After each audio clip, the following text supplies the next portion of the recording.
Imagine being reborn in a fantasy world teeming with monsters and hunters. You'd think it's your big break, until you realize your family in this realm is flat broke. Somehow you awaken a system and become a beast tamer. Great, right? Except, you can't afford a beast because, well, you're still broke. Finally, you get your hands on a beast, but it turns out to be just your pet turtle. On the bright side, your girlfriend is both super hot and super rich. This sounds interesting, right? Well, this is the roller coaster life of our protagonist. Armed with a turtle and dating out of his league, how on earth will he navigate this wild world? Before we dive into our tale, hit that like button and subscribe to our channel. It's easier than taming dragons, I promise. This story takes place in Zhengzhou City on May 20th, 2024. Like in many MMORPG games and Manhwa, a huge purple portal opened in the sky. A loud alarm sounded, announcing that another space rift had appeared above Zhengzhou. Monsters emerged from the portal and began attacking the citizens. A team of superpowered humans, much like the Avengers, arrived to fight these monsters. They were the 3rd Division of the Korean Defense Force, known as Hunters. These Hunters possessed powers like super strength, super speed, elemental control, and more. The Hunters joined the battlefield and started killing the monsters, quickly gaining the upper hand. However, a powerful gold-tier monster appeared, the Wolf King of the 6-eared wolf tribe. After killing a powerful hunter, it looked at the humans and said, "These insignificant humans are still resisting.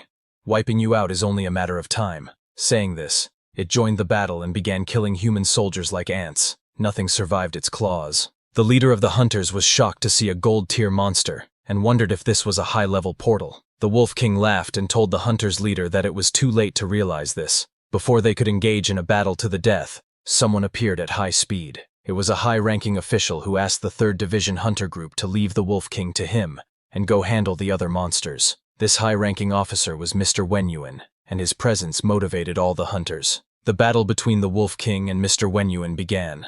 After clearing the portal, the 3rd Division Hunter leader returned to report to her superior. She reported that with Mr. Wenyuan's help, they successfully defeated the invading 6-eared demon wolf tribe. Her superior praised her for her work, but was worried because this was yet another new rift, and it was still only a C-class one. This was the 6th one in the past 10 years. He feared that at this rate, Zhengzhou wouldn't hold out for long, though it was beyond their control. The superior announced that starting this year, Wuda Martial Academy would exempt awakened individuals from cultural exams, and the academic admission score for martial artists would be cut in half. He ordered the 3rd Division Hunter leader to check on the academy's progress. At Wuda Martial Academy, the bell rang, signaling the end of the first class. A boy noticed his friend daydreaming and asked why he wasn't paying attention again. He teased him, saying that if he failed to get into Wuda Academy due to low academic scores, it would be embarrassing. His friend, still lost in his daydream, replied that it would be amazing to sit next to a beauty like Yanran.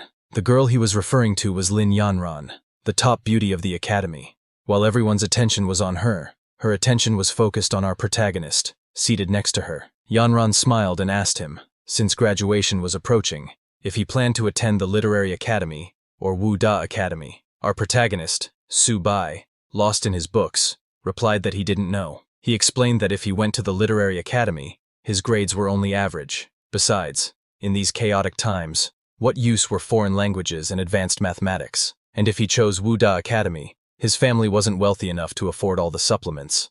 Plus, he had no special abilities or talents, and was wondering himself where he should go. Su Bai was frustrated, thinking that since he had crossed into another world, he should have some kind of fate-altering opportunity, or awakened system. Yes, you heard it right. He was from another world, but he was beginning to doubt whether he had even transmigrated at all. Yanran, with her gentle voice, called Su Bai and suggested, "Why don't you join me in applying to the Literary Academy?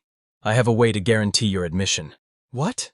Su Bai asked in shock. Yanran asked him to keep his voice down. Just as she said that, a system window popped up in front of Su Bai's eyes. He was shocked, wondering what this was and how it just appeared. The system was bound to him as the host, displaying his stats. His species was Ordinary Initial Stage. He was currently level 18 and 18 years old. His stats showed 4 points in physique, 5 in agility, and 5 in mental strength. He had a trainer trait, meaning he could use any living being as a trainee, and the system would automatically detect suitable contracts. His current trainable limit was 1. His talent was evolution, allowing infinite evolution for all contracted trainees, with no upper limit to level progression, even breaking through racial limits. The trainee's hidden values and abilities would feed back to him, with higher levels providing a greater feedback ratio. Known levels were categorized as ordinary, bronze, silver, gold, platinum, diamond, lord tier, mid-tier, and divine, with each level having initial, intermediate, and advanced stages. Seeing this information, Subai realized that this was his system. Yanran, confused, saw Subai staring into the air and asked if he was okay. From her reaction, he understood that no one else could see it except him. He grabbed Yanran's hand and told her he was fine. Yanran blushed when he touched her hand, but all the boys in the class became angry, shouting for Subai to get his filthy paws off their goddess. One particularly angry guy shouted, "Subai, watch how I'll teach you a lesson." But a beautiful teacher stepped in, asking everyone to calm down, and just her words were enough to settle the class. The teacher announced, "I have good news. Zhengzhou Martial Academy just posted on their website that, starting with your class, awakened individuals are exempt from cultural exams and can directly enroll in Zhengzhou Martial Academy. Students with preliminary martial artist physiques will also have their academic requirements cut in half." Hearing this, the whole class cheered with excitement, thinking they could definitely get into Wu Da Academy now. As the class ended, the teacher asked students who had already awakened abilities or had a martial foundation to come to her office to register. Hearing the news, Subai thought, "This is interesting. I just got my abilities, and I'm already exempt from exams to get into Wu Da Academy." Seeing him deep in thought, Yanran wondered if he was really considering Wu Da Academy. The scene then shifted to outside, where Subai was walking home. He appeared normal on the outside, but Subai had something that set him apart. He was not originally from this world. He had transmigrated into this strange world 17 years ago. In this world, on September 18, 1906, a massive space rift had suddenly appeared in the sky. From this rift emerged countless strange beasts that soon rampaged everywhere. Armies from various countries fought against these alien creatures, and it took 3 months to eliminate the beasts from the rifts. However, as long as the rifts remained, new batches of alien beasts would periodically emerge. To counter this, humanity decided to send death squads into the rifts to explore. They discovered a vast, boundless land beyond the rifts, and to prevent the endless flow of alien beasts, military forces from various countries constructed bases within the sky rifts to defend against the beasts at their source. A new era for humanity officially began. On March 6, 1907, the second sky rift appeared. On May 7, 1907, the third rift appeared, then the fourth, and then the fifth. Over the following century, the number of rifts increased, and their appearances became more frequent. Now, rifts have spread across the globe, with each one harboring different alien beast species. Scientists named the battlegrounds behind the sky rifts the battlefield of 10,000 races. Meanwhile, Earth's spiritual energy began to recover, and humans gradually awakened martial abilities and supernatural powers. As the battles intensified, conventional weapons frequently failed on the battlefield, while the power of awakened individuals grew. Eventually, they replaced traditional weapons as the dominant force. The war between humanity and the 10,000 races continues to this day. Judging from the reforms at Zhengzhou Martial Academy, Subai sensed that the situation in Zhengzhou had become quite dire. "Since I've got this system now, I might as well use it to protect my family in this chaotic world." He knew that if he wanted to quickly enhance his strength, the fastest way was through the military-supported martial academies. Luckily for him, he had awakened the trainer ability. With just one trained beast, he could get into the academy without taking the exam. Looking at his balance, he hoped that the 2,000 yuan he had saved over the years would be enough. When he entered a beast shop, he noticed there was no system notification, leaving him confused. The system had said it would automatically detect something suitable, so why was there no reaction? A shop staff member welcomed him and asked how she could help. Subai told her he was a beast trainer and asked what kinds of beasts they had. Pointing at a black cat, the staff member told him, "It's pretty ordinary but high-priced. It has the bloodline of a nether cat and can easily reach the silver rank. It's selling for 36,000. Subai was shocked at how expensive one ordinary black cat was. The staff member then showed him a 4-eared dog with the bloodline of the 6-eared demon wolf, selling for just 33,000. She showed him many beasts one after another, and with each beast, the price kept increasing. Finally, she turned to Subai and asked which one he thought was best for him. But when she turned around, Subai was nowhere to be found. He had left the shop thinking, "Are they robbing me? Just because it has a bit of beast bloodline, it's this expensive? And where's my system? Isn't there anything suitable for me here?" Disappointed, he returned home. Just as he entered, a system notification appeared, saying, "Detected a suitable beginner taming creature. Little turtle, do Do you want to tame it? Subai was surprised that the system was finally responding. When he saw the name Little Turtle, he looked over at his dad's pet turtle, wondering if that was the creature the system was referring to. Immediately, the turtle's information popped up. It's tamed beast. Name is Little Turtle. Common level initial stage beast. It has traces of the Xuanwu turtle bloodline and can grow infinitely and eventually slay gods. Its average attributes, such as constitution, defense, spirit, and speed is 2. Its ability is turtle shell defense and eating is its evolution method. Subai was intrigued by the system's response and the potential of this little turtle. Subai was shocked to discover that his little turtle had profound, limitless growth potential, ultimately leading to the slaying of gods. He jumped in happiness, shouting, "Now that's more like it. How much would this be worth? I'm not trading it, no matter what." He was thrilled, but his happiness didn't last long. Because he was making so much noise, his sister, Su Xia, came out of her room. When she saw him holding the little turtle like that, she angrily shouted, "Subai, what are you planning to do with little 8? That's Dad's treasure." Subai quickly let go of the turtle and told her he hadn't done anything. Just as he released it, the turtle immediately jumped into a grocery bag, eating all the food from the bag in an instant. Both Subai and his sister were shocked by the little glutton. Su Xia asked Subai why the turtle was eating so much, especially since they had just fed it that morning. Watching it devour everything, Subai remembered the system notification and realized that the turtle's appetite had increased and that it might be evolving. He told his sister he was going to find it more food. Half an hour later, Subai's mother and father came home, shocked to see the state of the house. They asked Subai if the house had been robbed. In just half an hour, the little turtle had eaten all the food in the house and was now chasing Su Xia for her last snack. Subai's father was too shocked and asked him, "Is this really our little turtle? Can turtles run this fast?" Subai then explained what was happening. The entire house had turned upside down in just half an hour. This situation made Subai think, Dad and Mom already have a hard time as it is. I'd better not tell them little 8 is a bottomless pit. He decided to handle it himself.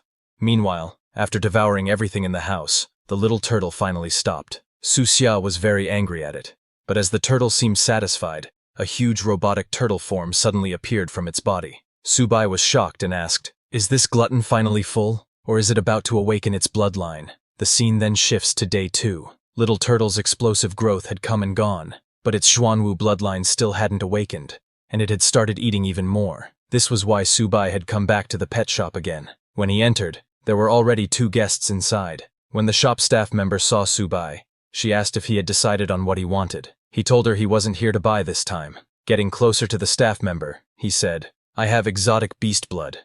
Are you guys buying?" The staff member was shocked and asked him to confirm if he really had exotic beast blood. Hearing the words beast blood, one of the guests said goodbye to the other guest and immediately approached Subai. That man was the shop owner. He told the staff member to leave it to him and take care of other tasks. He then approached Subai and said, "Young man, come this way, and let's sit down for a chat. You said you have exotic beast blood. Do you mind if I examine it?" Subai handed him the beast blood and told him to go ahead. When the pet shop owner smelled the beast blood, he was shocked. "It's really exotic beast blood, and high quality too," he exclaimed. He asked Subai how much he wanted for it. Subai thought that it took so much effort to draw that small amount of blood from Little Turtle, so it had to be worth at least $100, right? But before he could say $100, the shop owner offered him $1,000. "What, $1,000? Subai responded in shock. Seeing his reaction, the shop owner misunderstood, thinking Subai was angry at the low price and actually knew how much it was worth. Laughing, the shop owner said, "Just a joke.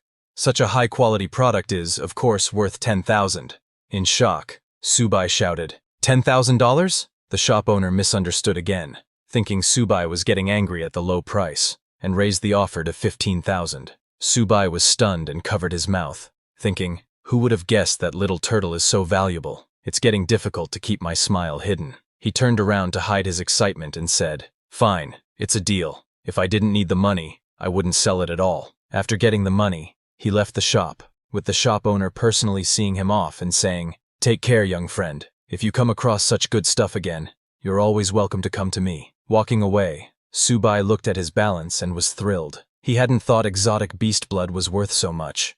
15,000 had just fallen into his lap like that. Little Turtle could be proud of himself this time.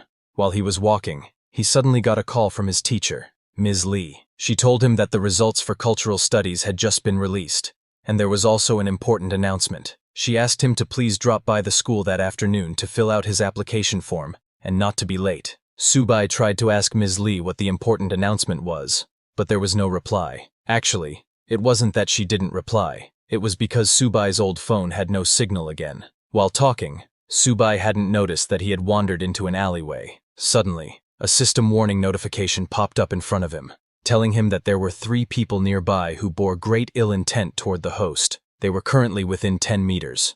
The notification read that Enemy 1's level is Beginner Cultivator. Enemy 2's level is Ordinary Person. Enemy 3's level is Ordinary Person. Subai was shocked to see the notification, and when he turned around, he saw 3 people behind him with weapons. He had been marked by thugs. The leader of the thugs was the same guy Subai had seen in the pet shop talking to the owner. The thug leader demanded that Subai hand over his belongings, assuming that, judging by the pet shop owner's attitude, Subai must have something valuable on him. Subai felt unlucky, but told the thugs that he had gone to the shop to sell something, not to buy. However, Subai had no intention of handing over the money. He thought that if the thug leader was only at the level of a beginner cultivator, he stood a chance. The thug leader insisted, telling Subai to just hand over the money. Subai replied, "Fine, I'll hand over the money," and took his little turtle out of the bag, instructing it to retract into its shell.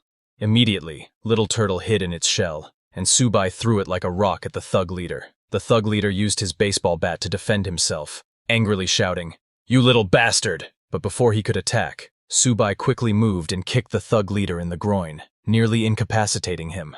The thug leader fell to the ground in pain. The other 2 thugs were shocked to see their leader like that, and chased after Subai, shouting, "How dare you touch our boss!" Subai and Little Turtle immediately ran away. While running, Subai asked his turtle if the baseball bat hurt him. Little Turtle replied that it just felt itchy. It couldn't speak human language, but Subai could now understand its words. The 2 thugs caught up and lunged at Subai. Seeing them close, Subai asked Little Turtle to latch onto his fist. Little Turtle immediately latched on, and Subai used it like a boxing glove, punching one thug in the face and sending him flying. Then, he turned around and smashed the 3rd thug's face into the ground. The thug leader, still in pain, managed to stand up and said, "You little bastard, I'm gonna kill you." Seeing him get up, Subai asked Little Turtle to get back into its shell. Little Turtle immediately hid in its shell, and Subai, with full force, threw it at the thug leader, hitting him directly and knocking him out in one hit. After defeating all of them, Subai picked up his bag and warned them not to mess with him. But suddenly, he noticed Little Turtle rummaging through the thug leader's belongings. Little Turtle found a bottle and immediately started drinking from it. Seeing this, Subai ran toward Little Turtle shouting, "What are you drinking? Did you find something good?" He snatched the bottle from Little Turtle to check it. It turned out to be a chi blood potion worth tens of thousands. Suddenly, Little Turtle started experiencing difficulty, and its body began to glow. The potion was enough for a cultivator to absorb over a whole month, but Little Turtle had consumed it all in one go. Subai worried whether Little Turtle could even digest it, but then he was surprised. Not because of Little Turtle, but because his own body started glowing as well. He felt an intense surge of strength. He immediately checked his status window and found that he was now a mid-stage ordinary level hunter. His level had increased along with that of his tamed beast. His constitution was now 16, with a base attribute value of 10 points and 6 attribute points inherited from his tamed beast. He now had 2 talents.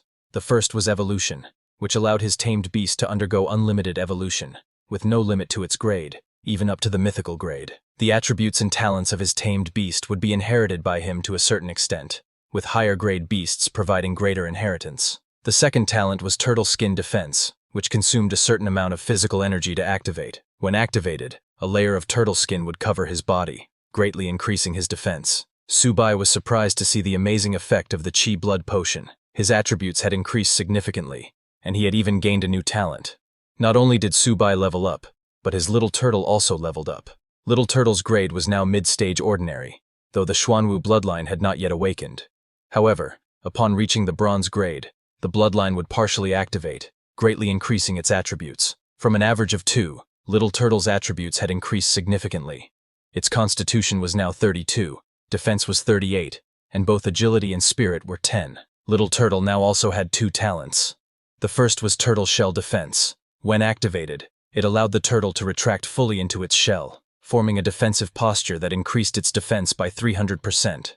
In this state, It could not move or attack. The second talent was Turtle Skin Defense, which consumed a certain amount of physical energy and increased its defense by 50% to 100%. Subai was shocked to see Little Turtle's body grow larger, with a constitution of 32 and defense of 38. He remembered learning in class that even power-type beasts typically had attributes around 30 when they were high-stage ordinary grade. He couldn't imagine how amazing Little Turtle would be once it awakened, given how powerful it already was without awakening. Little Turtle was very proud of itself. Subai then picked up Little Turtle, saying, "All right, you've eaten your share. Let's leave this place quickly." The scene then shifts to the school. Teacher Lee told the students that the results for cultural studies had been released and that she would be consolidating their application intentions. She also announced that a special recruitment teacher from Wu University would be coming to the school to evaluate candidates for their special abilities. As with last year, there would be 2 guaranteed admission spots.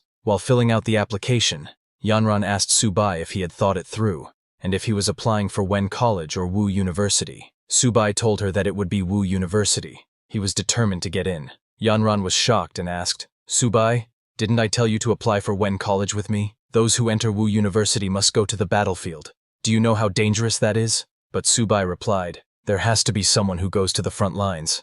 So, this suits me just fine." He smiled at Yanran and told her that his reason for going to the front lines was to protect someone important to him. He was referring to his family, but Yanran misunderstood, thinking, "Someone important? Could it be me that Subai is talking about?" Suddenly, a teacher came over and asked Yanran which academy she was applying to. Yanran didn't respond right away. Subai thought she probably hadn't awakened any special abilities and had never trained physically, so she would likely choose Wen College. After some thought, Yanran told the teacher that she hadn't made up her mind yet and wanted to think about it a little longer. Teacher Lee reminded the students that this was a crucial decision for each of them, advising them to take their results home and discuss their choices with their parents. She informed them that they must submit their application intentions by midnight. With that, class was dismissed, and everyone returned home. Later, Yanran returned home, and while she was taking a bath, she called Subai. Blushing, she told him that she had decided to apply to Wu University as well. Subai, who was cleaning his house at the time, was surprised to hear that Yanran had applied to Wu University. He asked her if she was joking, but Yanran replied that she had made her decision and also wanted to send him a surprise. While they were talking, Subai noticed Little Turtle stealing food again. He told Yanran that he had something important to handle and would talk to her later. As soon as he ended the call, he yelled at Little Turtle, calling it a good-for-nothing for eating so much. The scene then shifts to the next day. All the students gathered in the stadium, and Teacher Lee was on stage, warmly welcoming military martial arts instructor Zhang Kai. He was their principal as well as their senior. Instructor Zhang came onto the stage and told the students, "1 year ago, 126 people entered this school, and 65 of them are still alive. 2 years ago, 98 people entered, and only 32 of them are still alive. 3 years ago, 86 people entered, and 11 of them are still alive." Hearing this, all the students felt a chill. Instructor Zhang continued, saying he wasn't trying to scare them, but wanted each one of them to understand that being here was not something to be proud of. They would face myriad challenges: duty, responsibility, danger, and the task of protecting their country. He told the students that Wu Da is a place where the strong are cultivated, and asked if they wanted to be among their ranks. "Yes!" all the students shouted. Instructor Zhang smiled and said, "Very good. I look forward to your performances in the examination." After the speech, the students began returning to their classes, but Teacher Lee asked Subai to stay. She and Instructor Zhang approached him. Confused, Subai asked if there was an issue. Instructor Zhang confirmed his name and then informed him that a space had been reserved for him at Wu Da. He told Subai to head there immediately to prepare for the entrance examination. Subai was shocked to hear that someone like him, a broke student, had a reserved spot. Instructor Zhang confirmed it and mentioned that a vehicle was waiting for him at the school's entrance. Everyone was surprised to hear about Subai's reserved spot. Some complained that it was favoritism, while others were jealous, wishing it were them. Subai took the bus and arrived at Wu Da Academy along with other students. They were all amazed by the academy's grandeur. An instructor was waiting at the entrance and asked the students to follow him. Along the way, the students noticed a huge rock pillar in the center of the academy. The instructor told them that it bore the school's motto. Subai was impressed by the grand motto. The instructor then took them to collect their uniforms and guided them to the dormitories. He showed them the male dormitories and told them they could rest there for a while and change into their uniforms. He informed them that someone would announce the examination time shortly. Subai went to his assigned room, room 303. As he approached, he heard a voice from inside saying, "In the early stages of martial arts training, resources are the most important." Subai announced that he was here, but there was no response. Inside, he found 3 roommates. A red-haired boy took out a bottle and said, "My father managed to purchase 3 drops of extremely rare monster blood at U Mountain. He asked an experienced pharmacist to make it into 3 bottles of top-quality medication. This isn't something you see every day." The other 2 boys were amazed, with one asking, "Is this what rare monster blood looks like? I've never seen it." The other added, "I've bought similar products, but it's also my first time seeing something like this." While they were talking, Subai entered the room. He introduced himself as Subai, who had also been assigned to dormitory 303. The red-haired boy introduced himself as Han Jiagang and said, "So you're Subai. Everyone's here then." He introduced the other 2 boys as Tao Jiajun and Fan Chaoan. Subai said, "It's nice to meet you all." Jiagang smiled and told him he didn't need to be so polite. They were all dorm mates after all. He asked Subai to come over and take a look, explaining that Han Jiagang's father had sent him some rare monster blood. Proudly, Han Jiagang told Subai that his father had to send people all over the country to acquire it. When Subai heard U Mountain and 3 drops mentioned, he wondered if it could be the same blood he sold to the pet shop owner. He asked Han Jiagang if such rare blood was expensive. Han Jiagang boasted, "Not really. Each drop only cost around 30,000, so not even 100,000 in total. It's practically spare change." Hearing it was sold for 90,000, Subai became very angry, thinking, "That slimy bastard. I sold it for 30,000, and he sold it off for nearly 100. Blasted middlemen." While they were talking, a commotion erupted outside. The students from the dormitory were going crazy after spotting a super beautiful girl downstairs. A guy commented that he was voting for her in this year's beauty contest, saying, "That figure, those legs, she's our goddess." When the dormitory warden saw the girl, she asked who she was looking for since this was the men's dormitory. Subai's roommates were amazed, saying, "Wu Da really is something. She's amazing." They all wondered why she came. The girl, as it turned out, was Yanran, Subai's future waifu. She told the warden that she was looking for Subai. The warden turned to the dormitory and shouted, "If there's a Subai, come out! There's a pretty girl waiting for you downstairs." Hearing this, Han Jiagang and the others looked back, surprised that their roommate, Subai, was the one she was looking for. They all swarmed him, amazed at his luck, unable to believe that the school's beauty came just to see him. Fan Chaoan commented, "Brother Subai might be more than he seems." When Subai went downstairs, Yanran complimented him, saying, "Subai, that uniform suits you." She moved closer, adjusted his clothes, and said, "Now you look even more handsome." Subai started blushing with her so close. Seeing Yanran help Subai adjust his clothes, all the boys from the dormitory grew jealous, shouting, "Die, you lucky bastard! Don't lay a finger on our goddess!"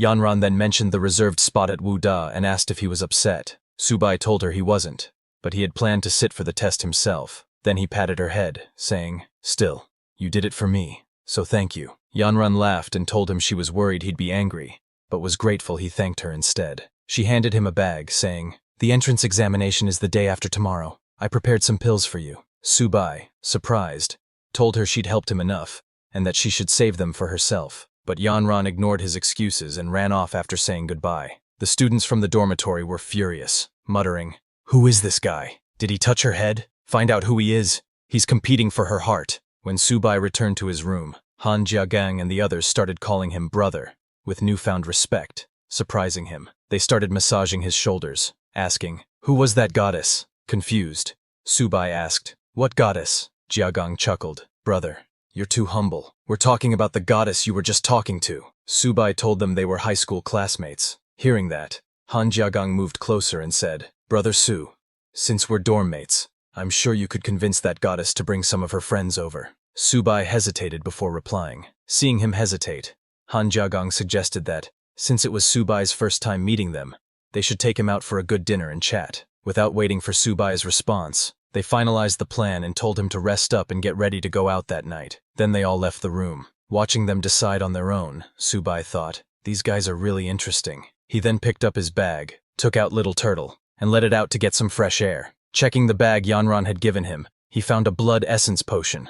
Little Turtle's eyes lit up at the sight of it. Seeing that Little Turtle liked it, Subai laughed mischievously and asked if it knew what it should do after consuming it. Little Turtle, scared of Subai's expression, seemed hesitant. Later, Subai and his roommates went to a high-end hotel. Seeing the place, Subai asked Han Jiagang, "Don't you think coming to such a fancy hotel is a bit too much?" Han Jiagang laughed and told Subai to relax and enjoy himself, leaving the rest to his brothers. In the room, Han Jiagang raised his glass, saying, "I, Han Jia, feel extremely lucky to have met you all at Wuda, especially an amazing person like Brother Su. A toast to you all." Subai asked them to take a seat, saying, "Since we're all dorm mates, there's no need to be so formal." Once they settled down, Subai told Han Jiagang that he was high school classmates with Lin Yanran, so he could probably arrange for her to introduce some of her friends, but they could discuss that in the future. Subai then told Han Jiagang that he needed his help. Han Jiagang asked, "What do you need help with?"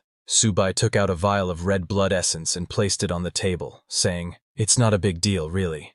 I just have some rare monster blood and would like your help with it." Both Jiajun and Fan Chao were shocked to see it. Looking at the potion, Jiajun said, "Han Jia, Brother Su's monster blood seems to be of even better quality than yours." Han Jiagang examined the vial and told Subai that this blood was better than anything he had ever seen. Han Jiagang pulled out his smartphone, telling Subai that the blood was extremely rare and that he would call his father to send someone over to evaluate it. Subai told him not to rush and suggested they enjoy their meal first, but Han Jiagang had already dialed his father's number. When Han Jiagang's father answered, he immediately began nagging, "Little Jia, you've burned through your pocket money again, haven't you?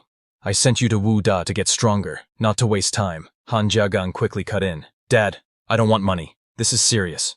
My classmate has 7 drops of precious rare monster blood that he wants to sell. It's of even higher quality than the 3 drops you got last time, so I couldn't decide on a price." "What?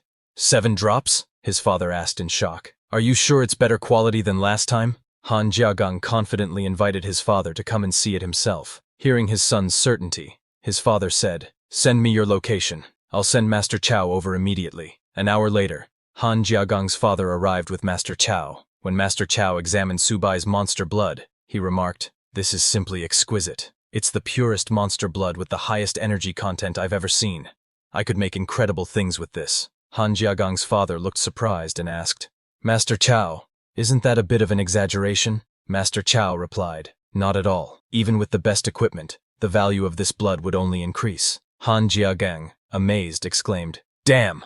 Brother Su, who knew your monster blood was this OP?" Master Chao approached Subai and, with respect, said, "Young man, what's your price for this monster blood?" Subai told him that his friend had advised that this blood shouldn't be sold for money, only exchanged for blood essence of equivalent value. Hearing this, Han Jiagang's father said, "Subai, since you're classmates with little Jia and I'm your senior, I wouldn't dream of shortchanging you. I'll take it all, and you'll get 14 bottles of blood essence in return.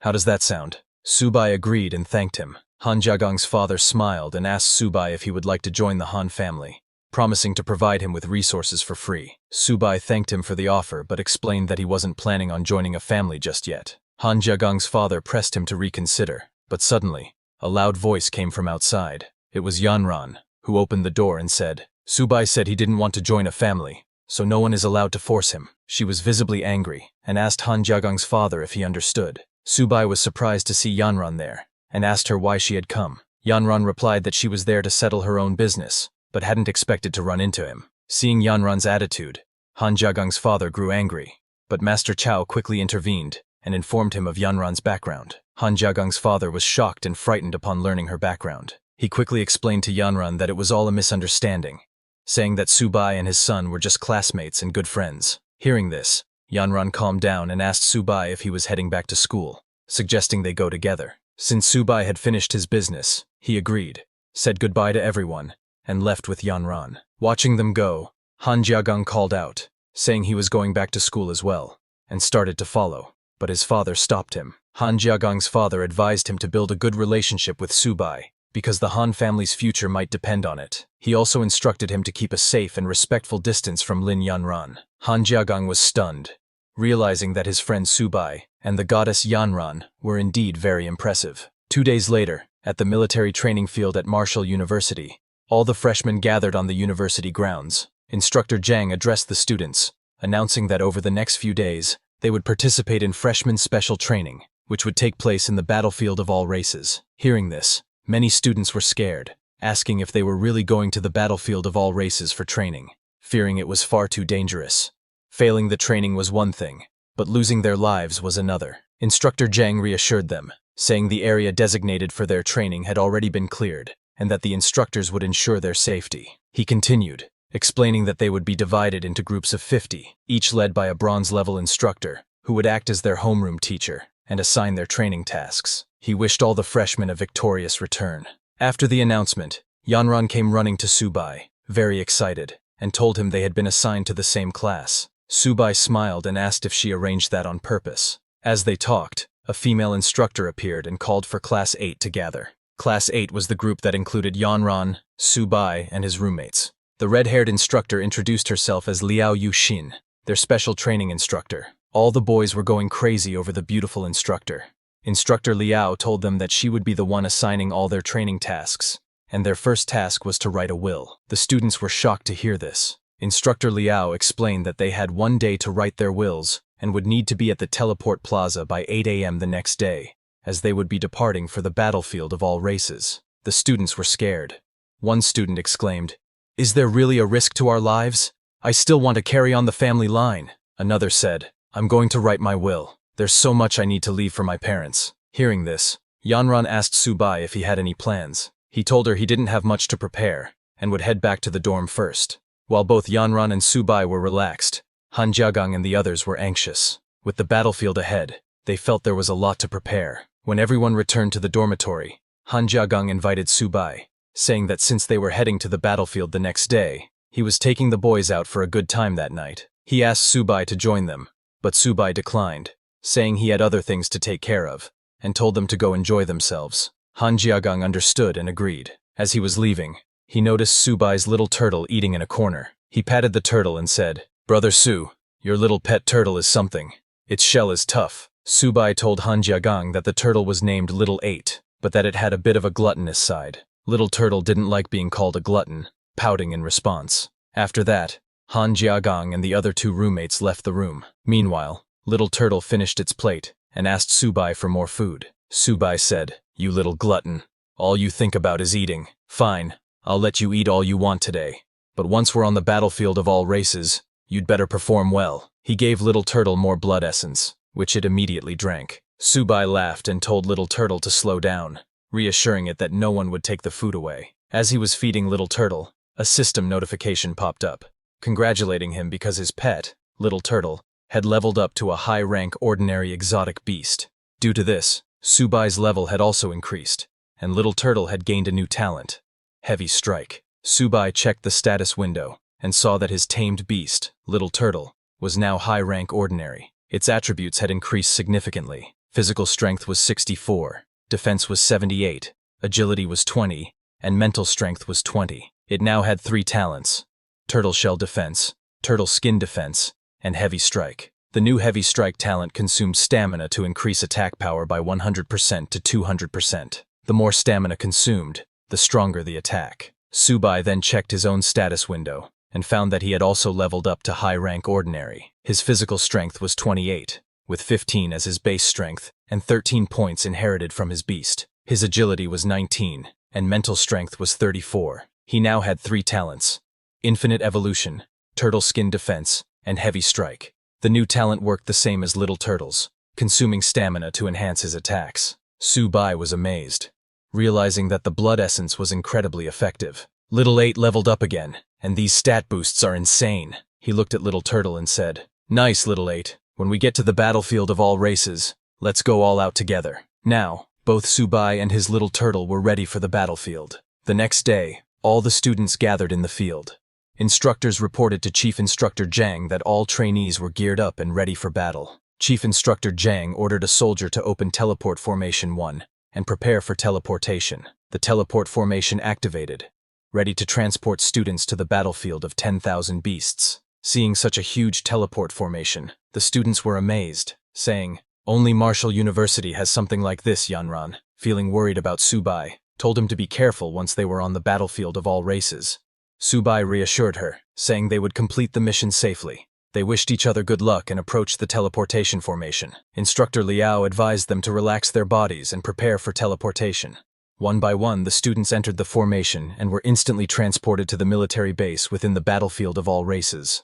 They were surprised by how epic the military base looked and how quickly they arrived. Instructor Liao stood at attention and asked Group 8 to quiet down. She apologized to Lieutenant Hunter, saying, "They're just rookies who haven't seen much." The man in front of her introduced himself as the Deputy Lieutenant of Military Base F-269 and told the students they could call him Deputy Lieutenant or Sir. He continued, "Here, I don't care if you're a student or an instructor. On my turf, you follow my orders." He asked if they understood, and everyone shouted, "Understood, sir." Seeing the lieutenant, Han Jiagang muttered, "So what if he's a deputy lieutenant? What's the big deal?" Subai pointed out the scar on the lieutenant's face, noting it showed he was an experienced officer. The lieutenant then informed the students they were in luck because his team had just returned from a battle. Their first task would be to clean the battlefield and, while doing so, eliminate any remaining phantom cats. He said it was the perfect job for rookies to get their first taste of battlefield experience.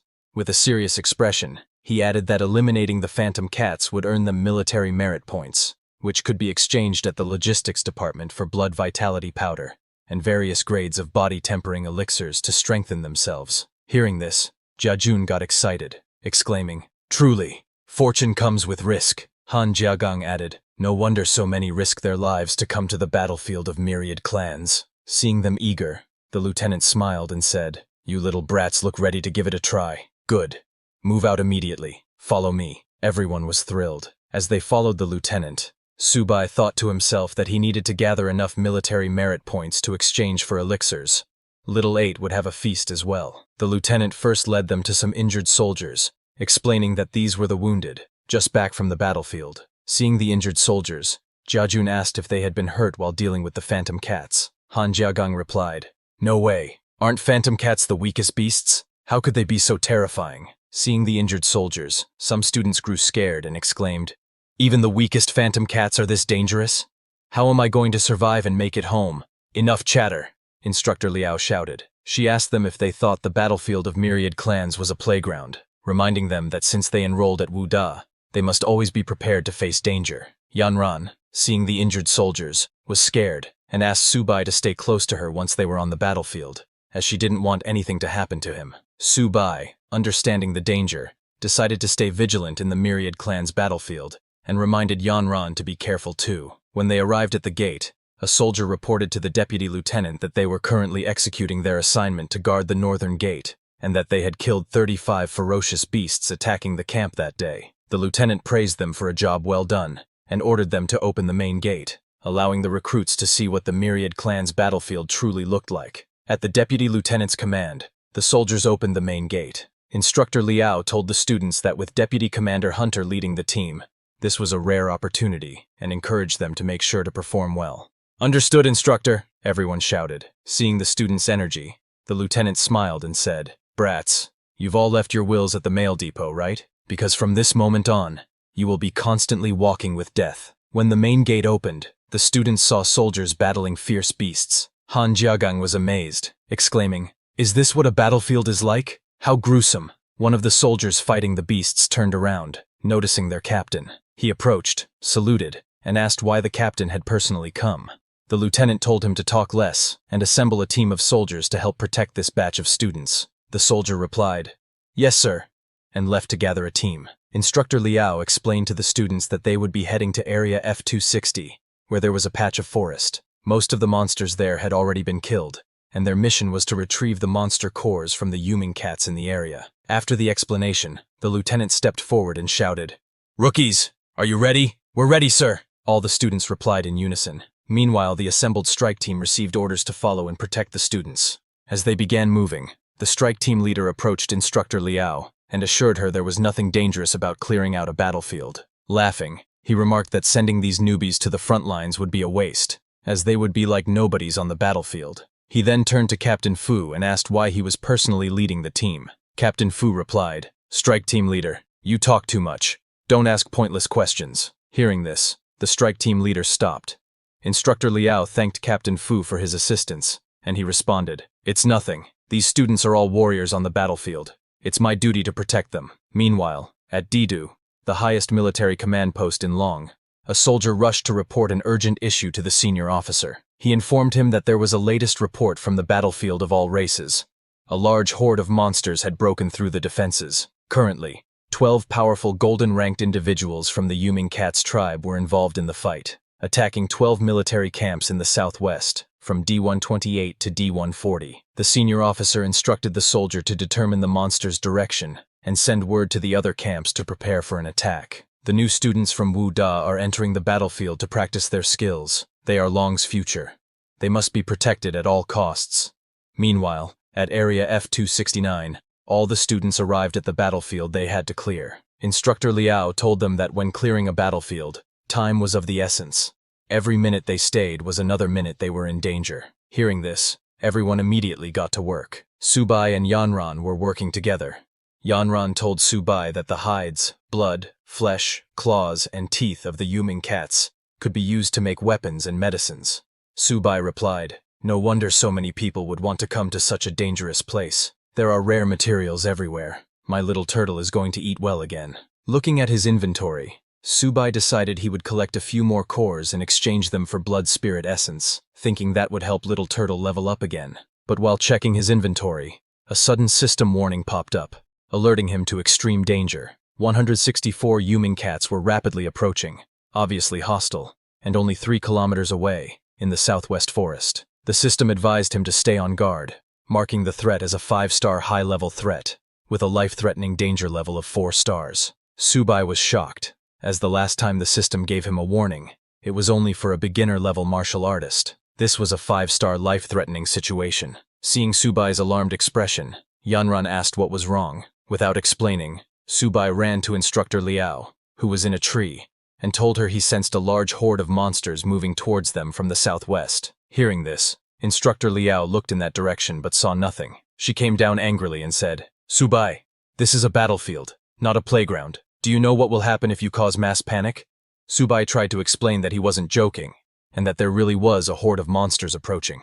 Hearing the commotion, Captain Fu came over. Looking sternly at Subai, he said, "Subai, you say you can sense monsters, but I can guarantee there are none within 2 kilometers. Subai insisted, explaining that there were over 100 Yuming cats 3 kilometers away, moving towards them. Captain Fu didn't believe him, and asked if Subai thought his senses were sharper than his own. Instructor Liao told Captain Fu not to waste time on this, suggesting that Subai might be overreacting, as it was his first time on a battlefield. While no one else believed Subai, Yanran did.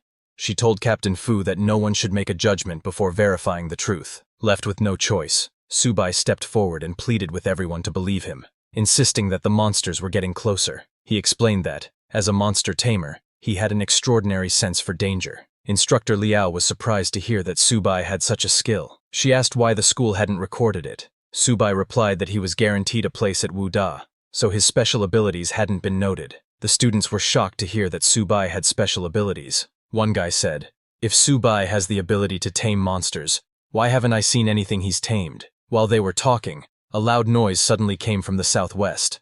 Some students came running, shouting that Yuming cats were indeed approaching.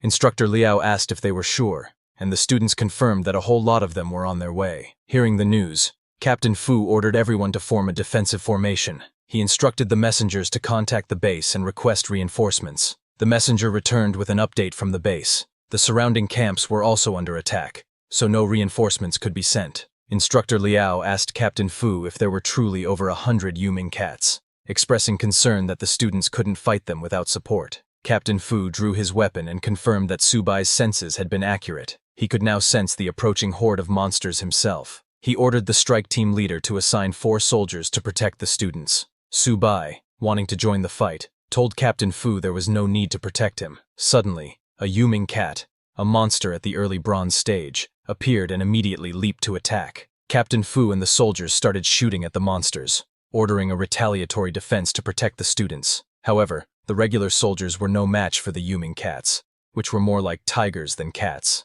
Nevertheless, Captain Fu and the instructors managed to kill some of them. Captain Fu instructed everyone to stay in their defensive formation, saying, "As long as we can withstand their initial attack, we'll be able to beat them." While they fought, some monsters sneaked past and attacked the students. The strike team leader shouted for the students to watch out. As the monsters closed in, the students raised their shields and chanted, "By the honor burning in my chest, my country will never fall." As they chanted, their bodysuits began glowing, forming a magical barrier around them. Before the monsters could reach the students, two stood at the back and moved forward to take on the attackers. The first student was Jiang Mani, an early bronze stage hunter. She told her partner to keep the monsters restrained while she shot them down. Her partner, Luo Yong, also an early bronze stage hunter, fought with a longsword and told Mani, "It's just a bunch of cats. There's nothing to be scared of. I'll deal with them." Instructor Liao recognized them as the holy archer Jiang Mani and the divinely powerful Luo Yong. She remarked, "This batch of students is really something." Subai was amazed by how powerful and impressive they were, with their advanced weapons, while his only weapon was Little Turtle. Seeing Mani and Luo Yong, the other students grew excited. Jiajun commented, "This blockhead is really powerful. He looks even more formidable than Brother Su." While everyone was focused on Mani and Luo Yong, they didn't notice a soldier struggling with a monster.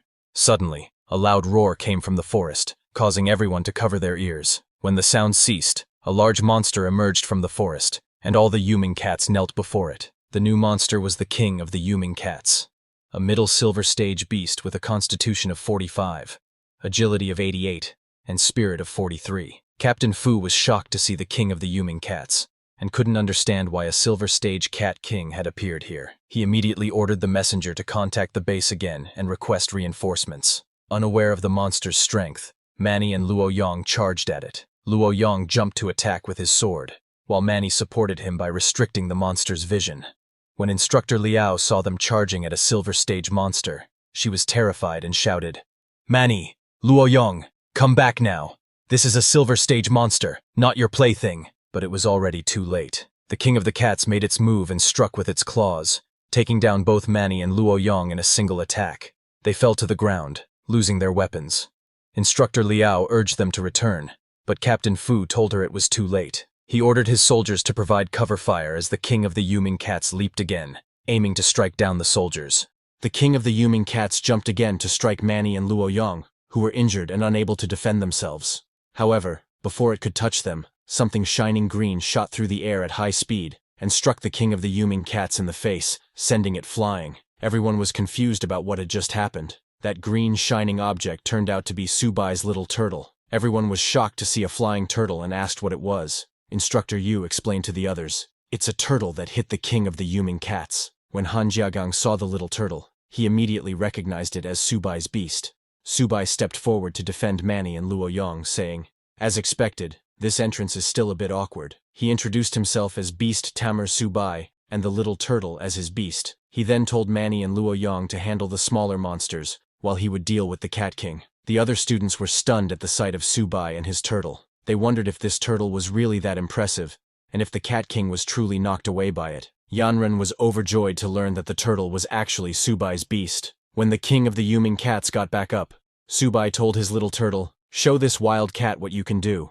On his command, the little turtle charged at the king of the Yuming cats with lightning speed. Mani, astonished by its speed, asked, "How is Subai's turtle running so fast? Is that even a turtle?" Captain Fu, who was shooting at the Yuming cats, was surprised when he saw the little turtle fighting the king. He hadn't expected Subai to have such power. Instructor Yu, fighting beside Captain Fu, admitted that she hadn't expected it either, saying, "Subai's beast taming is indeed a bit different." Captain Fu turned to the students and commanded, "Since Subai has already distracted the Cat King, focus your attacks and clear out these nether cats." On his command, the students immediately began killing the Yuming cats like ants.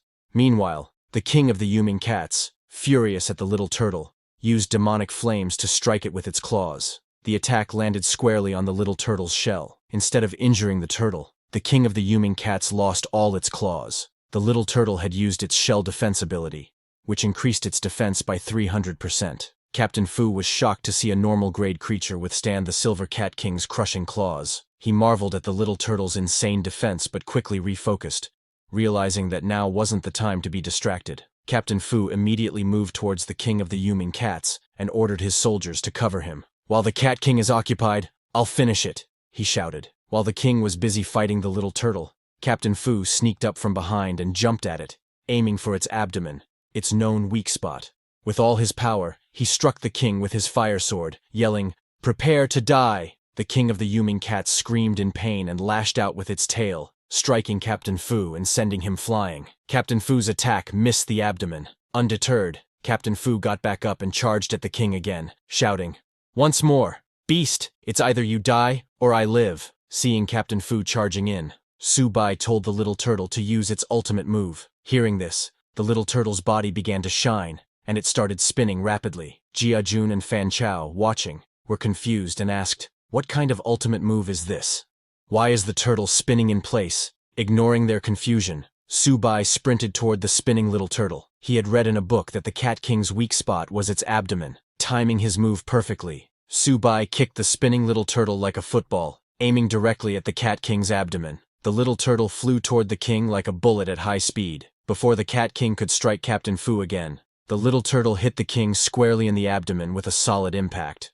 Little Turtle's attack sent the Cat King flying far away. After hitting the Cat King, Little Turtle landed like a superhero. Captain Fu was shocked that Su Bai had actually hit the weak spot. He moved closer to see if the Cat King had survived. On the other hand, the Cat King was bleeding heavily, but somehow managed to stand up again. It let out a loud roar towards the sky before collapsing. Finally, the Cat King was dead. Seeing this, everyone jumped with joy, cheering. "The Cat King has been defeated." Captain Fu, injured and in disbelief, asked, "Did we really win?"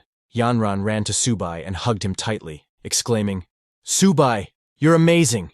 You defeated the golden-level Cat King." Su Bai was surprised by the sudden hug from Yanran. Everyone gathered around him, praising his incredible feat. Jia Jun jokingly asked Su Bai where he got the turtle, saying he wanted one too. While they were busy talking, Little Turtle took the opportunity to search the Cat King's body for something to eat. To its delight, it found a yellow beast core. Excited, it was about to eat the core when Su Bai noticed it.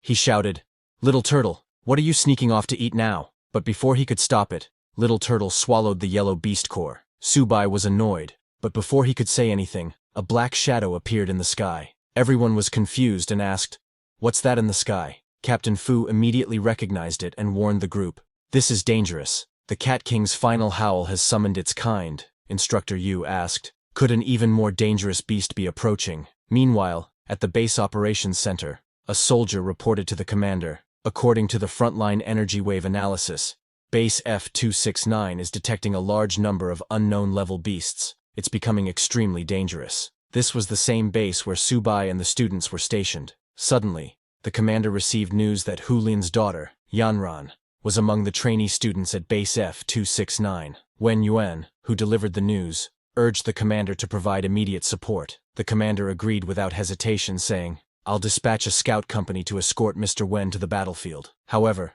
Mr. Wen refused the escort, saying he couldn't wait and would head there himself. Before leaving, he turned to the commander and said, "Within 20 minutes, I hope reinforcements will reach the battlefield." Hearing this, the commander assured him, "I'm giving the order now." The commander was deeply nervous. Understanding the gravity of the situation, he thought to himself, if Hu Lin goes mad, the entire Jiangzhou won't be able to handle it. He immediately issued orders to send reinforcements. Back at Base F-269, as the black shadows covered the sky, a pair of glowing red eyes appeared, glaring at the group with rage. A loud voice echoed, "Foolish humans, lowly species." Hearing the voice, Instructor Yu was stunned and asked Captain Fu, "How is this possible? It can actually speak human language." Captain Fu, equally shocked, replied, "This is impossible. A beast that understands human language must be at least golden level. It shouldn't be here." He immediately ordered everyone, "Quickly form a defensive formation. Place the injured in the center." Suddenly, the black shadow descended to the ground beside the Cat King's dead body. From the shadow came a furious voice, "Lowly species, how dare you slaughter my kind?" The shadow then began devouring the Cat King's body. The students were horrified and disgusted as they watched the monster eat the Cat King. Captain Fu, seeing the creature, said, "This is absolutely impossible. How could something like that appear in this area?" Suddenly, Su Bai received a system warning notification. The system alerted him to extreme danger, stating that a golden-level beast had been detected nearby. The system urged him, "Please leave immediately. Lethal threat level, 5 stars. Extreme danger." Su Bai was shocked to realize that the shadow was indeed a golden-level beast. The monster that emerged from the shadows was the Shadow Cat King, a mutated golden-level beast with 272 constitution, 345 agility, and 275 mentality. After sustaining severe injuries, the Shadow Cat King entered a bloodthirsty berserk state, increasing its agility and attack by 100%, while reducing its defense by 50%. Luo Yong was horrified, exclaiming, "It's a golden-level beast. Even our teacher probably hasn't faced one." Manny, trembling with fear, fell to the ground, crying, "I want to go home. I don't want to die." Seeing that reinforcements had not yet arrived, Captain Fu charged at the Shadow Cat King, ordering, "Everyone, escort the wounded and retreat. I'll cover you." With determination, he leaped to attack, shouting, "Beast, I'll fight you to the death." However, with just one swing of its claws, the Shadow Cat King sent Captain Fu flying. The monster then raised its claws, ready to strike the finishing blow. Seeing this, Su Bai threw Little Turtle towards Captain Fu, commanding, "Protect him!" As the Shadow Cat King's attack descended, Little Turtle jumped in between and blocked it with its shell defense. The Shadow Cat King was shocked by the turtle's exceptionally tough shell, but suddenly, deep scratches appeared on Little Turtle's shell, and it began to bleed. Captain Fu, still stunned, gasped and asked, "Little Turtle, are you okay?" Seeing Little Turtle injured, Su Bai tried to rush over, but before he could move, he also sustained injuries, coughing up blood. He felt the same pain as Little Turtle. Yanren, standing beside him, was shocked to see him in such a state, and asked if he was hurt. Instructor Yu, who was assisting Captain Fu, was equally shocked. She couldn't understand how Su Bai had been injured since she hadn't seen the Shadow Cat King attack him. Captain Fu wondered aloud, could it be the Beast Tamer's same origin effect? Hearing this, Instructor Yu responded, "Impossible. I'll go check on him." Suddenly, a system notification appeared for Su Bai, explaining, because the tamed beast has fallen into a serious injury state, the tamer's talent, the same origin, has been triggered. The host and the tamed beast now share energy and damage. Instructor Yu came to check on Su Bai, but found no external injuries. Shocked, she wondered, could Su Bai have truly mastered the legendary beast taming skill? In pain, Su Bai collapsed, but Yanren caught him before he hit the ground. She was deeply worried about his condition. Su Bai, reading the system notification, understood what had happened. He reassured Yanren, saying, "I'm okay." Instructor Yu, pointing her sword at the Shadow Cat King, declared, "Su Bai is sharing the attacks of the golden-level Shadow Cat King with his tamed beast. We can't let him fight alone. Let's support him, yes, we can't let him fight alone." All the students and soldiers shouted in unison. As everyone charged at the Shadow Cat King, the beast sneered. Its eyes burned with anger, and it mocked them, a bunch of ants. When the students, along with Instructor Yu and Captain Fu, attacked, the Shadow Cat King shifted into its shadow form and sent one of its shadow minions directly at Su Bai. Instructor Yu noticed this and shouted a warning to Su Bai to be careful. Yanran, seeing the shadow minion coming, tried to shield Su Bai by taking the hit herself. However, before the minion could reach them, a massive explosion engulfed the area in flames. When the smoke cleared, Su Bai and Yanran were unharmed. Yanran, shocked, asked, "What just happened?" Su Bai smiled, realizing what had occurred. The core crystal of the Silver Yuming Cat King has finally been absorbed. A system notification appeared, announcing, "Little Turtle has upgraded to bronze level, Black Turtle." The Black Tortoise bloodline has been activated, allowing the Black Tortoise illusion to be maintained for a short period. Little Turtle has gained a new talent, Turtle Gravity. With 10% of its bloodline activated, all attributes have improved, and talents are enhanced. The system detailed Little Turtle's new stats. Its physical strength is 218, defense is 362, agility is 55, and spirit is 60. Now it has 3 skills. First skill is Black Turtle Barrier. Gathers Little Turtle's energy to form a defensive barrier, increasing defense by 300%. Second skill was Turtle Spirit Possession. Consumes physical energy to envelop Little Turtle's body, enhancing attack power by 100% and defense by 200%. Third skill was Turtle Gravity. Launches a gravitational skill at a designated target, pulling them in. As the Black Tortoise bloodline awakened, Little Turtle entered its spirit form. A colossal beast, resembling a projection, emerged from Little Turtle's body. Everyone was awestruck, staring at Little Turtle's spirit form. Instructor Yu asked, "Has Su Bai's beast evolved?" Seeing the golden light radiating from Little Turtle, Captain Fu wondered, could this be the mark of an epic beast tamer? After Little Turtle's awakening, Su Bai stood up. Yanren asked him, "Is your injury healed?" Su Bai reassured her, "I'm fine." He then pointed at the Shadow Cat King and commanded Little Turtle, "Kill that beast for me." On Su Bai's command, Little Turtle's spirit swung its massive hand and struck the Shadow Cat King, sending it flying with just one attack. Everyone was astonished by Little Turtle's power. Captain Fu was shocked and exclaimed, "Su Bai's tamed beast is only at the initial bronze level, but it has such terrifying strength. The bloodline level must be extremely high." Luolong couldn't believe their eyes, marveling that Su Bai, a bronze-level beast Tamer, managed to knock away the Shadow Cat King.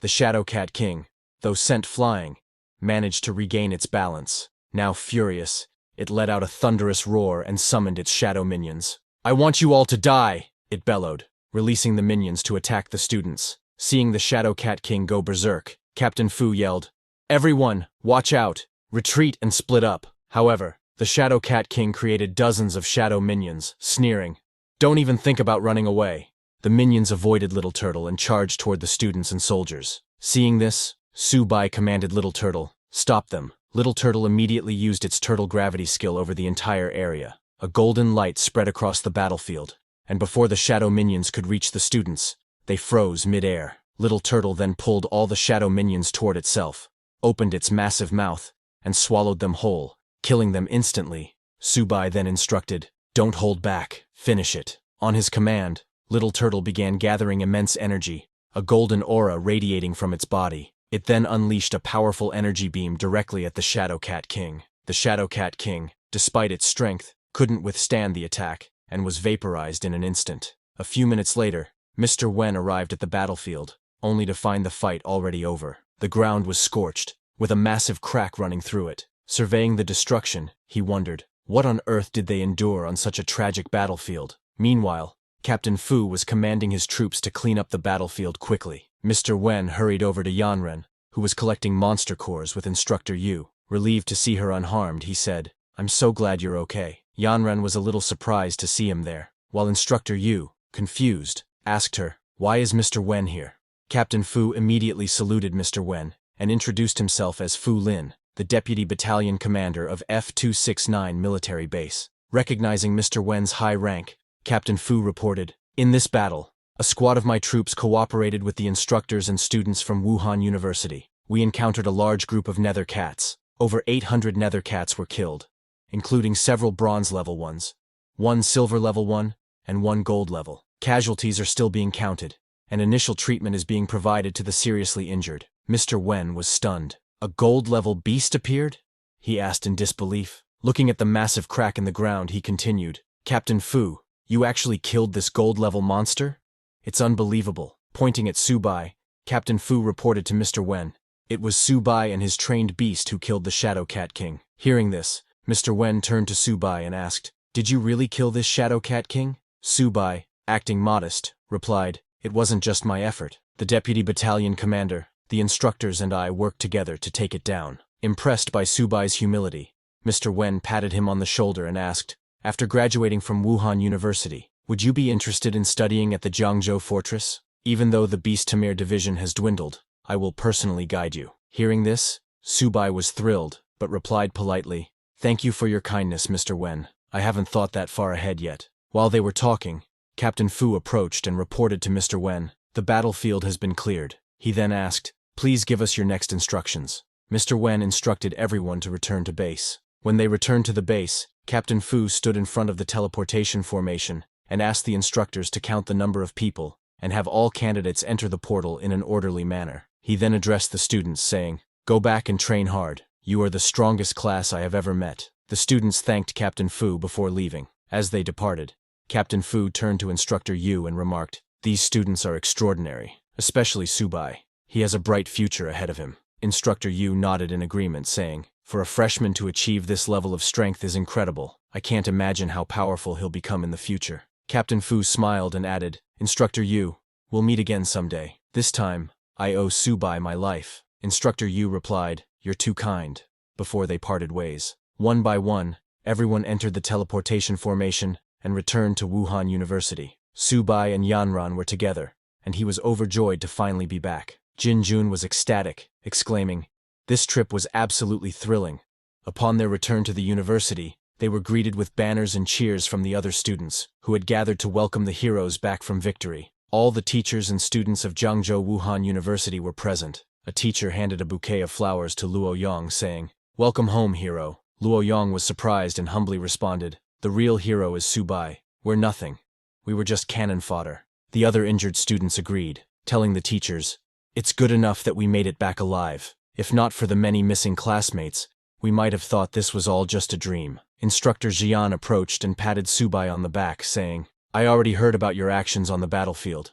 You are all heroes of Zhangzhou Wuhan University. Your test scores this time will be the highest ever recorded. Hearing about the assessment results, Subai was overjoyed and said, All I want to do now is go back to the dormitory, take a shower, and have a good night's sleep. All the students laughed and agreed that they all needed rest. In Subai's room, Jinjun joked, Don't you feel like the bed is extra soft tonight? Fan Chao laughed and replied, I've already been trapped by this bed. Turning to Han Jin, Fan Chao asked, Since we accomplished such a great feat this time, will we be credited with a military achievement? Han Jin laughed and teased, How many resources do you think you can exchange for your limited capabilities? But our brother Su killed the gold-level monster, so he'll definitely exchange it for a ton of cultivation resources. Suddenly, Han Jin remembered something and stood up, asking Subai, What kind of turtle is yours? I want to buy one to raise at home.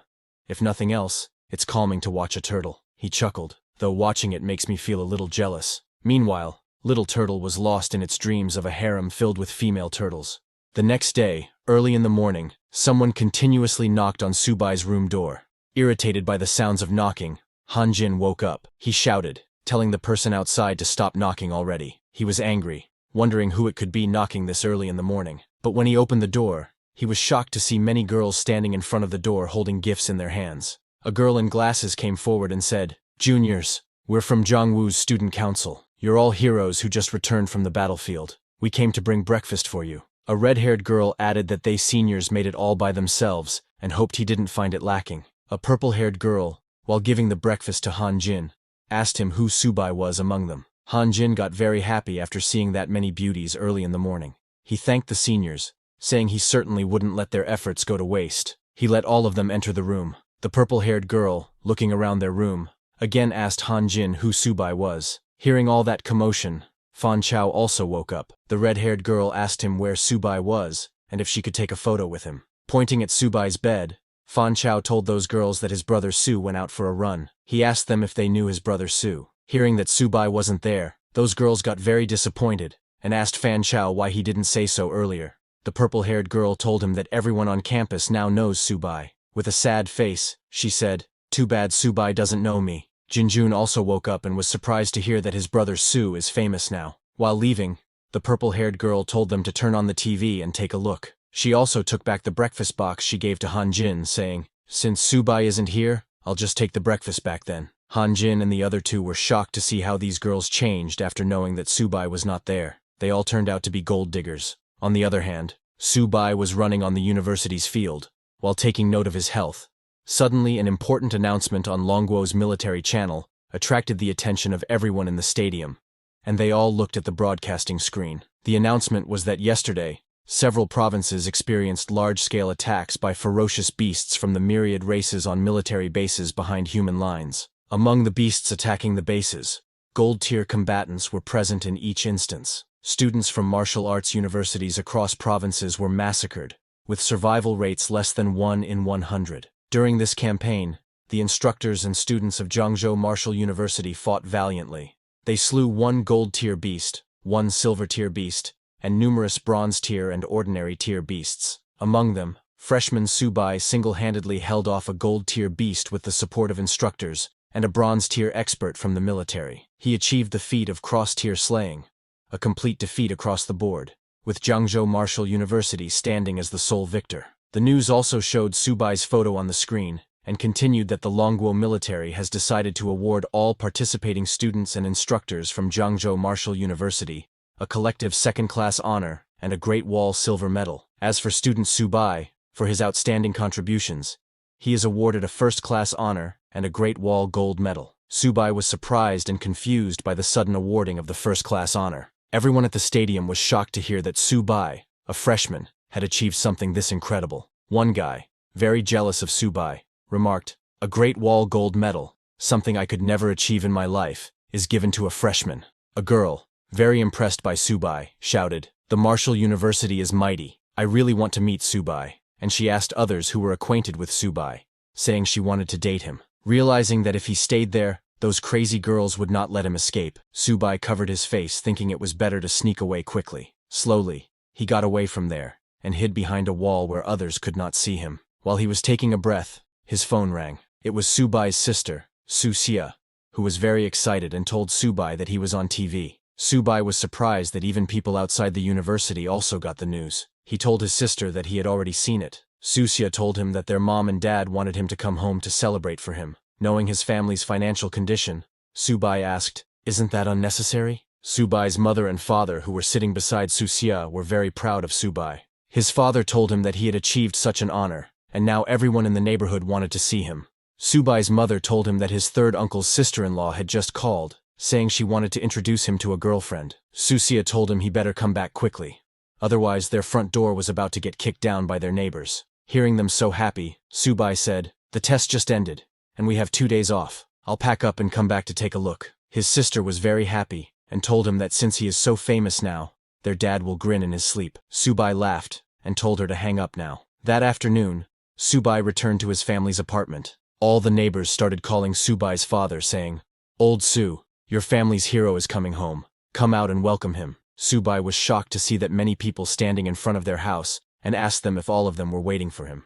The whole neighborhood was gathered there to welcome Subai. They started cheering that the great hero was back. A woman came forward and asked Subai if he still remembered her, saying she had held him when he was a kid. Subai was very surprised and asked, "Isn't everyone being way too enthusiastic?" Subai's family also came out. Susia jumped to hug her hero brother. His mother and father were very happy to see Subai. Subai's father grabbed his hand and asked him to come home. While he was going, another woman asked Subai to come and eat at her house, saying she made seafood dumplings. Subai thanked her but told her that he is allergic to seafood. An old man came forward and asked Subai's father to bring Subai to his house, saying he had stewed turtle soup, and they could have some together. Subai's father thanked everyone and told them that they had already prepared food at home. He added that he would bring Subai to visit each of them once he had rested. Subai told them that later on, he would definitely visit all the uncles and aunties. Hearing that, an old auntie came forward and asked Subai's father to bring Subai over later. Her granddaughter is a university student in the city, and they could meet there.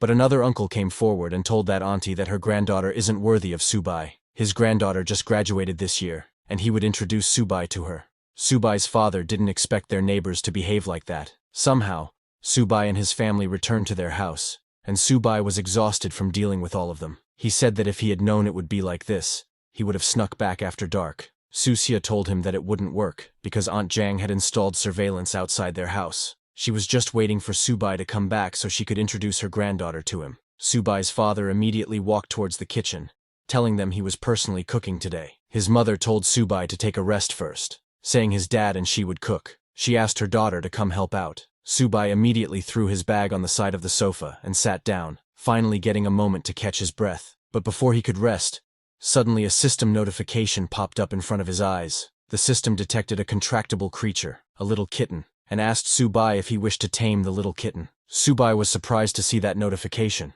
It was the Beastmaster's intuition. Seeing him looking surprised, Susia asked him what was wrong. Subai asked his little sister if their family got a cat. She pointed at a little cat eating food in the corner of the room and asked him if he meant Little White. Seeing the cat, Subai asked his sister if they couldn't have a more impressive pet. Susia petted the little cat and asked Subai what was not impressive about Little White, saying it's so cute. She told him that after he took Little 8, she found Little White on the road a few days ago, so she brought it home. Subai didn't argue with his sister and told her that it's cute if she says it is. He thought that if his sister likes it so much, maybe he should not tame it. But the little cat's status window popped up in front of him. The tamed beast's name is Little Kitten. Its level is Ordinary Initial Stage.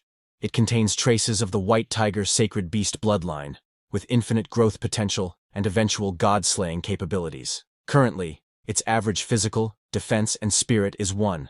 Its agility is 3, and its ability is Claw Strike, which increases attack speed and damage by 100%. Its evolution method is consumption. The system asked Subai if he wanted to tame the kitten. Subai was too shocked to see the little cat's status window, wondering if this stray cat really could have the White Tiger bloodline.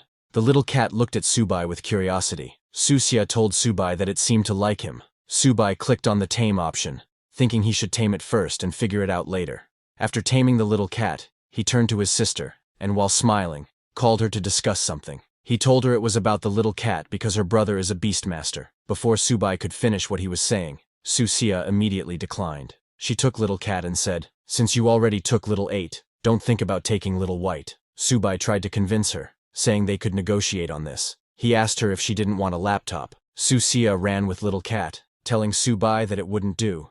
She wouldn't give little white to him. A few minutes later, Subai's mother came with food and saw Subai chasing Susia, who was running away with little cat in her hand. Then, 2 days later, when Subai returned to the university, he had both Little Turtle and Little Cat with him. When students at the university saw Subai, they immediately recognized him. Seeing the cat in Subai's backpack, a girl asked others why he had a cat in his bag and if he was a cat lover. Inside Subai's bag, Little Turtle was very happy to be with Little Cat. It told Little Cat that this is the boss's school and it would have her back from today. However, Little Cat was very uncomfortable in the small bag and complained to Subai that Little Turtle was squishing her. Subai didn't understand what they were talking about. While he was walking, a boy spotted Subai and said, "Isn't that Subai, the one who got the gold medal?" Another boy added, "Is that why, despite his average looks, so many girls are running to his dorm?" They were jealous of Subai's achievements. Hearing them all, Subai thought, "Looks like I'll need to wear a mask when going out in the future." While he was walking, suddenly there was an announcement asking student Subai to please report to the principal's office immediately. Subai was surprised by the announcement, wondering what the principal could want with him. When he went to the principal's office, the principal told Subai that he is truly a man of Huaxia. Because of his excellent performance at the F-269 military base, the school has decided to reward him. The principal asked Subai what he would like. Subai said that he is really grateful to the school, and also to the principal. Subai had always heard that their principal is a stingy man. It would probably be tough even trying to get some food for little 8. He acted like he was thinking hard and told the principal that he wouldn't want the school to go bankrupt over him. "So how about 100 gold tier beast cores?" The principal acted shocked after hearing 100 gold tier beast cores, and said, "Subai, I don't have that many of them. Even if you ground my bones to dust, why don't you ask for the principal's position instead?" Subai then told the principal that he could settle for 100 silver tier ones too. Hearing about the silver tier, the principal told him not to even think about it. He couldn't even get scraps with the amount of honor he has. Subai told his principal that he doesn't want that gold medal or whatever. Can he have 50 silver tier beast cores instead? He tried to make the situation emotional, saying, "Principal, you know I bled for the school." But the principal didn't fall for that and said, "Subai, humans are humans. The strong in the human race have the responsibility and duty to protect the weak. When you saved these students, you were carrying out a duty of yours as one of the strong ones." Subai was lost for words seeing the principal. "Principal, please no more yapping. Let's settle with 50 silver tier beast cores." The principal completely ignored his words and told him that the military and the school are not going to give up on a genius like him. He took a deep breath and told Subai that this is the most he can do. He will let him have 10 bronze tier beast cores. Subai was shocked to hear that his reward is just 10 bronze tier. He immediately declined and asked for 20 bronze tier beast cores. The principal agreed to 15 and told him it's final. Subai accepted the deal. The principal realized that Subai was trying to haggle with him. Subai also realized that his principal is very cheap. The principal then turned around and told Subai that, in addition to the rewards, there's a little something he needs to let Subai know. Surprised, Subai asked him what it is. The principal told Subai that he has been selected by their school as the representative from the first year and will participate in this year's 100 Schools tournament. Subai was confused to hear about the 100 Schools tournament and asked the principal if the reward offer was just a ruse. He said, "Principal, this isn't very nice of you." The principal urged him not to put it that way, explaining that as a student of the Jiangzhou Martial University, it is his duty to bring honor to the school. The principal mentioned that Subai wanted resources and that the tournament is very generous with rewards. Subai replied, "Principal, there must be lots of skilled people in the 100 Schools tournament. It'd be difficult to even get a rank, wouldn't it? It'll be hard work." The principal then asked how the youth of today could be scared of challenges and told Subai to prepare and come to the training room tomorrow. Subai agreed and left. The principal looked outside the window and thought it was getting more difficult to engage the youth today in such activities. Meanwhile, as he was leaving, Subai thought of the tales of the principal being a sly old fox and realized that the gossip was definitely accurate. The next day, 10 students gathered in the practice hall. The principal told them that the 100 Schools tournament is hosted by the military, though the Ministry of Education had given them far fewer resources compared to better-known schools like the martial universities of Beijing and Shanghai. He still sent them off with the hope that they would achieve better results. The principal started the roll call. First was third-year Hu Qing, a bronze middle-tier awakener of the wood elemental. Then came Bai Ningbing, and then Xiong Tianxiang. While the principal was calling their names, an annoyed student commented that it was unfair. Jiangzhou Martial University was founded later, so students here received much fewer resources than those going to famous schools. A girl standing behind agreed, saying she heard that their school has always ranked very low. The principal then called first-year Subai's name last. He immediately responded that he was present. The principal told the students that they are the top students in their respective years, representing the school in the tournament. Then, the principal took out a paper and announced that this year, the team leader would be Subai. Subai was shocked to hear his name and questioned if it was a mistake. When other students heard Subai's name, they became angry. One student asked why a freshman like Subai would be the team lead instead of Hu Qing, the strongest and most experienced among them. Another student pointed out that Subai is just at the initial tier of bronze, a whole tier behind Hu Qing, questioning how he could lead them. The principal became angry and asked if they had seen the news in the past 2 days, explaining that Subai is capable of defeating gold-tier beasts. He challenged anyone who wanted to be the leader to kill a gold-tier beast right now, and he would consider making the swap. Hearing this, a boy laughed and doubted Subai's ability, suggesting it might have just been luck. Another student looked angrily at Subai and said he didn't believe it either. He challenged Subai to a fight right there. All the seniors were angry at Subai, saying they also wanted to challenge him. Subai tried to calm them down, explaining that he was not aware of the whole leader situation at all. Subai was angry with the principal because he felt he was being made a target by everyone. The principal immediately walked away, stating, "That is all for today." He told them to get ready now, as the tournament was less than 20 days away, and he looked forward to their performances. While others were listening to the principal, Subai also made his escape. Some students noticed and shouted, asking where he was going. As he ran away, Subai responded, "Dear seniors, I'm in a hurry. I'll be going to my dorm now." Seeing Subai escape, a boy called him a coward, doubting that Subai had killed the gold-tier beast at all. Another boy angrily declared that he would show Subai who's boss once the tournament started. On the other hand, Subai returned to his dormitory and called his little turtle, telling it that it was time to eat. Looking in his inventory, Subai said, "At least the old man kept his word." He told the little turtle that there were 15 bronze-tier beast cores, enough for it to level up. When Subai gave a beast core to the little turtle, the little cat tried to snatch it. Subai told the little cat not to rush because there was something for it too. He took out some blood essence and gave it to the little cat because its level was still too low. Seeing the little cat eat the blood essence, the little turtle made an innocent face to get some too. It sure eats a lot. Subai gave it another beast core. He was crying while giving those beast cores to the little turtle because one bite cost hundreds of thousands of yuan. The little turtle ate it immediately and asked for more. Subai, while crying, asked how much more it needed to eat to evolve. He poured all the beast cores into the little turtle's bowl and told it that these were the last ones. If it still didn't evolve, then he would feed everything to the little cat in the future.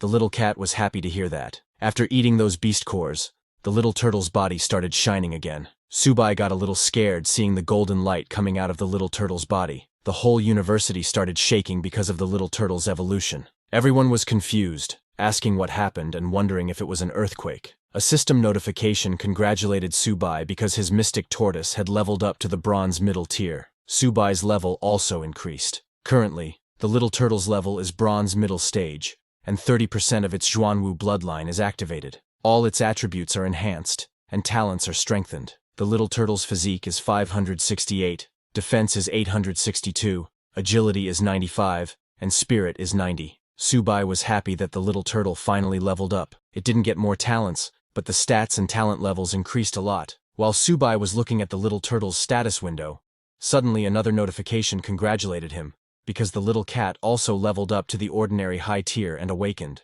Subai's tamed beast, Little Kitten, is now an ordinary high-level beast. It contains traces of the White Tiger Sacred Beast bloodline, with infinite growth potential, and eventually, god-slaying capabilities. Now its strength is 39, defense is 38, agility is 79, and spirit is 25. It also has 3 talents. The first is Claw Strike, which activates by consuming stamina, increasing attack speed and damage by 100%. The second talent is Bloodlust, which activates by consuming stamina, increasing attack by 100% to 500%. The graver the wounds, the higher the bonus. The third talent is Ghostly Haunting Step. It increases movement speed by 100% to 200%. The bonus increases when more vitality is consumed. Seeing the second notification, Subai jumped in happiness that Little Cat leveled up as well. He pet both of his pets and said, "Now that Little 8 and Little White have both leveled up, It's time to show them off on the stage of the 100 Schools tournament. Subai also leveled up with his beasts and became a bronze middle level. His bonus stats increased by 30% from Mystic Turtle and 20% from Little Cat. Currently, his strength is 115, agility is 74, and spirit is 86. Subai now has 3 talents. The first is Infinite Evolution, which applies to all tamed beasts and is gifted by the system. The second talent is that he can use all skills from tamed beasts. This talent is an exclusive Beastmaster Awakened talent. The third talent is originating from the same source, with which Subai can share the energy as well as damage sustained with tamed beasts. The next day, Subai went to the Jiangzhou Martial University Library and was surprised by the huge building.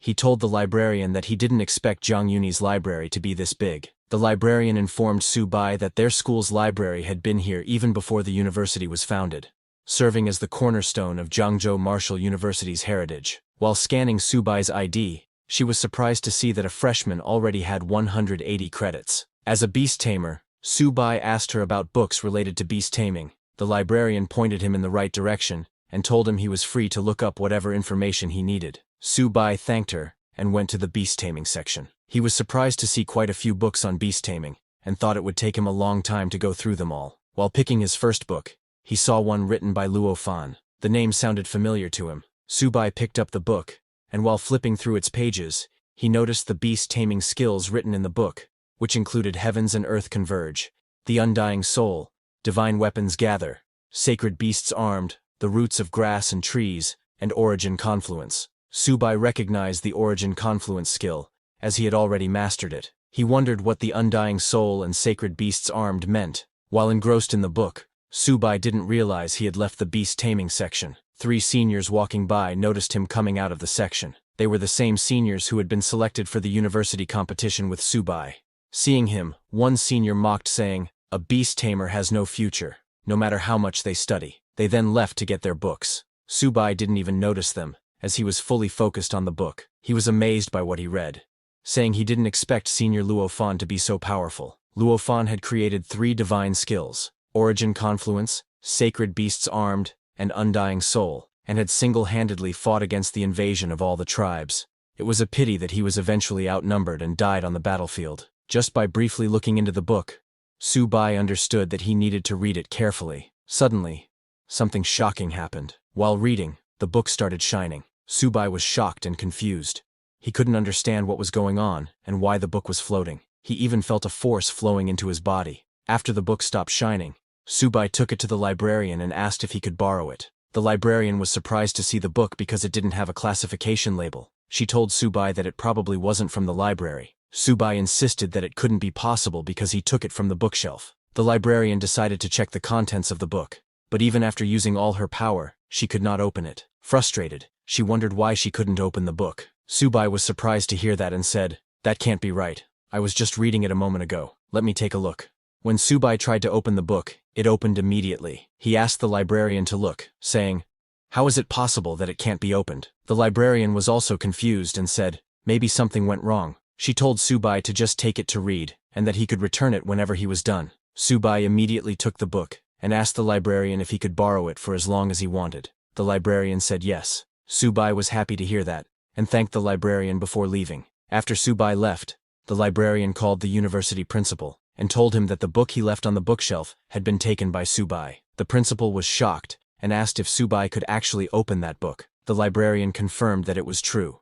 She had seen it with her own eyes. The first-year student, Subai, opened that book. Hearing this, the principal was very happy. He looked up at the sky and said, "Luo Fan, the person you've been waiting for has finally appeared after 100 years. If you, in the underworld, are aware of it, you should be very happy." 2 weeks later, at the Martial University's 100 Schools League, people started to gather at the stadium. A reporter informed the audience that the 100 Schools League was divided into 5 major battle zones: East, South, West, North, and Central. Each battle zone would have 2 qualifying teams. The 8 martial universities of Jiangzhou province would all gather at Jiangzhou Martial University to compete. The stadium was full, and tickets for this year's 100 Schools League were hard to come by. University buses began to arrive, carrying the participants of the competition. A group of students from Fuchuan made fun of the Longying Martial University students, saying, "Longying Martial University dares to show up? They're just here to get beaten. The Longying Martial University students responded saying, "Who gets beaten is still up in the air. Just wait and see, you trash from Fuchuan." All the students were very competitive towards each other as they entered the stadium. The audience also started to gather as the competition was about to start. At the seating stand of Subai's Jiangzhou Martial University, Instructor Fu arrived and asked if everyone was there. A senior told Instructor Fu that Subai hadn't arrived yet, but everyone else was there. Another senior said, "Subai is our team captain.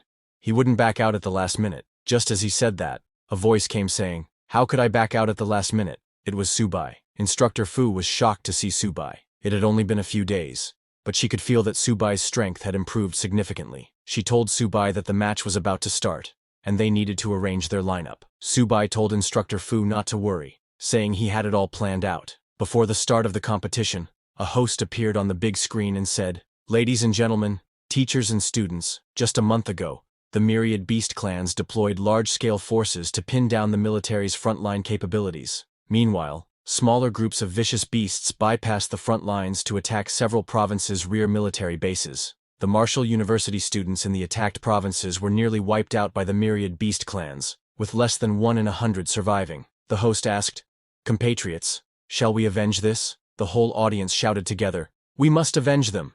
Kill all the vicious beasts! The human race must win!" Seeing the audience's energy, the host said, "If our human race has this spirit, how can the vicious beasts not be destroyed? This is the very purpose of today's 100 Schools League. Now, I declare the official opening of the Jiangzhou Provincial League." Then the rules of the competition were announced. As this is a team battle format, each team can have up to 5 participants in each match. The loser is eliminated, and the winner continues. The team with the last remaining participant wins. The host proceeded with the random draw for the matchups. The first match was between Longying Martial University and Xinmin. The second match was between Jiangzhou Martial University and Qingyun Martial University. The third match was between Fuchuan Martial University and Xicheng Martial University. The fourth match was between Anyi Martial University and Jiangsu Martial University. The host asked participants from Longying Martial University and Xinmin Martial University to come to the field. Subai's seniors were a little surprised to see that they had actually drawn Qingyun Martial University. Instructor Fu was also worried because the fight between Longying and Xinmin had already started, and their lineup hadn't been decided yet. While they were talking, suddenly the principal of Jiangzhou Martial University came and asked Subai if he had arranged the lineup. Subai proudly told the principal that for the lineup, he would be the first to go. The remaining 4 could figure it out themselves. Everyone was surprised to hear that and asked Subai if this was a strategy. A senior asked Subai if they shouldn't make targeted arrangements based on Qingyun Martial University's lineup. Other seniors agreed with that senior and asked Subai what would happen if he couldn't win. It would be an embarrassment for Jiangzhou Martial University. The seniors were very angry at Subai. Subai told everyone not to worry, saying he would not disappoint them. While they were talking, the principal noticed that in just a few days, Subai's level had increased so much. The principal admitted that his comprehension was really impressive. The principal whispered to Subai not to go too far, and at least leave some soup for his seniors to drink. Otherwise, if he offended them all, it would be hard for Subai to get by in school in the future. Subai nodded that he understood. On the other hand, the Longying Martial University and Xinmin match ended, with Xinmin Martial University winning. Seeing their fight, Instructor Fu said, "Xinmin Martial University is incredibly strong. They defeated Longying so quickly." She then turned to Subai and wished him all the best as it was his turn to take the stage. Subai walked towards the arena. He asked his seniors to watch closely. His seniors didn't like his attitude, saying, "Let's see how capable he is." When Subai went on the arena, Waifu Yanran started cheering for him. Subai's roommates were also there cheering for him. To fight, a red-haired student from Qingyun Martial University came on the stage. When the red-haired student saw Subai, he immediately recognized him and said, "You must be that freshman who slayed the golden tier vicious beast, right?" Subai, a little annoyed by his title, admitted that it's him. That red-haired guy was Qingyun Martial University squad captain, Li Lingfeng, a mid-bronze rank stone power user. Li Ling transformed his arms into stone and said to Subai that today, he would show him what true power is like. Subai completely ignored his warning and focused on taking out his little turtle from the bag. Li Ling was surprised to see the little turtle and asked Subai if this was his tamed beast. He laughed at Subai saying, "Don't tell me you brought your household pet to the competition." Subai completely ignored him again and took out some food to eat, saying he was in a bit of a rush this morning and hadn't had breakfast yet. When the audience saw Subai's little turtle, they also became very confused. wondering why he had brought a little turtle to the competition. A guy commented that Zhangzhou Martial University really doesn't have anyone worth mentioning anymore, so they are actually letting this kind of trash go on stage. Even Subai's seniors thought he was seriously underestimating his opponent. A senior asked others if Subai's opponent, being at the mid-bronze rank, was really someone he could handle. While they all were wondering about the little turtle, Instructor Fu was wondering why Subai was eating peanuts and drinking cola on the stage. After taking out the little turtle, Subai sat on the stage, opened a can of cola, and told the little turtle that after eating so many beast cores, it shouldn't embarrass him. The little turtle moved forward and released bright light from its body. Li Ling felt the power coming out of the little turtle's body and wondered if this turtle could really be his tamed beast. Subai's little turtle took on its black tortoise form. This time it was a stable form, and the little turtle fully controlled the transformation. Li Ling got too scared seeing the little turtle's terrifying form. The whole audience was shocked to see such a massive turtle. A guy remarked that just one eye of the turtle alone is as big as a basketball. Looking at the little turtle's armor, one guy asked, "Is that its skin? This is clearly an armor, and it's actually shining like metal." Looking at the little turtle's claws and limbs, one man said, "No wonder Subai can kill a gold-ranked beast. This turtle could crush anyone with a single slap." Yanren was very happy knowing that her future husband, Subai, is stronger now. Subai's roommate, Fan Chao, was very shocked, wondering when Subai's little turtle got this big. Subai, while drinking cola, ordered the little turtle to finish the fight quickly. On Subai's command, the little turtle swung its huge claws at Li Ling, who could not even react to the little turtle's attack. With just one move, the little turtle sent Li Ling flying. Li Ling went flying and fell on the ground with a solid impact. He didn't get injured because he used his stone power and turned his back into stone, but Li Ling was too shocked after seeing how formidable the little turtle was. Subai told Li Ling to just hold on a little longer because he wanted to finish his cola before going down. Seeing Subai's arrogance, Li Ling got very angry. He stood up, thinking it was just a sneak attack. He must focus all his power. Li Ling said, "Subai, you think you're tough? Then let's see who's tougher." Saying that, Li Ling used his stone transformation and fully turned his whole body into stone. He jumped high in the sky and used his rock fist skill to attack the little turtle. But before his punch could even land, Subai's little turtle hit him with its claws and sent him flying off the field. Instructor Fu was shocked that the fight was over, and that Subai had actually won. Subai's seniors were also very shocked, admitting that the turtle is too strong. The principal praised Subai, saying, "The younger generation is truly formidable." From the audience, a guy asked others if the captain of Qingyun Martial University was actually an idiot, questioning how he could not dodge such a big slap when the speed didn't even seem that fast. Another guy seated beside said, "Bro, it's clear you didn't study physics well. The speed of that turtle doesn't seem fast, but that's because he's big." Amazed by the little turtle's power, a guy said, "Even a mid-tier bronze-level ability user can't stop Subai's turtle's attack. This turtle is unstoppable, a creature that can slay a golden-level fierce beast.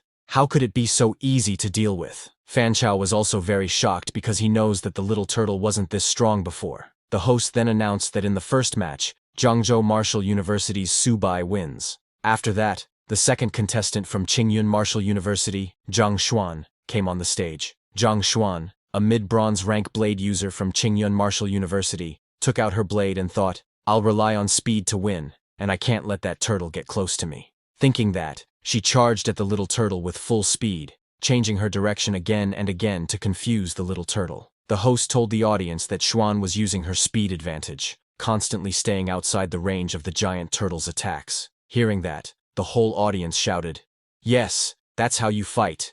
The guy who went up earlier was dumb. Xuan was thinking that as long as she found an opportunity, one strike would be enough to win. Instructor Fu was a little worried seeing that Xuan had been dodging, looking for an opportunity, and the turtle couldn't hit her at all with its speed. The seniors were also worried, thinking Subai was still underestimating his opponent. They all were worried for Subai, but Subai was enjoying his snack with cola. Xuan moved to the right side of the little turtle, who attacked her with full power, even destroying the ground. But Xuan jumped into the air and dodged the little turtle's attack. Landing on the ground, she said, "Subai, your turtle is really strong, but I can choose to directly deal with the beast tamer."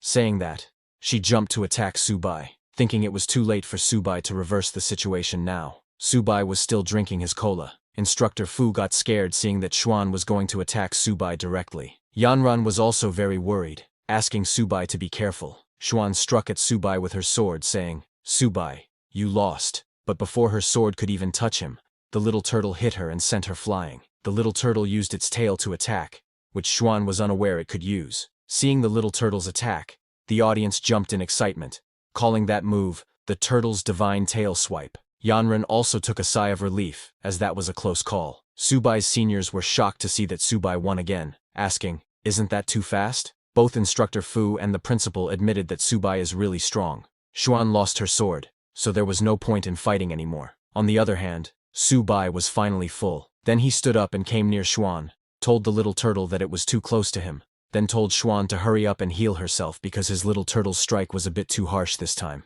Xuan was really heavily injured.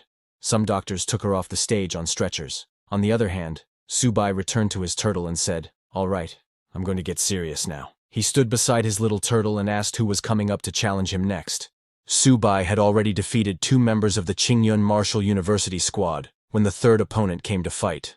Subai's little turtle didn't even give her any chance and hit her with its huge claws. The third opponent was defeated in just 1 move without Subai even giving the little turtle any instruction. Subai started to get bored and asked for the next opponent, but even the 4th opponent was easily defeated by the little turtle. Subai didn't even look at the opponent and started taking selfies. After Subai's little turtle defeated the 5th opponent, the host came onto the arena and announced that Jiangzhou Martial University's Subai wins. The whole audience was shocked to see that Subai from Jiangzhou Martial University had been eating peanuts the entire time, relying on a turtle to fight in the ring, and still won. They had never seen such an unbridled contestant in their whole life. All the girls became Subai's fans. Waifu Yanran was also very happy seeing Subai win. Han Jian praised Subai's little turtle as it won 5 consecutive matches. Fan Chao gave Subai a nickname, 1 man, 5 wins. All the audience followed after Fan Chao and started calling Subai, 1 man, 5 wins. While leaving the arena, Subai felt very embarrassed when he heard what people were calling him. He wondered why it sounded so weird because it felt like he was being called a turtle. When Subai returned to his team, Instructor Fu patted his shoulder, telling him that he did well. The principal was also very happy seeing that Subai single-handedly defeated the formidable Qingshan Martial University, bringing great honor to their Jiangzhou Martial University. Subai thanked everyone for the praise. Then, Instructor Fu turned to everyone and told them to go rest for a bit because the morning matches were over. After the lunch break, they would continue with the second round. The principal told all the students that during the league, the cafeteria was open to all contestants for free. Everyone could go and enjoy the food to replenish their energy. Hearing that food was free of charge, Subai got very happy and immediately went to the cafeteria with his little turtle. While Subai was eating and resting, all the other universities were planning their strategies. At the Fuchuan Martial University Lounge, Fuchuan University's principal told his students that if they faced Jiangzhou Martial University in the next match, Jiangzhou University would likely send Subai again. A student asked the principal what they should do, because Subai's tamed beast was almost invincible in close combat. The principal pointed at a purple-haired boy named Mao Kai, telling him that if they really faced Jiangzhou Martial University, Mao Kai would have to handle Subai because he was their team captain and a poison-type user, so there was no need for close combat. Mao Kai agreed, saying when the time comes,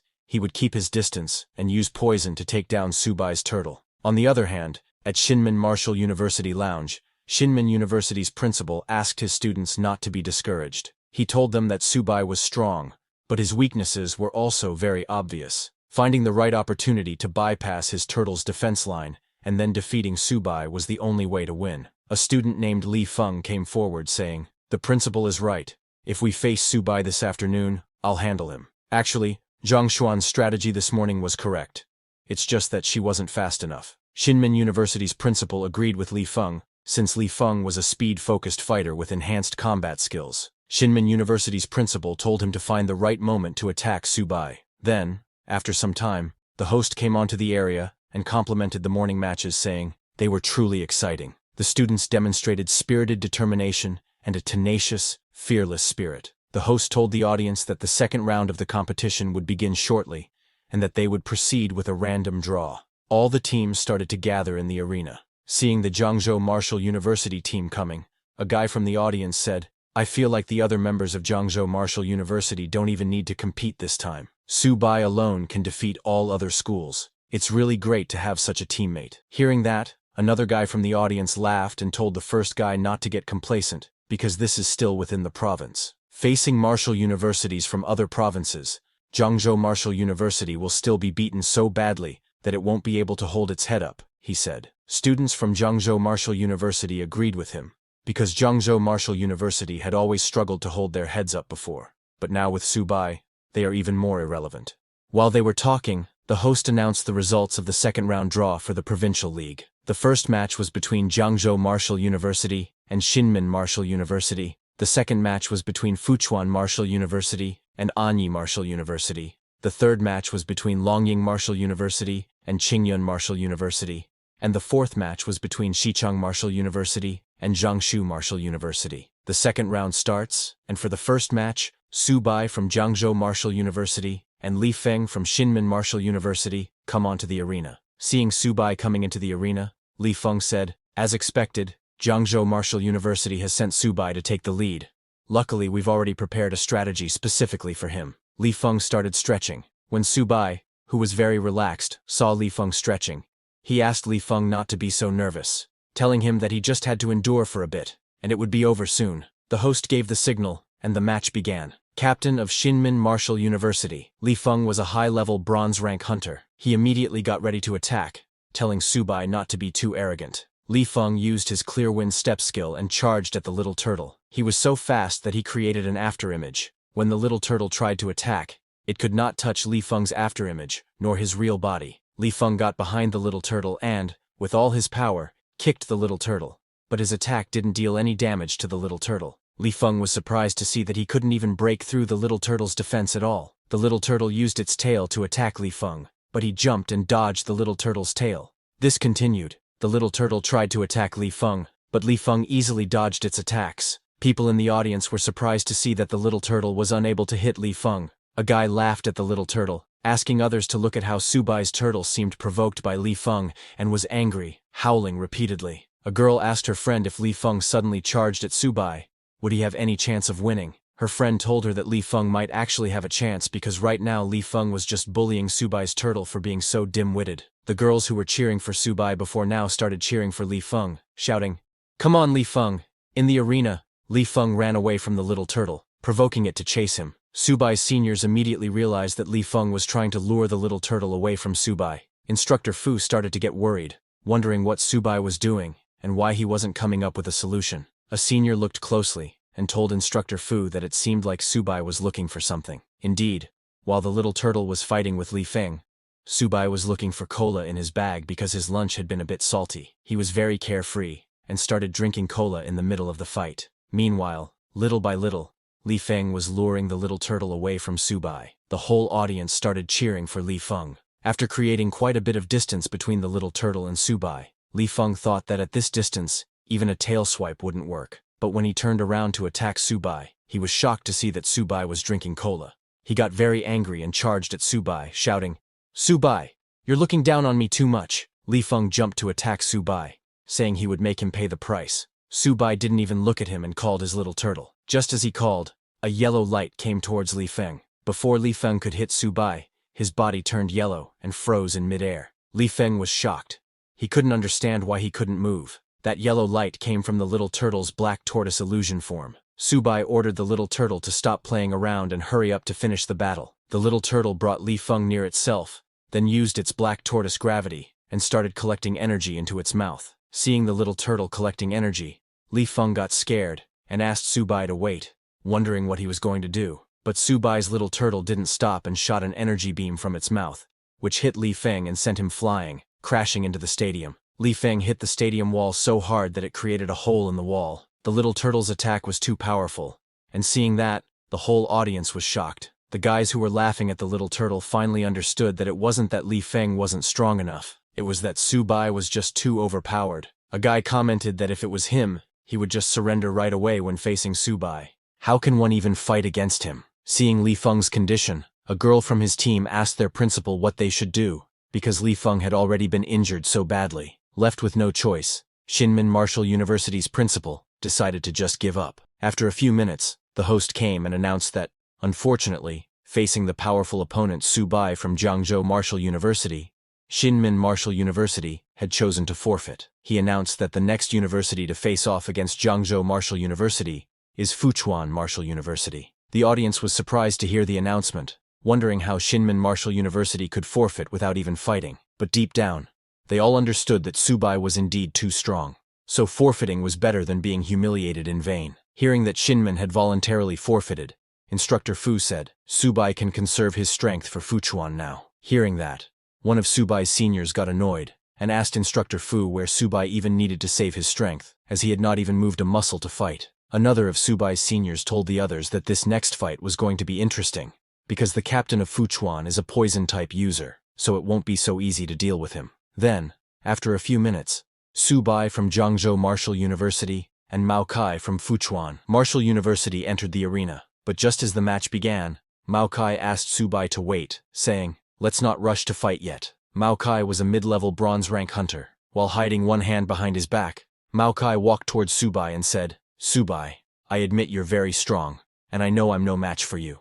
So how about we make a deal?" Subai, who was drinking cola, was surprised to hear Mao Kai and asked him what deal he was talking about. Mao Kai walked a little closer to Subai, telling him that he admits he might not be Subai's match in this round, but he really wants to discuss beast taming with him. Subai became very confused, hearing that Mao Kai wanted to discuss beast taming with him. He could not understand what Mao Kai was up to. On the other hand, Mao Kai, while hiding one hand behind, was continuously mobilizing his poison elements. It didn't take too long for Subai to realize that Mao Kai was trying to stall for time, because it takes a long time for poison-type ability users to mobilize their elements. Subai immediately ordered his little turtle to attack. Seeing the little turtle coming to attack, Mao Kai realized that Subai had figured out his plan, but it was too late. Mao Kai had already mobilized his poison element. He threw poison fog towards the little turtle, telling Subai that even a divine beast can't escape his poison fog. The poison fog immediately surrounded the little turtle and moved towards Subai. Seeing the poison fog coming, Subai realized there was no way to dodge this.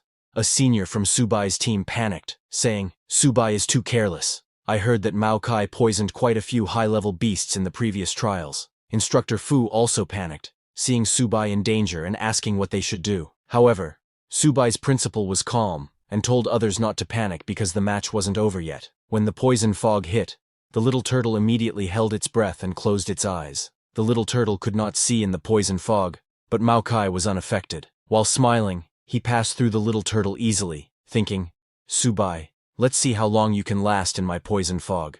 You were too careless. Once I release my poisonous fog, the match is over." When Mao Kai walked past the little turtle, he saw Subai's shadow sitting on the ground. He realized that Subai was meditating to resist the poison fog. But Subai was not just facing poison fog. Mao Kai took out his poison claws and then jumped high to attack Subai. But before his poison claws could even touch Subai, a shield appeared and blocked his attack. Subai smiled, seeing a sneak attack from behind in the poison fog, and said, "Mao Kai, too bad that you ran into me." Mao Kai was shocked, wondering how this was possible. As a beast tamer, how could Subai withstand his full-powered poison claw attack in the poison fog? Subai's principal was shocked to see Subai use shared origin. Confused, Instructor Fu asked the principal what shared origin was. The principal told her that it is a high-level beast tamer talent. The principal was surprised to see that Subai could already transfer the beast's defense onto himself. In the arena, after blocking Mao Kai's attack, Subai said, "Let's end this quickly because this poison fog stinks." Just as he said that, the little turtle turned around and looked at Mao Kai. Seeing the little turtle's red glowing eyes, Mao Kai became very scared because his location had been exposed. The little turtle didn't even give Mao Kai a chance to react and attacked with its claws, sending him flying out of the arena. Seeing Subai win, Fan Chao jumped in happiness, shouting, "Brother Su is insane. He sent the poison ability user flying out of the poison fog." Waifu Yanran was also very happy, but seeing how powerful Subai had become, she said that she wouldn't let Subai get too far ahead of her. The whole audience started cheering for Subai and his turtle, calling him, "One man, 5 wins." The host then appeared on the big screen and announced that since student Mao Kai of Fuchuan Martial University was unable to continue fighting, Fuchuan Martial University had also chosen to forfeit. The winner of this provincial league is Zhangzhou Martial University's Subai. After winning the competition, Subai was very happy and proud of his beast, Little Turtle. He patted the little turtle, saying it was time to wrap up. When Subai came down from the arena, his principal praised him, telling him that he had brought honor to Zhangzhou Martial University this time. "Well done," he said. Hearing his principal's praise, Subai asked the principal if, in that case, he could get some more medicine resources. Hearing that, the principal understood that Subai was trying to take advantage of him again, but he wouldn't fall for it so easily. The principal tried to change the topic and pointed at Subai's seniors, telling them that since Jiangzhou Martial University won the provincial league, the military would award them with military merit points, and they could exchange them for resources at the logistics department. Hearing that, an annoyed senior asked the principal if, since they only sent out Subai, the military merit points had anything to do with them. The principal was at a loss for words hearing that, and he changed the topic again, saying, "In 3 days, we'll be heading to Luo City to participate in the All Warzone League. Do you have confidence?" Subai immediately replied that they do have confidence. Hearing that, the principal said, "Good." He turned around and said, "Since everyone's tired, go back and have a good rest to prepare for the Warzone League in 3 days." Subai tried calling the principal again to ask him about the resources, but the principal didn't even look back, and, while leaving, told Subai that he was looking forward to seeing his outstanding performance in 3 days. Seeing the principal running away, Subai called him an old fox, because he runs so fast when it comes to resources. Then, after some time, it was telecast on the news that the Provincial League of the 100 Schools League had now concluded. The top 3 were Imperial Capital Martial University, Magic City Martial University, and Great Wall Guard Martial University. Many talented individuals performed exceptionally well in this league, but the most dazzling of them was Subai from Jiangzhou Martial University, who, winning all 3 matches 1 versus 5, secured the overall championship for Jiangzhou Province. Students of Jiangzhou Martial University were amazed to see that Subai was in the news again.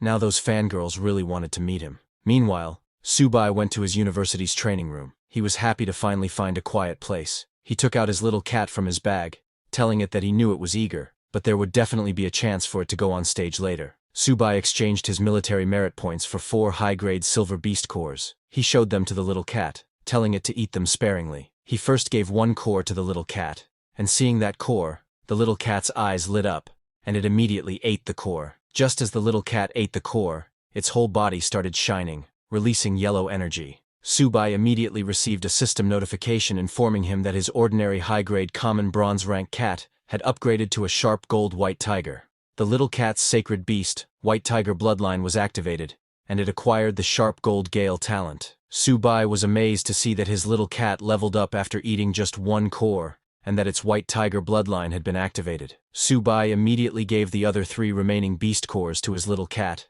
telling it to eat a few more. Seeing the 3 more cores, the little cat jumped in happiness and started eating them immediately. Subai told it to eat slowly, saying, "No one's going to steal them from you." Subai thought that after eating these, his little cat should be able to level up again. However, after the little cat ate those 3 cores, there was no change. Subai was very confused, seeing that his little cat had eaten all of them, and there was no reaction. He wondered if those high-grade silver beast cores were fake, but suddenly, the little cat's whole body started shining again in yellow light, but this time, the light was 10 times stronger than the first time. When the light stopped, Subai was too shocked to see his little cat. The little cat's body had transformed completely. It grew bigger than Subai's height, and looked even more amazing. Seeing that, Subai thought it was way cooler than Little Turtle's transformation. A notification informed Subai that his sharp gold white tiger had upgraded to the intermediate bronze level. Immediately, Subai checked his little cat's status window. The little cat had leveled up to the intermediate bronze level. Its white tiger bloodline had been activated 30%. All its attributes had greatly improved, and its talents had been enhanced. Currently, its constitution was 158, defense was 105, agility was 295, and spirit was 60. The little cat has 3 talents. The first talent is Sharp Gold Claws, which consumes a certain amount of physical energy to launch 100 attacks on a single enemy in a very short period of time. The first attack power is 150% of the basic attack value, and after each attack, the amplitude of the next attack increases by 2%. The second talent is Sharp Gold Spirit, which consumes a certain amount of energy to cover the whole body with sharp gold energy. Each attack has a 200% tearing effect. It can be used in combination with the Sharp Gold Claws to greatly increase the damage caused by the Sharp Gold Claws. The third talent is Sharp Gold Ghost, which consumes a large amount of physical energy, causing the movement speed and attack speed to increase by 300%. It can be used in combination with Sharp Gold Claws, allowing Sharp Gold Claws to complete 100 attacks instantly. Seeing the little cat's status window, Subai became very happy, saying it was worth giving the little cat 4 high-grade silver beast cores because these stats are insane. Subai petted the little cat, telling it that he was counting on it for the Warzone League. The little cat became very happy to hear that and hugged Subai. Meanwhile, at the Imperial capital where the Warzone League is going to be held in 3 days, in a huge mansion, a man watching Subai's match on the television said, "This Subai is interesting. It seems he has a lot of secrets." That man ordered his subordinate to go and investigate Subai, saying, "Maybe his turtle is even more ridiculous than Luo fans back then." His subordinate said yes and left. 3 days later, at the Luohe Martial University competition venue, teams from across the country arrived for the competition.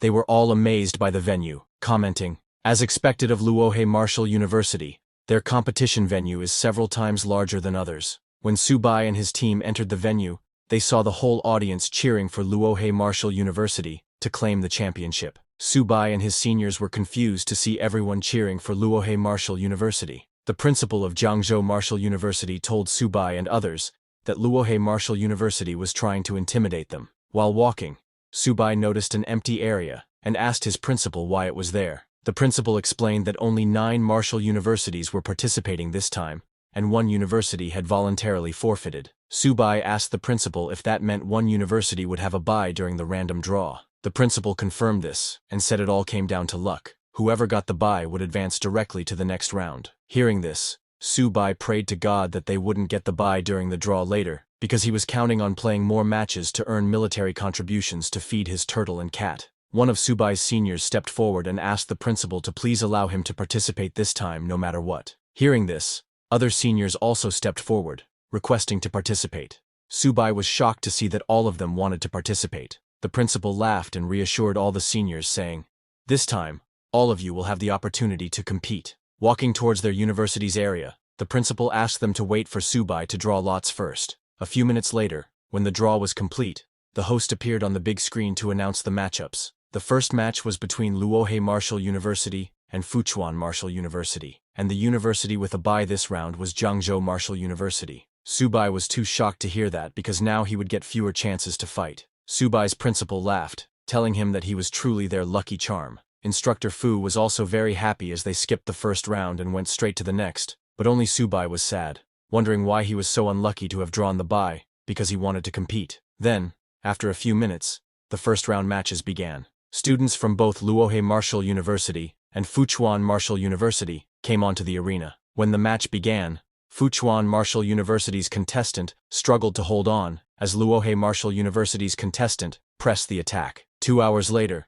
the host came onto the big screen, announcing that the first round quarterfinals had concluded, and now they would announce the results of the second round draw. But when the host saw the draw results, she was shocked herself. She announced that the university with a bye this round was still Jiangzhou Martial University. Hearing this, people in the audience were very shocked, asking what was going on, and if there was some kind of shady business happening. A guy asked, "What kind of luck is this? Jiangzhou Martial University hasn't done anything. Just sitting in the audience watching the matches." Another guy said he traveled all this way just to watch Subai sitting in the ring, eating peanuts and drinking cola. So one bye is understandable, but why a second time too? A girl suggested that perhaps Luohe Martial University is afraid of facing Subai directly, so they deliberately gave Jiangzhou Martial University a bye. Others in the audience agreed with the girl, saying the competition system is unfair. How could such a strong competitor like Subai keep getting a bye? This is disrespectful to the opponents. Hearing the audience's complaints, a representative from the military came forward to clarify that after a thorough inspection, there is no evidence of any bias or foul play by Jiangzhou Martial University, and the competition will continue. Hearing the announcement, Subai's principal became very happy, because this meant they had ranked 3rd in this competition zone, and as long as they win one more match, they can participate in the final of the 5 major competition zones. On the other hand, Subai was shocked, asking, "How is it another bye? Can't they let me compete?"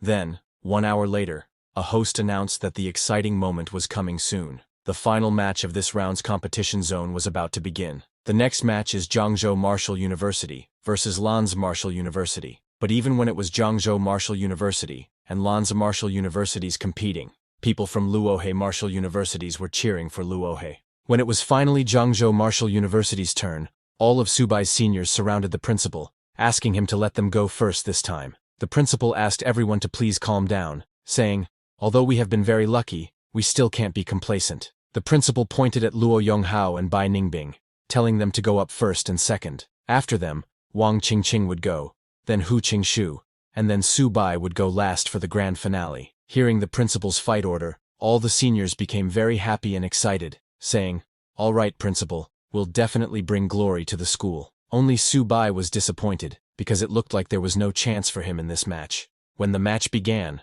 Luo Yonghao went first into the arena. He tried to take on a bronze mid-level opponent with his bronze low-level strength, and, in the end, he lost narrowly. Next, Bai Ningbing stepped onto the stage, and immediately went into a berserk state, completely abandoning defense and fighting recklessly. He actually forced his opponent to retreat continuously, and Jiangzhou Martial University won. Next up was Wang Qingqing, the school beauty, who showed that her combat skills were no joke with a soft whip technique that combined both offense and defense. She sent her opponent flying out of the ring, giving Jiangzhou Martial University another win. Instructor Fu was very happy to see that they won again, because now they only needed to win one more match to win this round. Seeing the other students, Su Bai's principal felt like their strength had skyrocketed. He wondered if it could be that Su Bai had influenced them. On the other hand, Su Bai was crying inside because his seniors were taking all the military contributions. He wondered when it would finally be his turn. Then, for the next match, Hu Qingshu from Jiangzhou Martial University entered the arena.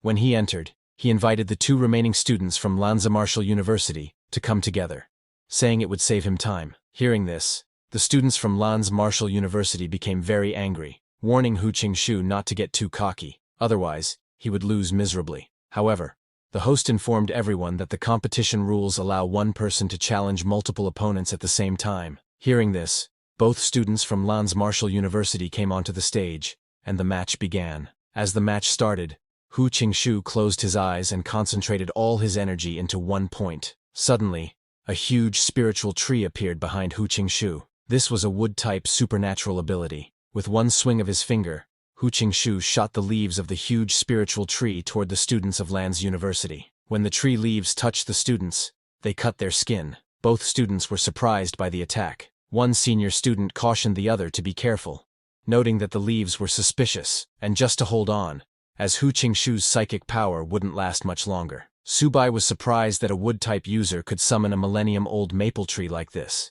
He admitted that Hu Qingshu's psychic power was pretty terrifying. Even Su Bai's principal was impressed, seeing that Qingshu's strength had increased again. The principal thought that Hu Qingshu was truly living up to being from that family. People in the audience were also amazed, commenting that the current batch of Jiangzhou University was truly full of hidden talents, with one dark horse after another emerging. Even senior Hu Qingshu was this strong, but a guy from the audience commented that he still thought Su Bai was stronger.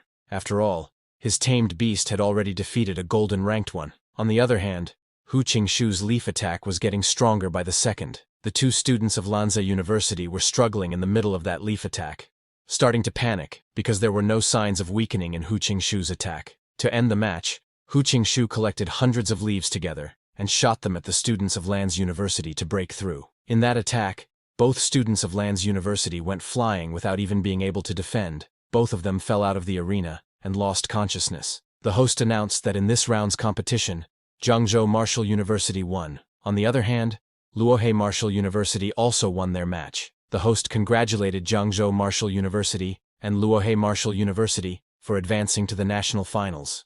After winning, Hu Qingshu returned to his university's venue, where the principal praised him, telling him that his performance this time surprised everyone. Hu Qingshu thanked his principal, who then told everyone that the real hero of this competition was still Su Bai. Su Bai was shocked to hear that he was a hero. He thought the principal was making fun of him for not being able to go on stage. The principal explained that if it weren't for Su Bai getting 2 consecutive buys in the draws, they wouldn't have won so easily. Everyone was at a loss for words. The principal then told them that since they were all exhausted, they should get some rest and be ready, because 1 week from now, they would be heading to the national finals. He informed the students that this time, in addition to the military contribution rewards earned by each student in the competition, the school would provide extra resources as training rewards. Su Bai was shocked to hear that because he was coming back empty-handed this time. He had to figure out how to gather some resources to feed those 2 gluttons. On the other hand, Su Bai's seniors became very happy hearing the principal and started cheering,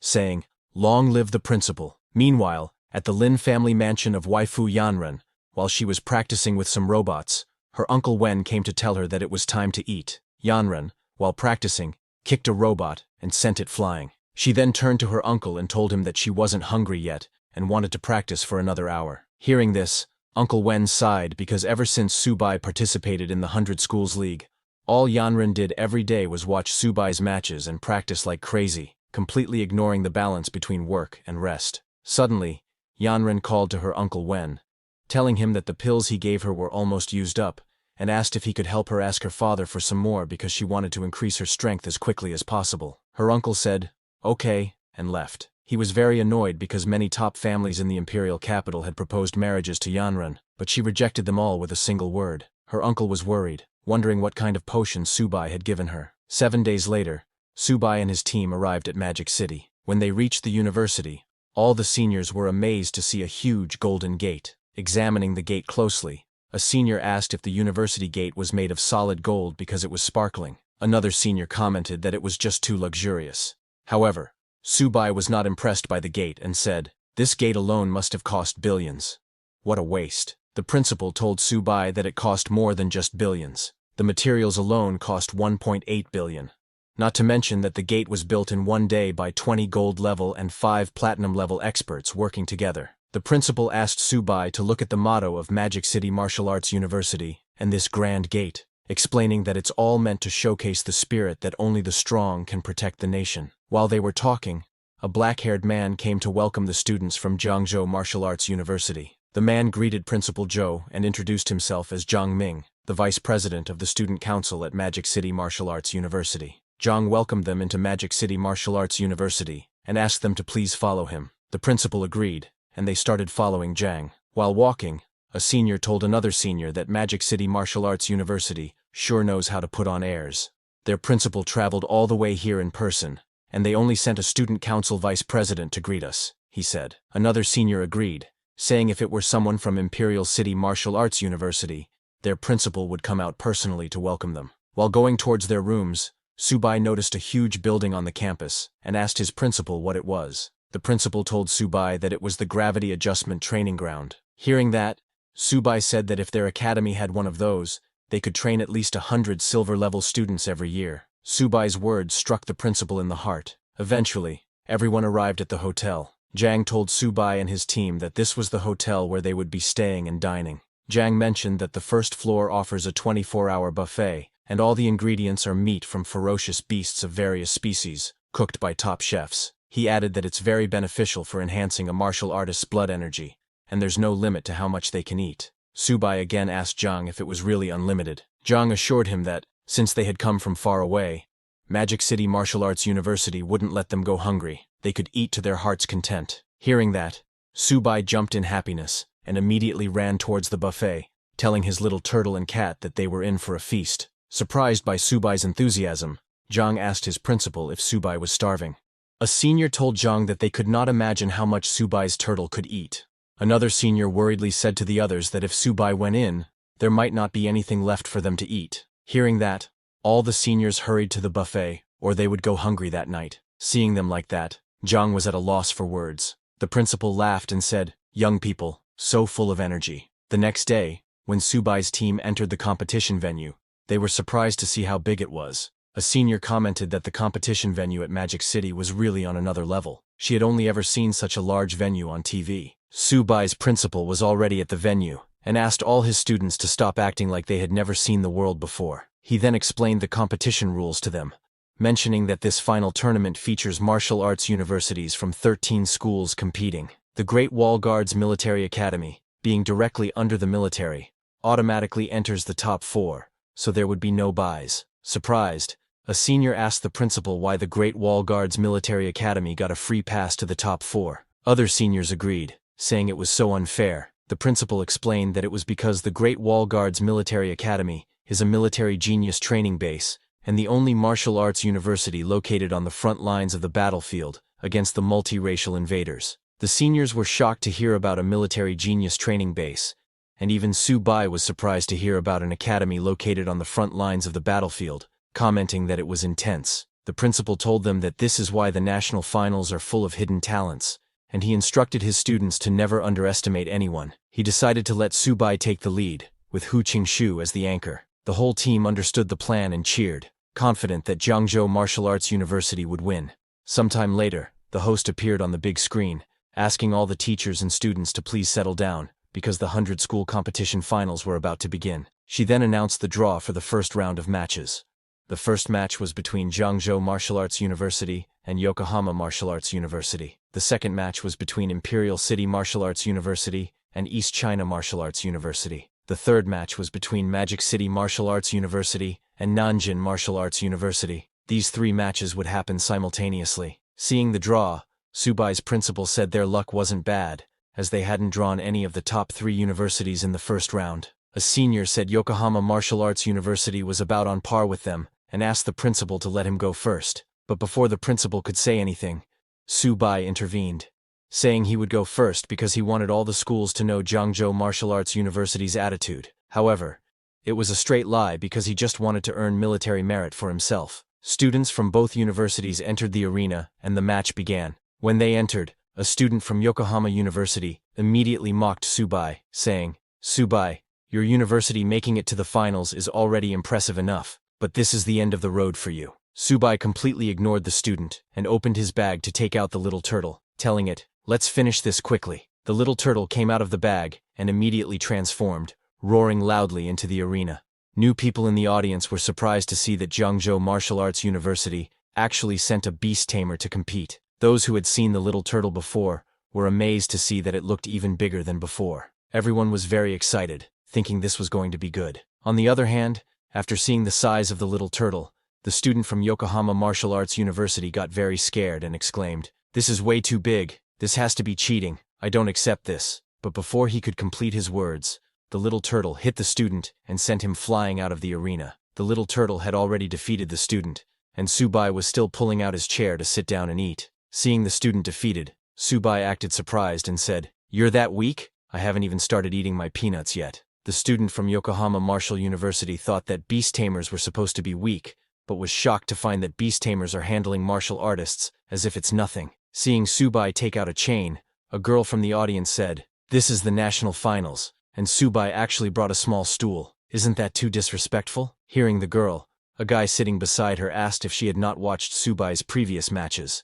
He told her that Subai's turtle has insane defense and strength, definitely at the silver level, and if one had a beast like that, he would be crushing bronze-level martial artists as if it's nothing. Meanwhile, in the arena, another student from Yokohama Martial University came in. Seeing Subai sitting on a chain and eating peanuts, the student became very angry, telling Subai that he was humiliating them. She jumped towards Subai shouting that she would make him pay, but Subai completely ignored her and continued reading his comic saying, "This comic is really good." When the girl got near Subai, the little turtle shot an energy beam from its mouth and sent the girl flying. The host announced, "Jiangzhou Martial Arts University's Subai wins." Seeing that Subai not only snacks on peanuts but even brought his own stool, a senior of Subai asked if this was the attitude he was talking about. Seeing this, Subai's principal sighed, saying, "Subai really doesn't know how to keep a low profile. Humiliating his opponent like this is not good. Now how am I supposed to face Yokohama Martial Arts University's Principal Chen after this?" Though he was saying this, he was very happy inside. Hu Qingshu warned his principal not to celebrate too early, because Subai might meet a real challenge soon. He pointed at a different arena and asked the principal if the red-haired boy was the team captain from Imperial City Martial Arts University. The principal looked into that arena, where a red-haired boy from Imperial City Martial Arts University and a boy wearing a mask were fighting. The masked boy jumped to attack the red-haired boy, and when he hit, there was suddenly a huge explosion. When the smoke cleared, the masked boy was on the ground, and it was announced that Imperial City Martial Arts University wins. The red-haired boy, a flame user, apologized to his opponent, saying he hit a little too hard. Seeing that red-haired boy, Subai's principal felt a little nervous, because that boy was a fire attribute martial artist, and he's at the peak of the silver level. Seeing a silver-level fire attribute martial artist, Subai's seniors were shocked, asking, "Is this the terrifying strength of Imperial City Martial Arts University?" Hu Qingshu told the other seniors that if the Great Wall Guard's military academy doesn't step in, only Magic City Martial Arts University might be able to match them. While they were talking, Subai defeated another student from Yokohama Martial University. The host announced on the big screen that Jiangzhou Martial Arts University had won the match. Subai and his little turtle were very happy hearing that. While he was celebrating, two people were looking at him from the side. One was the principal of Luohe Martial Arts University, and beside him was Wang Mingkun, a silver rank student of his university. Mingkun asked his principal to let him handle Subai, saying he would let Jiangzhou Martial Arts University taste the feeling of 1 versus 5. The principal of Luohe Martial Arts University agreed, and advised Mingkun to use his speed to win, and not to go head-to-head with that turtle. Mingkun laughed and told his principal not to worry. Then the host announced that the next match would be between Jiangzhou Martial Arts University and Luohe Martial Arts University. After the announcement, Wang Mingkun entered the arena from Luohe Martial Arts University, and the match began. Mingkun walked towards the little turtle, telling Subai that he got lucky last round, but this time,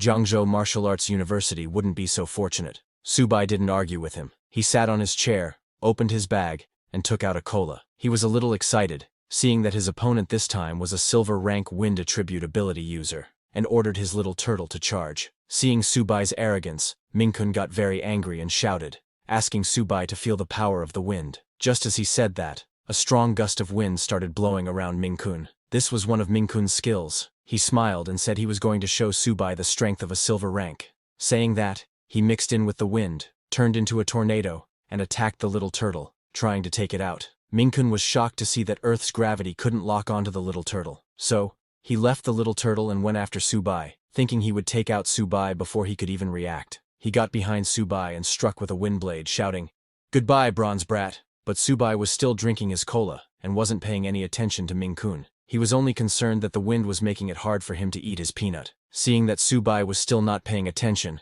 Mingkun got even more angry, and struck with multiple wind blades, telling Subai that he would make his defeat swift and painless. The wind blades hit and destroyed the ground where Subai was sitting.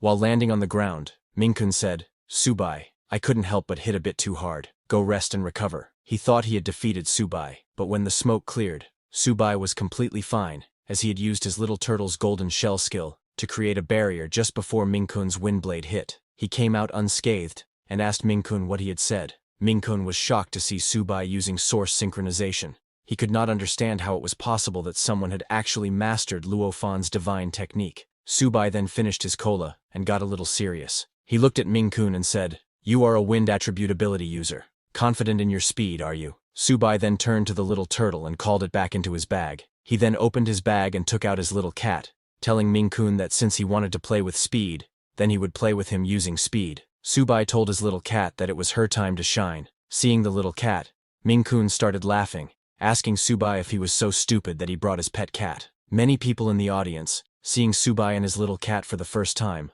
also started laughing, asking each other which university this guy was from. A girl from the audience told others that he was from Jiangzhou Martial Arts University. That girl complimented Subai, saying he was interesting for bringing his pet cat, and that the little cat was so cute she wanted to raise one too. Subai's seniors were also very confused seeing the little cat, wondering what Subai was doing. Was he trying to mock his opponent? First a small stool, then a small cola, and now he's brought out his pet to mock his opponent, worried a senior. He asked the other seniors if this would work because Subai's opponent is a wind attribute ability user, but the principal of Jiangzhou Martial Arts University was very calm, as he could see that the little cat was not a normal cat. He told all the senior students not to rush and just watch, because that's no ordinary cat. Mingkun, unaware of this, continued laughing. He asked Subai to just bring out that turtle, but Subai completely ignored his words, and told his little cat not to hit too hard, because this was just a match, not a battlefield. Just as he said that, the little cat transformed into her beast form and roared loudly.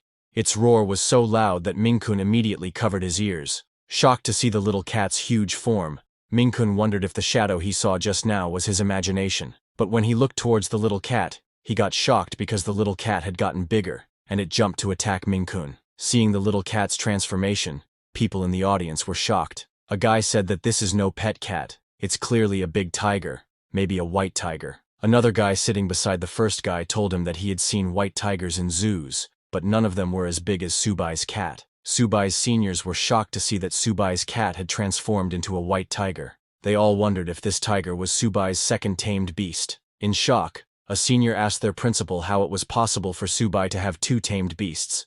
Because even for a silver rank beast tamer, taming a second beast is extremely difficult. Subai's principal smiled and told them it seems Subai has more secrets than they know. On the other hand, in the arena, Mingkun used his super speed and struck the little cat with his wind blade. His aim and speed were completely perfect, and his attack even landed on the little cat's neck. But when he looked back at the little cat, he saw that the little cat he had just attacked had just disappeared. He was shocked to see that it was an afterimage. He couldn't understand how the little cat could be so fast. Subai's little cat started running around Ming-kun with super speed, creating many afterimages. It was faster than Ming-kun and surpassed the wind. Ming-kun couldn't believe it. He couldn't admit that the little cat's speed surpassed the wind. He turned to Subai, sitting in a corner, and decided to forget about the little cat, thinking that as long as he defeated Subai, he would win. He charged at Subai with all his speed to attack, but before Ming-kun could reach him, the little cat reached there first, and raised its paws to attack. Ming-kun was too shocked to see that the little cat reached Subai before him. He said this was impossible,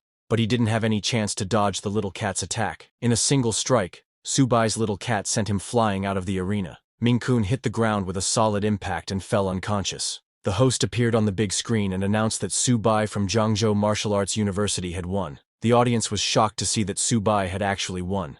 A mid-tier bronze had defeated a silver-rank captain from a prestigious university. A guy commented that this was almost complete domination, questioning if it was fake. A girl from Zhangzhou asked others why it felt like Subai's white tiger was even fiercer than the turtle, wondering about the deal with this big tiger. Regardless of what the audience was thinking, it was clear that Subai had won, and everyone was cheering for him. From the judges' panel, a judge asked the other judges if they had ever heard of this Subai before, and what year he was at Zhangzhou Martial Arts University. Another judge commented that even the top students from the elite university in the capital and the army aren't this strong. He continued, saying Zhangzhou Martial Arts University had actually produced such a monster this year, predicting that Zhangzhou Martial Arts University was about to rise. Meanwhile, at the Imperial City Martial Arts University rest area, a student told his captain that Ming-kun from Luohe Martial Arts University was too weak. Looking at Subai, an Imperial City Martial Arts University student angrily said, "This country bumpkin,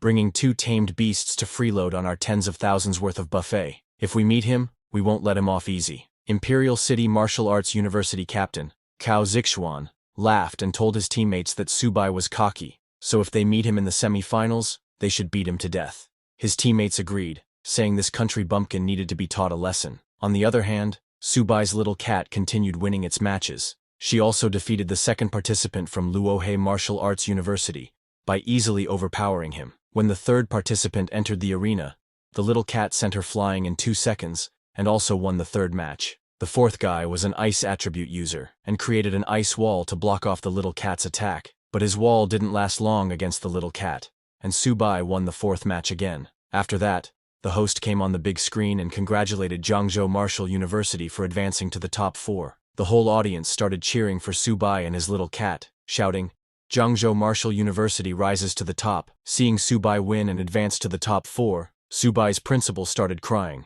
saying, "Heaven has eyes. Our Zhangzhou Martial University has finally made it to the top 4. When Subai returned to his team, all his seniors praised him, telling him he did well. An excited senior said, "Now let's see who dares to look down on Zhangzhou Martial University." Subai's principal came running to Subai, telling him that he truly hadn't let them down. The principal told Subai that he was the greatest contributor to Zhangzhou Martial University in centuries. Subai acted modestly and told the principal that it was his duty. The principal then let Subai sit down, and while grabbing Subai's hand, he told him that making it to the top 4 completes their mission, and that this would be the most glorious page in the history of Zhangzhou Martial University. The principal assured all his students that their contributions to the university would be richly rewarded. Shocked, Subai asked his principal if there weren't still the top 4 matches, and how the mission was already completed. It didn't take Subai long to understand that his old principal was planning to hand over the billions of resources for the championship, but Subai wouldn't accept that. The principal told Subai that their goal of securing the top 6 and aiming for the top 4 had already been achieved. He then asked Subai if he was considering challenging the 3 top-tier universities.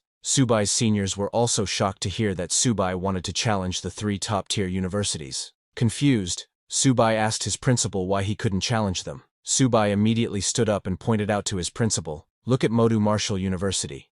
Just their gate cost 1.8 billion. Even if Zhangzhou Martial University becomes the 4th top school, they wouldn't dare to be so extravagant." He turned to his seniors and said that, in his opinion, they should aim for first place and rebuild their university gate. "We can't let down the expectations of the people of Zhangzhou. We must strive for first place." Hearing Subai's words, the other seniors were motivated and told their principal that Subai was right. They couldn't give up like this. A senior told Subai that although he found them quite annoying, their performance made them a worthy captain. They all agreed that the top 4 matches would be arranged by Subai. Hearing all of this, the principal stood up and praised them, telling them their enthusiasm and courage were commendable. He asked them all to go back and rest, prepare well for tomorrow's top 4 matches, and strive for first place. After receiving their principal's approval, all the students left. Seeing them going, the principal thought, these kids are still young and impulsive. They actually want to challenge the 3 top-tier schools. Later, at the Dragon Nation's Supreme Military Command, a meeting was going on. The secretary told the marshal that the 100 Universities League was about to enter the top 4 finals, expected to conclude in 2 days, and the military preparations for the counterattack against the myriad races were complete. Gathered at the front lines, ready to launch the counterattack at any moment. Hearing that, the marshal said it was good. He told everyone present there that once the 100 Universities League concludes, the counterattack against the myriad races would officially begin. All students must also go to the battlefield to fight. All the military personnel saluted the marshal and shouted, "To avenge the tens of thousands of students and mentors who died, those who offend the Dragon Nation, no matter how far, will be punished." The next morning at Madhu Hotel, in Subai's room, he was practicing his martial arts with the book he got from the library, and the little turtle and little cat were eating their food, which Subai had gotten for them from the hotel's buffet. Subai was floating in the air, and suddenly his body released huge amounts of energy into the air. It was Subai's Holy Beast armament activation. Just as it activated, Subai suddenly changed places with the little turtle. He was where the little turtle had been eating his food, and the little turtle fell onto the sofa where Subai had been floating. Subai was shocked, and could not understand what had just happened. Immediately, a system notification came congratulating Subai. The system told him that he had successfully comprehended the beast Tamer's exclusive talent skill, transposition. Using this transposition skill within a range of 1 kilometer, the beast Tamer and the tamed beast can swap positions, ignoring all restrictions. In shock, Subai looked at the even more shocked little turtle, and thought about how they had instantly swapped positions. What kind of skill is this? But he didn't pay more attention to it, thinking that more skills won't hurt, and they might have unexpected effects on the battlefield. He picked up his bag and asked his little turtle and little cat to let's go, saying, "We're going to challenge the 3 top-tier schools," and then he left for the competition. In the stadium, the host told the audience that after a day of intense battles yesterday, the 100 Universities League had finally entered the top 4 competition stage. The host then introduced the audience to the Great Wall Guardian Military Academy, which was about to take the stage. She told the audience that the Great Wall Guardian Military Academy was originally a military base of the Great Wall Guardians, established in 1907, and was one of the first military bases erected on the myriad races battlefield. In its 94-year history, the myriad races have launched hundreds of campaigns against the Great Wall Guardian Military Academy, but the students and mentors fought to the death, killing countless myriad race beasts and strong warriors, and it still stands tall. The motto of the Great Wall Guardian Military Academy is, "As long as the myriad races exist, the Great Wall will never fall." To this day, the strongest human, the only king-level expert, Mr. Ni Qing, is the honorary principal of the Great Wall Guardians. This is also why the myriad race strongmen dare not set foot in the territory of the Great Wall Guardian Military Academy. Just as the host said that, king-level expert Nie Qing entered the stage with his students. The host told the people that as the strongest martial arts university in the Dragon Nation, and the frontline barrier of humanity, the Great Wall Guardians are well-deserved. The whole audience was amazed seeing the students and the principal of the Great Wall Guardian Military Academy. A guy from the audience told others that it's said that the Great Wall Guardian Military Academy is a city of heroes, and every student inside is a hero. Another guy standing beside him said that Modu Martial University and Capital Martial University are already so strong, and the Great Wall Guardian Military Academy is even stronger. It's hard to imagine how terrifying their strength must be. A guy asked others if the host said the Great Wall Guardian Military Academy has 5 team members. Don't they have substitutes? Another boy seated beside him laughed and told the first guy that he is underestimating the Great Wall Guardian Military Academy. They are the Great Wall Guardian Military Academy. Do they even need substitutes? Looking at the big screen, Subai's principal told him that king-level expert Nie Qing is the bulwark of our human race. For Jiangzhou Martial University to fight against the Great Wall Military Academy is already an honor. Seeing the king-level expert, Subai got very motivated, thinking about when he will be able to become the bulwark of humanity like him.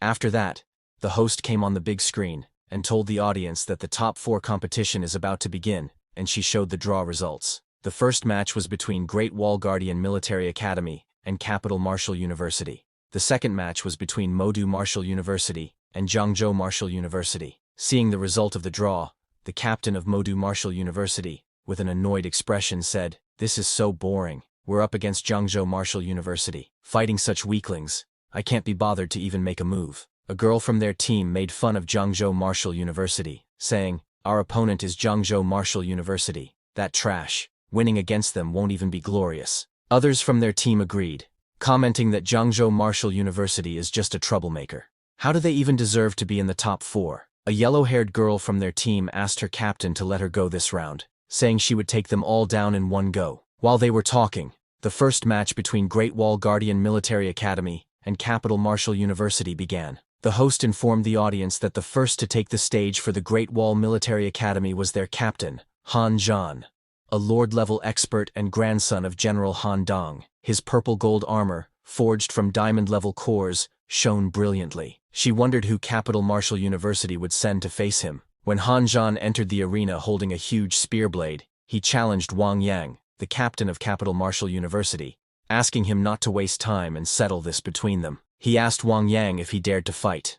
Seeing that Han Zhan directly challenged Wang Yang, the whole audience got excited, wondering if Capital Martial University and the Great Wall Military Academy were starting with a king versus king match. The whole audience started demanding the match of king versus king. Hearing the audience's demand, Wang Yang from Capital Martial University jumped into the arena, also a spearblade user. As he entered, he mocked Han Zhan, saying, "Old Han, why make such a big deal out of it? I'm afraid you'll be a sore loser." Just as Wang Yang entered the arena, all the girls started cheering for him, calling Wang Yang their idol. Seeing the Han Zhan versus Wang Yang match heating up right from the start, Subai's principal told Subai that youth is truly wonderful. Hearing the girls cheering for Wang Yang, Subai asked his seniors if Wang Yang was really that handsome because he didn't see it. Subai then turned to his teammates and asked one of his seniors named Luo to go up first and show the audience what they are made of. Shocked, Senior Luo asked Subai if he could really do it. Meanwhile, on the arena, Han Zhan got into position and challenged Wang Yang to start,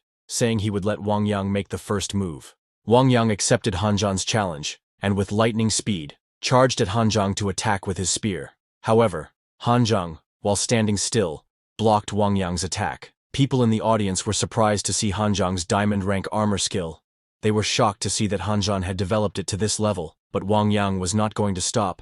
He continuously attacked Han Zhan from all directions, shouting, "Han Zhan, so what if your blood ki is high? So what if your armor is strong? I can still defeat you." Seeing them fighting, Subai's principal told Subai that Wang Yang is an extreme agility and attack-type fighter, coupled with the howling wind, making it completely impossible to see him. Subai agreed with his original comment that he is absolutely terrifying. Watching their fight, Subai thought to himself that this is the power of a mid-silver rank, wondering who he is going to stand against them as he is only a mid-bronze rank. On the other hand, in the arena, while Wang Yang was continuously moving and attacking, Han Zhan saw an opening in his movements and smiled. He raised his spear weapons high, and after collecting huge amounts of energy, he hit the ground. His attack was so powerful that it destroyed the arena ground and sent strong shockwaves all around. The shockwave hit Wang Yang, who was running around. As Wang Yang got hit, he lost his movement and stopped running. Seeing Han Zhang's attack, a judge told others that this is Grand General Han's Sky Splitter Slash. He remembered 3 years ago, Grand General Han Dang used this slash to kill a diamond rank enemy. That judge was shocked to see that this attack's terrifying power forced Wang Yang to stop. A commentator praised Han Zhan, telling the audience that Han Zhan actually used an extremely offensive combat technique as a control technique. This move was unthinkable. Another commentator said it is brilliant that Han Zhan actually thought of such a tactic. He truly deserves to be the top warrior of the Military Martial University. While everyone was praising Han Zhan, Wang Yang stood up again to fight. He was not going down that easily. While swinging his spear, he charged at Han Zhan again. He was using his full power in this attack, and was aiming to finish this match in one go. Seeing that Wang Yang was going for a direct confrontation, Han Zhan told Wang Yang he was going to lose. Saying that, Han Zhan also used his most powerful move, because of which there was a sudden blast of flames in the arena that even scared the audience. His attack was so powerful that Wang Yang could not even reach him.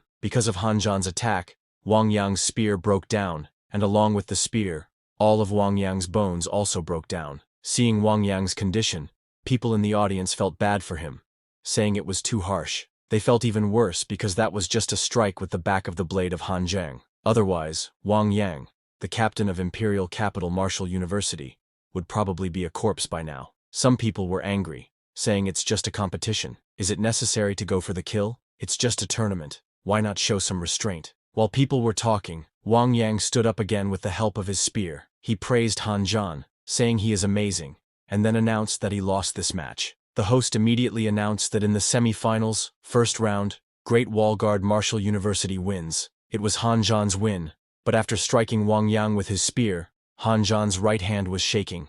After seeing Han Zhang's power, Subai remarked, "It seems that Great Wall Guard Martial University is really strong." Then, Subai's principal came forward and said that since the first round was over, it was their turn. He asked one of his students, Luo Yong, if he was ready. Luo Yong told the principal that he was ready, and then entered the arena. The principal advised Luo Yong to know his limits because their focus was on participation, ensuring everyone gets a chance to compete. So, if he couldn't handle it, he should just surrender and not push himself. However, Luo Yong was very confident and, while taking out his longsword, told his principal not to worry, saying he wouldn't embarrass Jiangzhou Martial University. On the other hand, for the second round, Imperial City Martial Arts University sent a black-haired boy named Zheng Leiqiao. When Zheng entered the arena, the match began. Zheng, a dual-blade user, laughed as he entered the arena and took out his two blades, saying, "This will be fun." Zheng, somewhat of a lunatic who looked down on Luo Yong, licked his blade and said,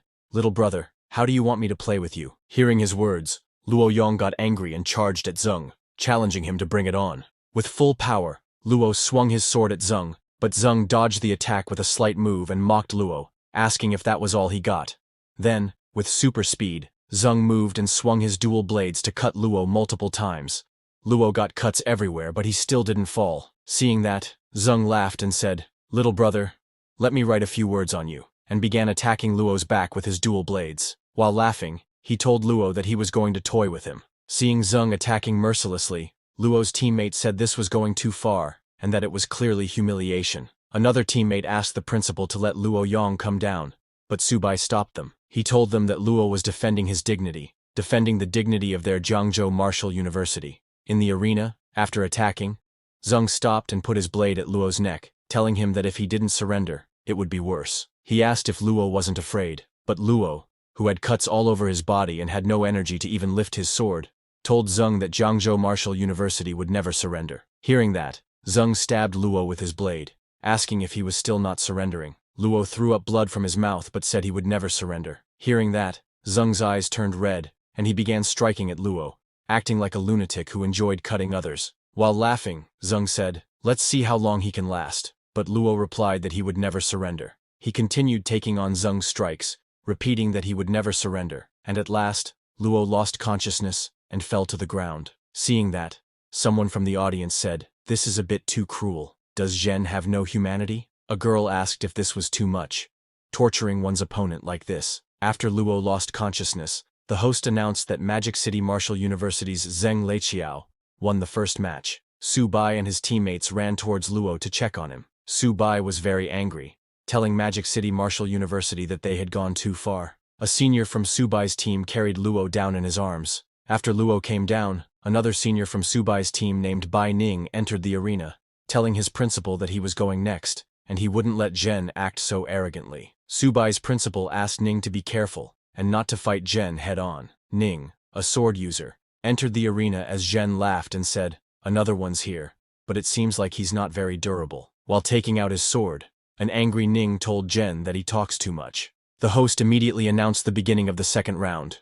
As the round began, Ning charged at Zhen, shouting, "Zhen, I want your life." Ning swung his sword at Zhen, but like before, Zhen dodged Ning's attack. Seeing Ning's ruthless intent to kill, Zhen maneuvered his body and counterattacked with his sword, telling Ning that he wouldn't give him the chance to strike. Both Ning and Zhen continuously attacked each other, aiming to kill. Witnessing the fight, a spectator from the audience questioned whether they were really just kids, and remarked on the brutality of the battle between students. People in the audience started to get worried. One person suggested that they should call it a draw, because if the fighting continued, they might end up killing each other. Another remarked that even from hundreds of meters away, he could almost smell the strong scent of blood, and it was terrifying. In the arena, both Ning and Zhen were injured by each other's blades. When Zhen began to get scared due to his injuries, he asked Ning if he was trying to die. An injured Ning responded that he wanted Zhen's life. Ning then swung his sword aiming for Zhen's neck, but Zhen dodged and attacked Ning's leg.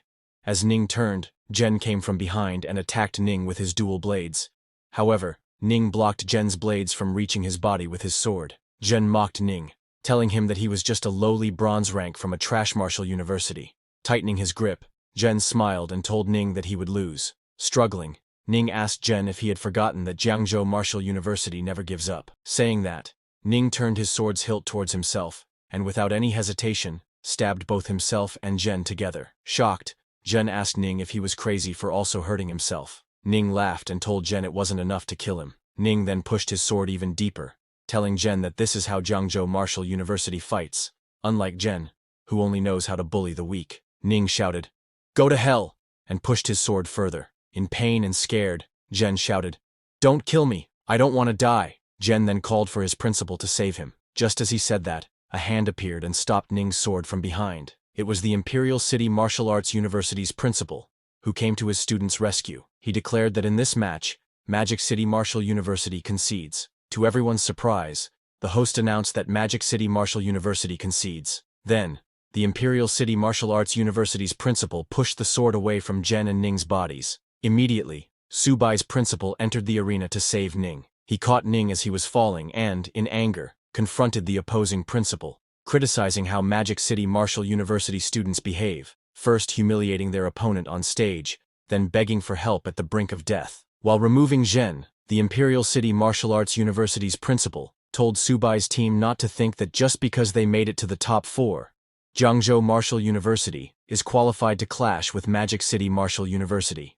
As the drama unfolded, the medical team attended to Zeng, who was less injured, instead of Ning, which angered Subai's principal. He reminded everyone that the lives of Jiangzhou Martial University students are just as valuable. As the Imperial City Martial Arts University principal began to leave, he dismissively told Subai's principal that further discussion was pointless, and that the truth would be revealed on the stage. Frustrated, Subai's principal agreed, and then urged Subai to get on stage and retaliate fiercely, to make them pay for mistreating anyone from Jiangzhou Martial University. Motivated by his principal's words, Subai confidently entered the arena, promising to make them pay. After leaving the arena with Ning and laying him down on a stretcher, Subai's principal told Ning that he had brought glory to Jiangzhou Martial University. The other seniors told Ning that they were proud of him and asked him to take good care of himself, assuring him that Subai would definitely teach them a lesson. On the other hand, Imperial City Martial Arts University's captain, Cao Zixuan,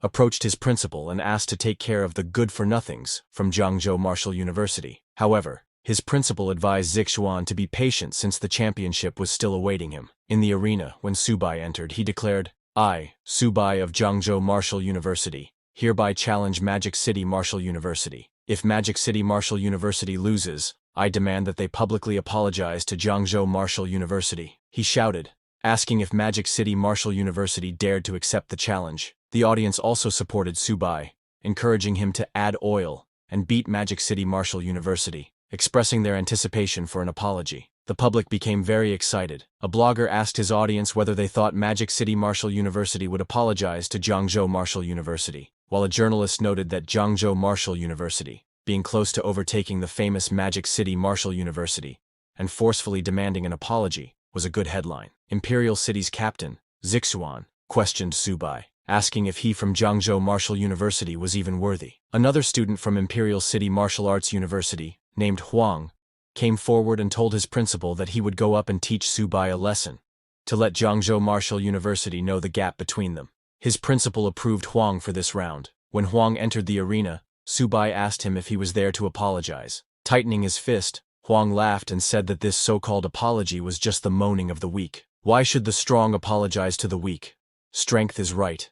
Strength is the truth. Hearing this, Subai asked the host to let Magic City Martial University send another one up, saying fighting one by one was too tiring and he was in a hurry. Seeing this, people started calling Subai arrogant. A man commented that Cao Zixuan was on par with Wang Yang, Magic City Martial University's strongest student. A girl remarked that Magic City Martial University was really overdoing it. How could Subai possibly defeat two of them? Seeing that Imperial City Martial Arts University didn't reply to his demand, Subai mocked them while showing his fingers and asked Zixuan to come up then. Seeing Subai daring to provoke his Magic City Martial University like this, the principal of Imperial City Martial Arts University got very angry. He ordered Zixuan to use his strength to show Jiangzhou Martial University that Magic City Martial University's dignity was not to be trampled on. Zixuan agreed and immediately jumped into the arena, taking out his two swords and saying, "Since Jiangzhou Martial University is so arrogant, they will satisfy their request." Zixuan immediately unleashed his power with his red and blue swords, his whole body covered with a red and blue aura. Zixuan called Subai Kid, telling him he would show him how boasting without strength is just asking for humiliation. Just as Zixuan unleashed his aura, a judge pointed out the dual swords in Cao Zixuan's hands to the other judges. He explained that they were made of Millennium Cold Iron and Molten Scarlet Iron, materials so rare that these two sharp swords were priceless. The cores at the hilt were from platinum-level experts of the myriad races. The other judges were shocked to learn that the Cao family and Magic City Martial University were really willing to invest such resources into Cao Zixuan. The first judge mentioned that the god of ice and fire, a graduate from Magic City Martial Arts University, had left the strongest cultivation method to them. Could it be that Cao Zixuan was cultivating this technique? Then, after releasing his aura, Zixuan told Subai not to accuse their magic warriors of bullying the weak. He was giving Subai time to release the tamed beast now. Otherwise, he might not have a chance. Subai thanked Zixuan for his kindness,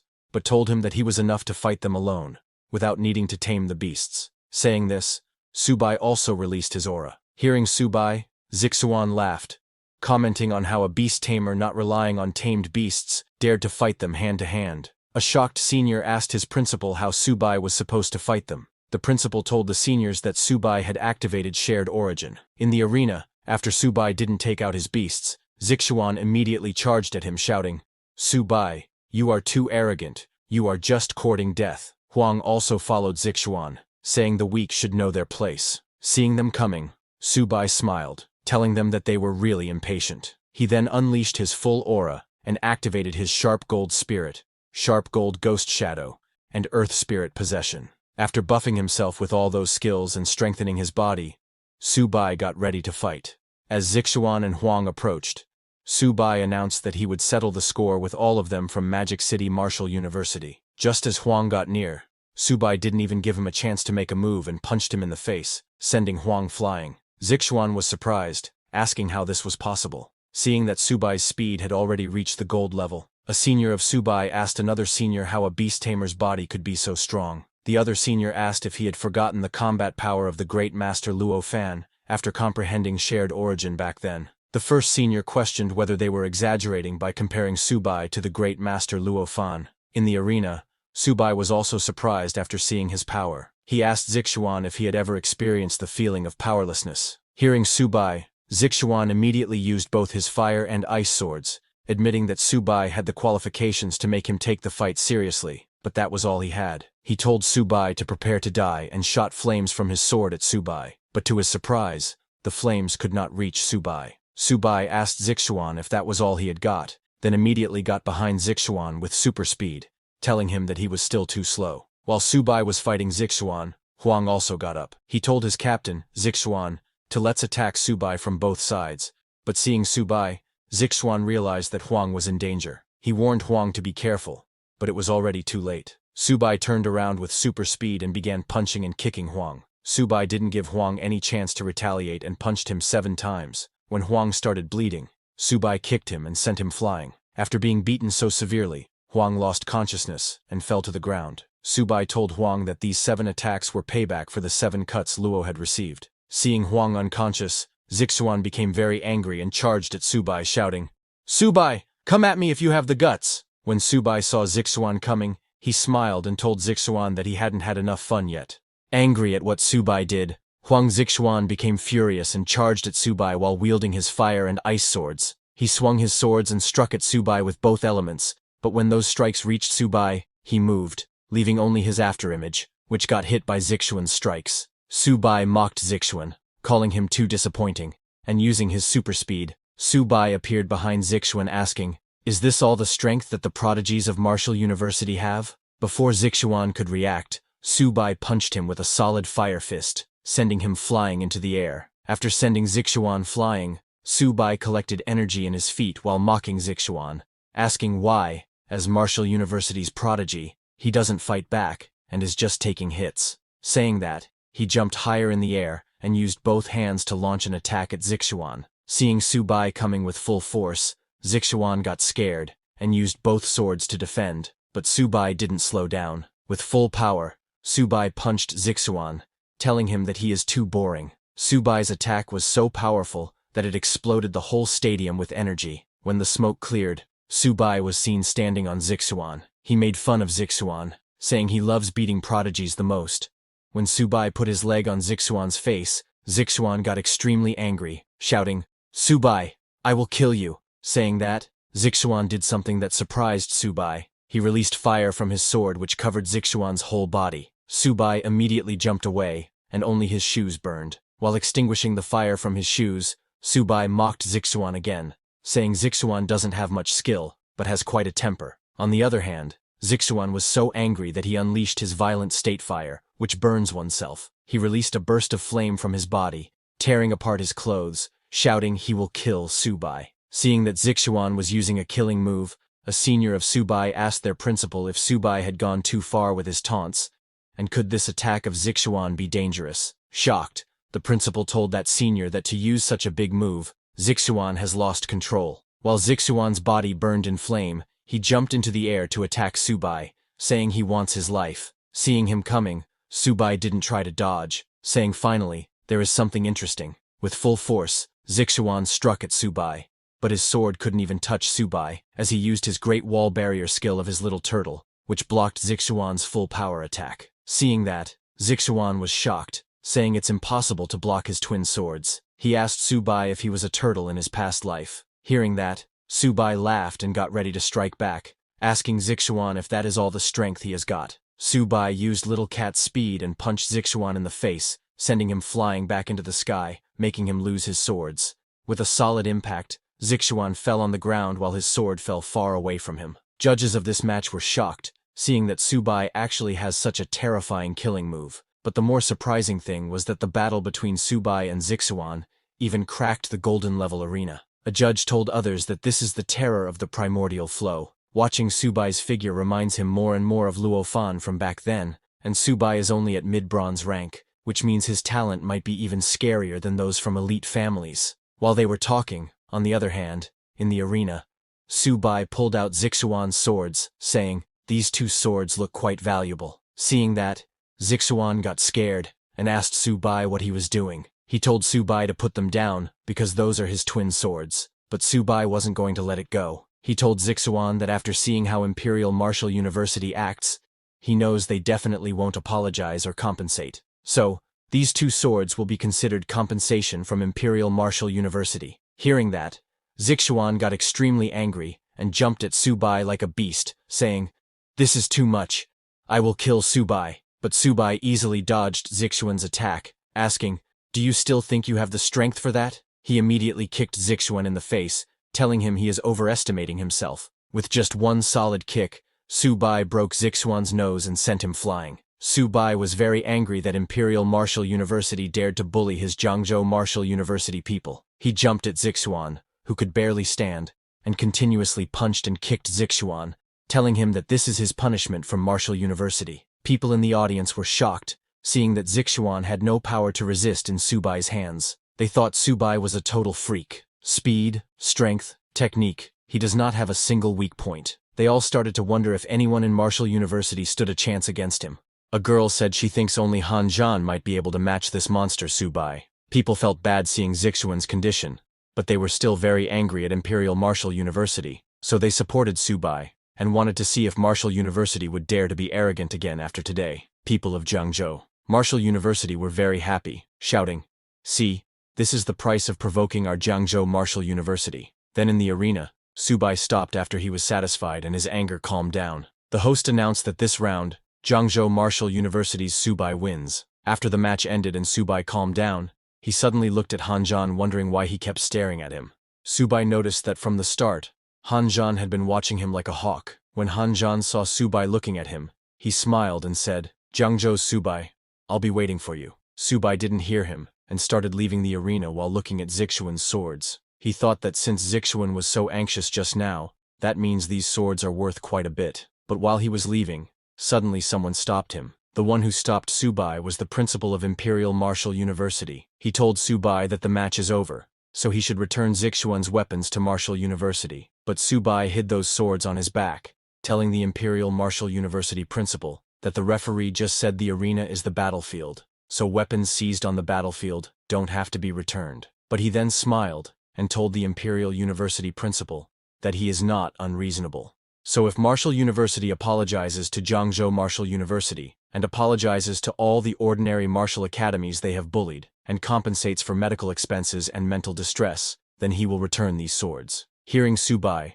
all the contestants of the competition supported him, saying Martial University went too far so they should apologize. Everyone started shouting, demanding Imperial University apologize. Hearing them, the Imperial University principal said this was outrageous. Subai was not backing off. He asked the Imperial University principal, "Isn't this the survival of the fittest philosophy your Martial University people believe in? So I am just treating them the same way they treat others." Hearing that, Subai's principal got excited, shouting, "Subai, well said. Let's see how Martial University saves face this time. Let's see if Martial University dares to act arrogant again." Hearing them, Martial University's principal, who was a diamond rank hunter, got extremely angry and unleashed his aura. In anger, he walked towards Subai, saying, "Today, I will teach this immature brat a lesson." Seeing the Imperial University principal release his aura, Subai's principal became worried and asked Subai to move away quickly. On the other hand, the military university's principal, who was also a diamond rank,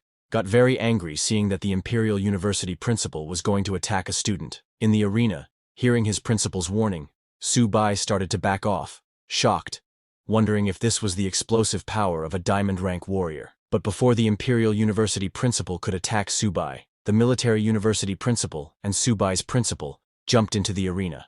The military university principal asked the Imperial University principal, as a dignified martial university principal and a diamond rank expert, unleashing his full power on a student, "Don't you feel ashamed?" But the angry Imperial University principal told the military university principal that this is Magic City. Martial University has autonomy here, so military university should not interfere. Hearing the Imperial University principal, Subai's principal got very angry and told him that if he dared harm a Jiangzhou Martial University student, he would fight the Imperial University principal to the death. But while they were arguing, suddenly lightning struck between them. Immediately, all the principals controlled their aura and looked at the source of the lightning. They saw a white-haired man flying in the sky. That white-haired man was Zhao Yi, a Lord-level expert, ranked 6th in the most powerful person's ranking. Seeing him, the Imperial University principal got nervous, calling him Elder Zhao. He backed off as Elder Zhao came down to the ground. With disappointment, Elder Zhao said to the Imperial University principal that it's only been a few years since he left Imperial Martial University, and they have turned Imperial Martial University into this chaotic mess. Elder Zhao added that to actually attack a junior, what face does he have? What face does he have to be the principal of Imperial Martial University when such outstanding talents emerge from the younger generation? The Imperial Martial University principal could not say anything in front of Elder Zhao. After that, Elder Zhao turned to Subai, saying, "Young man from Jiangzhou Martial University, I watched your match. You were very impressive." He told Subai, on behalf of Imperial Martial University, that he apologizes to all martial arts institutions. Subai was surprised to see a Lord-level hunter apologizing to him. He told Elder Zhao that he is too kind. Elder Zhao told them that their school motto at Imperial Martial University is "Only the strong can protect the peace of the nation." The strongest should be like the great Luo Fan, possessing supreme power, yet failing to protect the peace of a nation. Elder Zhao continued and announced that in recent years, Imperial Martial University has neglected the responsibility and duty that those who cultivate strength should have, and that's a grave mistake. In this match, Imperial Martial University lost to Jiangzhou Martial University, without a doubt. So those two swords will be given to Subai. Hearing that, Subai and others got very happy. The Military Martial University principal told Mr. Zhao that his generosity is truly admirable. Subai suddenly thanked Elder Zhao, saying as a junior he is grateful for his teachings. But the principal of Imperial Martial University was still unwilling to let go of those swords, and tried to say something to Elder Zhao. However, without hearing him, Elder Zhao told the Imperial Martial University principal that with such an impatient temperament, he couldn't be the principal of Imperial Martial University. He should just be an instructor. Saying that, Elder Zhao left the arena. Then, the host appeared on the big screen and announced that next, the school would repair the arena, and the finals of this league would begin in 1 hour. Hearing that, the whole audience got very excited, saying that Jiangzhou Martial University is really making people look at them with new eyes this year, and Subai is probably the dark horse of this year's league. After winning, Subai and his principal left the arena. All of Subai's seniors praised him, saying he had done well and won dignity for their Jiangzhou Martial University. They were all proud of him. Embarrassed, Subai asked everyone not to praise him too much, because he was also terrified just now. Subai's principal was also very happy, seeing that even Elder Zhao had appeared. He proudly said that today, Jiangzhou Martial University can finally hold its head high. While they were talking, a senior of Bai's came, telling their principal that next up is the battle against Great Wall Guard Martial University. Hearing that, Subai's principal asked Subai to take a rest, as it was already unexpected that they had made it to the finals, so now they should just do what they can. Hearing that, Subai smiled and told his principal that there's no need to rest. He then asked his principal if, today, having won glory for Jiangzhou Martial University, they think they could give him some rewards. Hearing that, Subai's principal smiled and told him that he had 2 high-grade silver beast cores here that he would personally subsidize Subai with. Hearing that, Subai thanked his principal, saying he would definitely perform well. Hearing that, Subai's principal laughed, saying, "You little rascal, you really know how to take advantage of a situation." Then, 1 hour later, the host announced that the highly anticipated 100 Schools League finals officially begin. Hearing that, the whole audience got very excited. Some people cheered for Han Zhan, while some cheered that Jiangzhou Martial University would win. Then, after a few minutes, Han Zhan from Great Wall Guard Martial University and Subai from Jiangzhou Martial University entered the arena. Han Zhan, holding his long spear, said to Subai that he had been waiting for him for a long time. He wanted one match to decide the victor, and asked Subai to play a single match to decide the victor. Subai immediately agreed, saying that's exactly what he was thinking. Knowing that Han Zhan is very powerful, he asked his system to help him scout Han Zhan's attributes. Immediately, a system notification window popped up in front of Subai with Han Zhan's information. Han Zhan is currently an early silver stage hunter with 316 constitution, but his actual constitution is unknown. His agility is 216, but his actual agility is also unknown. His spirit is 96. After system analysis, he asked Subai to be extremely cautious. Seeing Han Zhan's stats, Subai said, "As expected, Han Zhan, your strength is extraordinary." But while Subai was looking at the status window, Han Zhan charged at him, shouting, "Subai, what are you waiting for? Fight me like a warrior." Seeing Han Zhan coming in such a hurry, Subai unleashed his power by activating Sharp Metal Spirit, Sharp Metal Phantom, and Earth Spirit possession skills. After buffing himself, Subai got ready to attack, telling Han Zhan that he would now show his true power. Han Zhan moved quickly and struck at Subai with his spear, but using his super speed, Subai dodged his strikes and attacked him from all directions, challenging Han Zhan to come on and show his full power. Subai evaded and dodged while dealing damage to Han Zhan, but Subai was surprised to see that Han Zhan was matching his speed. This was just as Subai expected. Han Zhan was not being straightforward. He was actually holding back when he fought Wang Yang. Even the judges were surprised because Han Zhan wasn't this fast when he fought Wang Yang last time. They all understood that he had actually hidden his strength, even against Wang Yang. A judge said she previously thought Han Zhan's speed would be his weakness. But looking at it now, Han Zhan has no weaknesses in speed, power, or defense. Han Zhan is indeed an unrivaled existence among the younger generation. Another judge said that, unless Han Zhan is overwhelmed by a far superior cultivation level, there's no chance of victory. It seems Jiangzhou Martial University will only reach second place as Subai can't possibly be Han Zhan's opponent. Ignoring their words, Subai tried to punch Han Zhan but, to his surprise, Han Zhan easily dodged his punch, telling Subai that it was still far from enough. Han Zhan used this opportunity, when Subai was near him, to attack, but Subai immediately backed off and put some distance between them. Subai praised Han Zhan, saying, "As expected of a man who has fought on the myriad races battlefield, completely without weaknesses." But Subai smiled while dodging Han Zhan's spear, and told Han Zhan that he definitely wouldn't be able to dodge his next move. Subai asked Han Zhan to get ready to feel his most vicious attack. Well, Subai's most vicious attack was not strong, but fatal for the body. Hanjan was shocked as Subai aimed and punched below the belt. Seeing that, people in the audience started laughing, saying this was dirty and too despicable. It's shameless. But they liked it. Some people cheered for Subai, saying he was awesome, and they don't admire anyone but Subai. But some people were angry, asking if attacking that area was against the rules. However, some came to Subai's defense, saying, "What rules?" The deputy commander said, "This is a real battle, so winning is all that matters." After getting hit by Subai, Hanjan's whole body froze. While shaking in pain, he asked Subai why he resorted to such a shameless attack. Subai laughed and told Hanjan that the arena is like a battlefield. Subai then jumped to attack Hanjan while he was down and unable to defend. Hanjan tried to defend with his hand, but Subai's punch was so strong that it sent Hanjan flying. This made Hanjan a little angry. He stood up, telling Subai that he was going to get serious. Hanjan released his aura and raised his spear, saying he had tested this move many times, and Subai wouldn't be able to dodge this move either. Saying that, Hanjan swung his spear and threw hundreds of powerful energy strikes at Subai. Those attacks were too fast and too numerous. Subai didn't have time to dodge them, so he put his sword back, saying, "Since I can't dodge it, let's clash." On the other hand, the judges were shocked to see that Hanjan had actually learned this move, as this was Grand General Han's signature technique. A judge recalled that 3 years ago, Grand General Han's slash annihilated thousands of fierce beasts in an instant.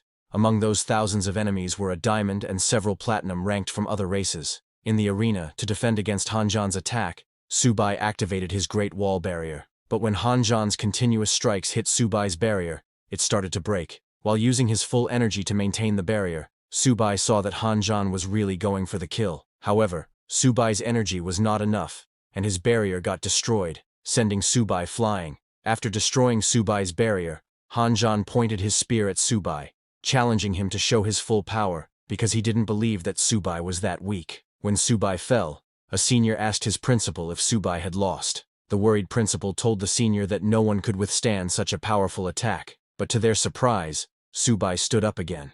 He took out his bag and opened its chain, telling Hanjan that he had forced him to do this. Subai raised his hand and asked his little turtle and little cat to come out and help him beat Hanjan. Both little turtle and little cat came out of the bag and activated their ancient beast forms. Seeing them, Hanjan said, "Very good, Subai. You've finally shown your full power." Subai reactivated his energy, and together with little turtle and little cat, charged at Hanjan shouting, "Old Han, you're dead." First, Subai tried to kick Hanjan, but Hanjan moved and dodged his attack. Then, after Subai, Little Cat came and struck with its claws, but Hanjan used his spear to block Little Cat's attack. But Subai's attack didn't end there.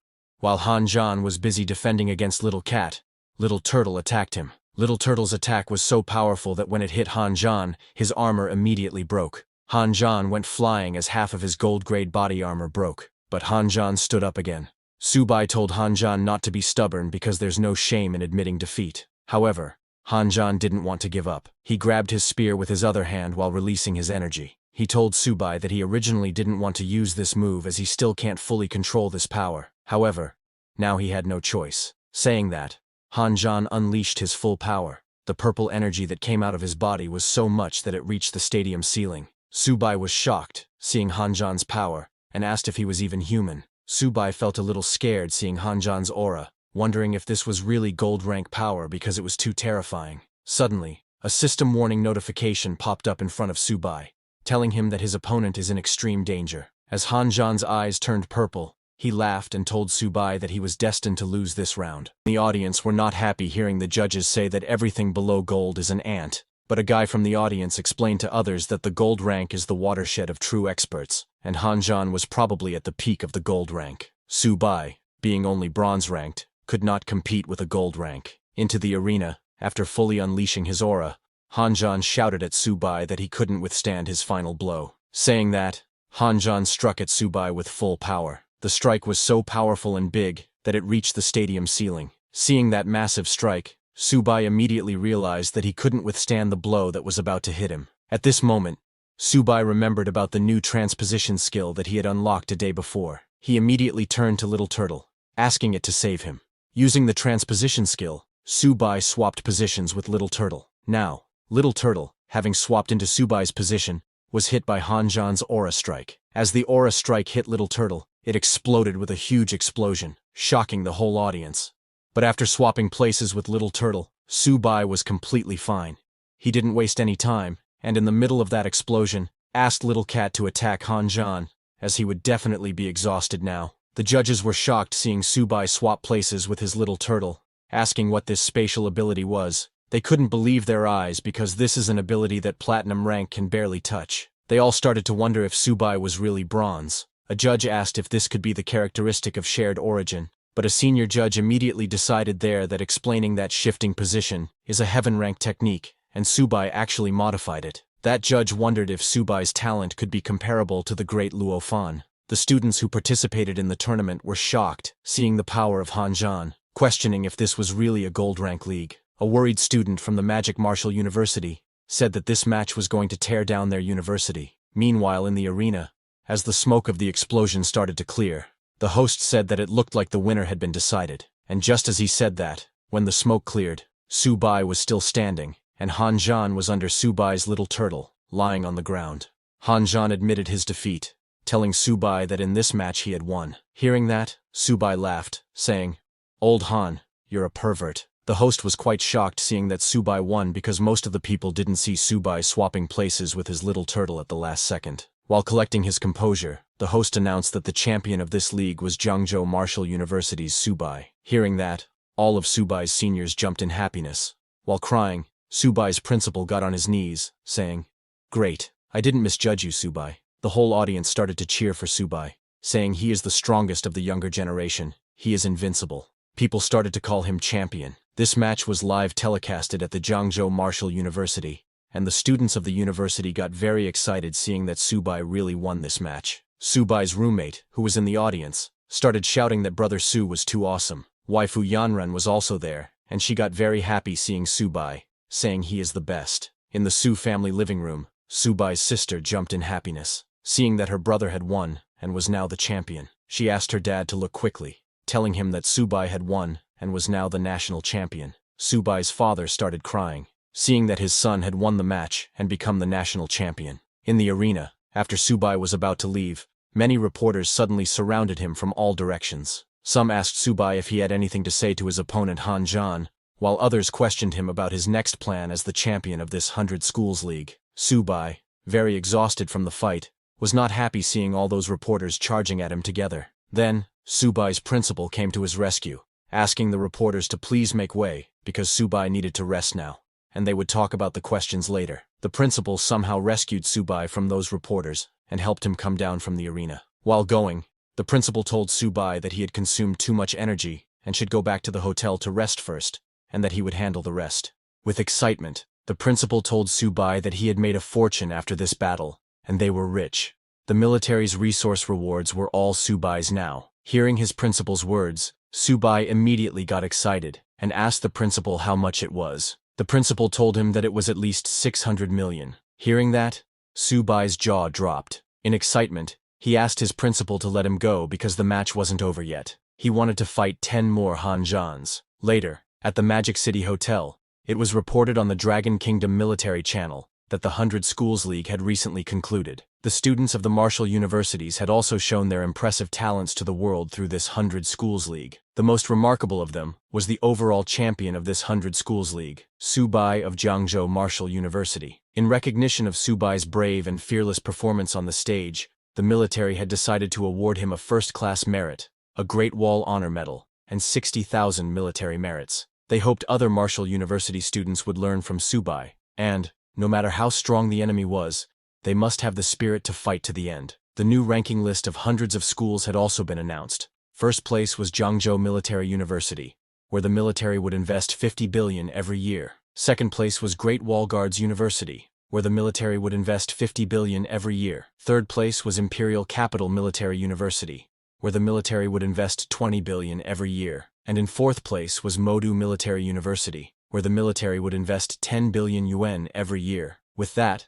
the Heaven's prodigy, both wise and brave, Subai, the successor of Luo Fan, had attracted worldwide attention. Dragon Kingdom official news reported that all current Beast Tamer and Esper students in all martial universities across the nation were submitting transfer applications. It was expected that Jiangzhou Martial University would become the national training base for beast tamers and espers in the near future. Even the common folk had written a children's rhyme for Subai that had spread across the internet. The 100 Schools League had concluded, and Subai of Jiangzhou Martial University had won the championship. Hearing the news, people started to praise Subai, saying he was truly amazing for fighting against various martial arts schools single-handedly. But one person told others that he had heard Subai was also seriously injured, and almost didn't make it. Hearing that, others got worried, asking the man if he was telling the truth, and where Subai was now. While they were all worried for Subai, he was taking a long nap in the hotel room with Little Turtle and Cat sleeping beside him. After a long sleep,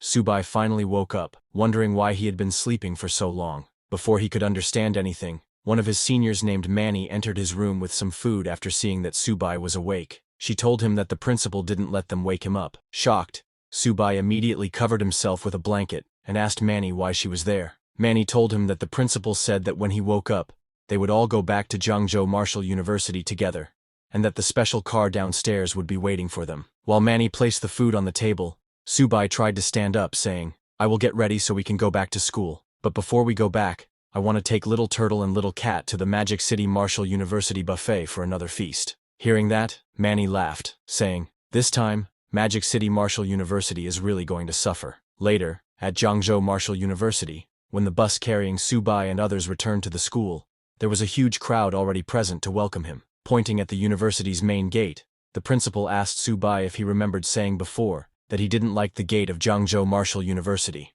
On Subai's demand, he was going to change it because this year, they were not allocated 1.8 billion. Jiangwu had been allocated 50 billion yuan. Subai was amazed to hear that their university's gate was going to be even more imposing than Magic City Martial University's. As Subai stepped off the bus, the whole crowd came forward to welcome their hero with a victorious return. They all started cheering, saying, "A top university should have the grandeur of a top university." Later, Jiangzhou Martial University hosted an award ceremony. Principal Jin took the stage and told the students that, as they had heard, Jiangzhou Martial University had won the championship in the 100 Schools League, which could be said to be unprecedented. He invited everyone to welcome the hero's victorious return. Just as the principal said that, the whole crowd started chanting that Jiangzhou Martial University is invincible. Next, the principal invited the captain who had performed best in the league, Subai, to speak. When Subai got the mic, he told the crowd that what he wanted to say most about this league was that there is no myth that cannot be broken, no matter how strong the opponent is.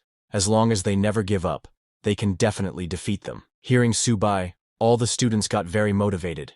He added that in this league, their school won the championship, and officials had increased funding support for their school. The principal asked Subai if he had any suggestions regarding the development of their school. Subai thought for a second, and told his principal that he thought the key difference between them and top universities was cultivation resources, so he suggested they hire alchemists to refine potions for them, which would fill the gap in students' cultivation resources.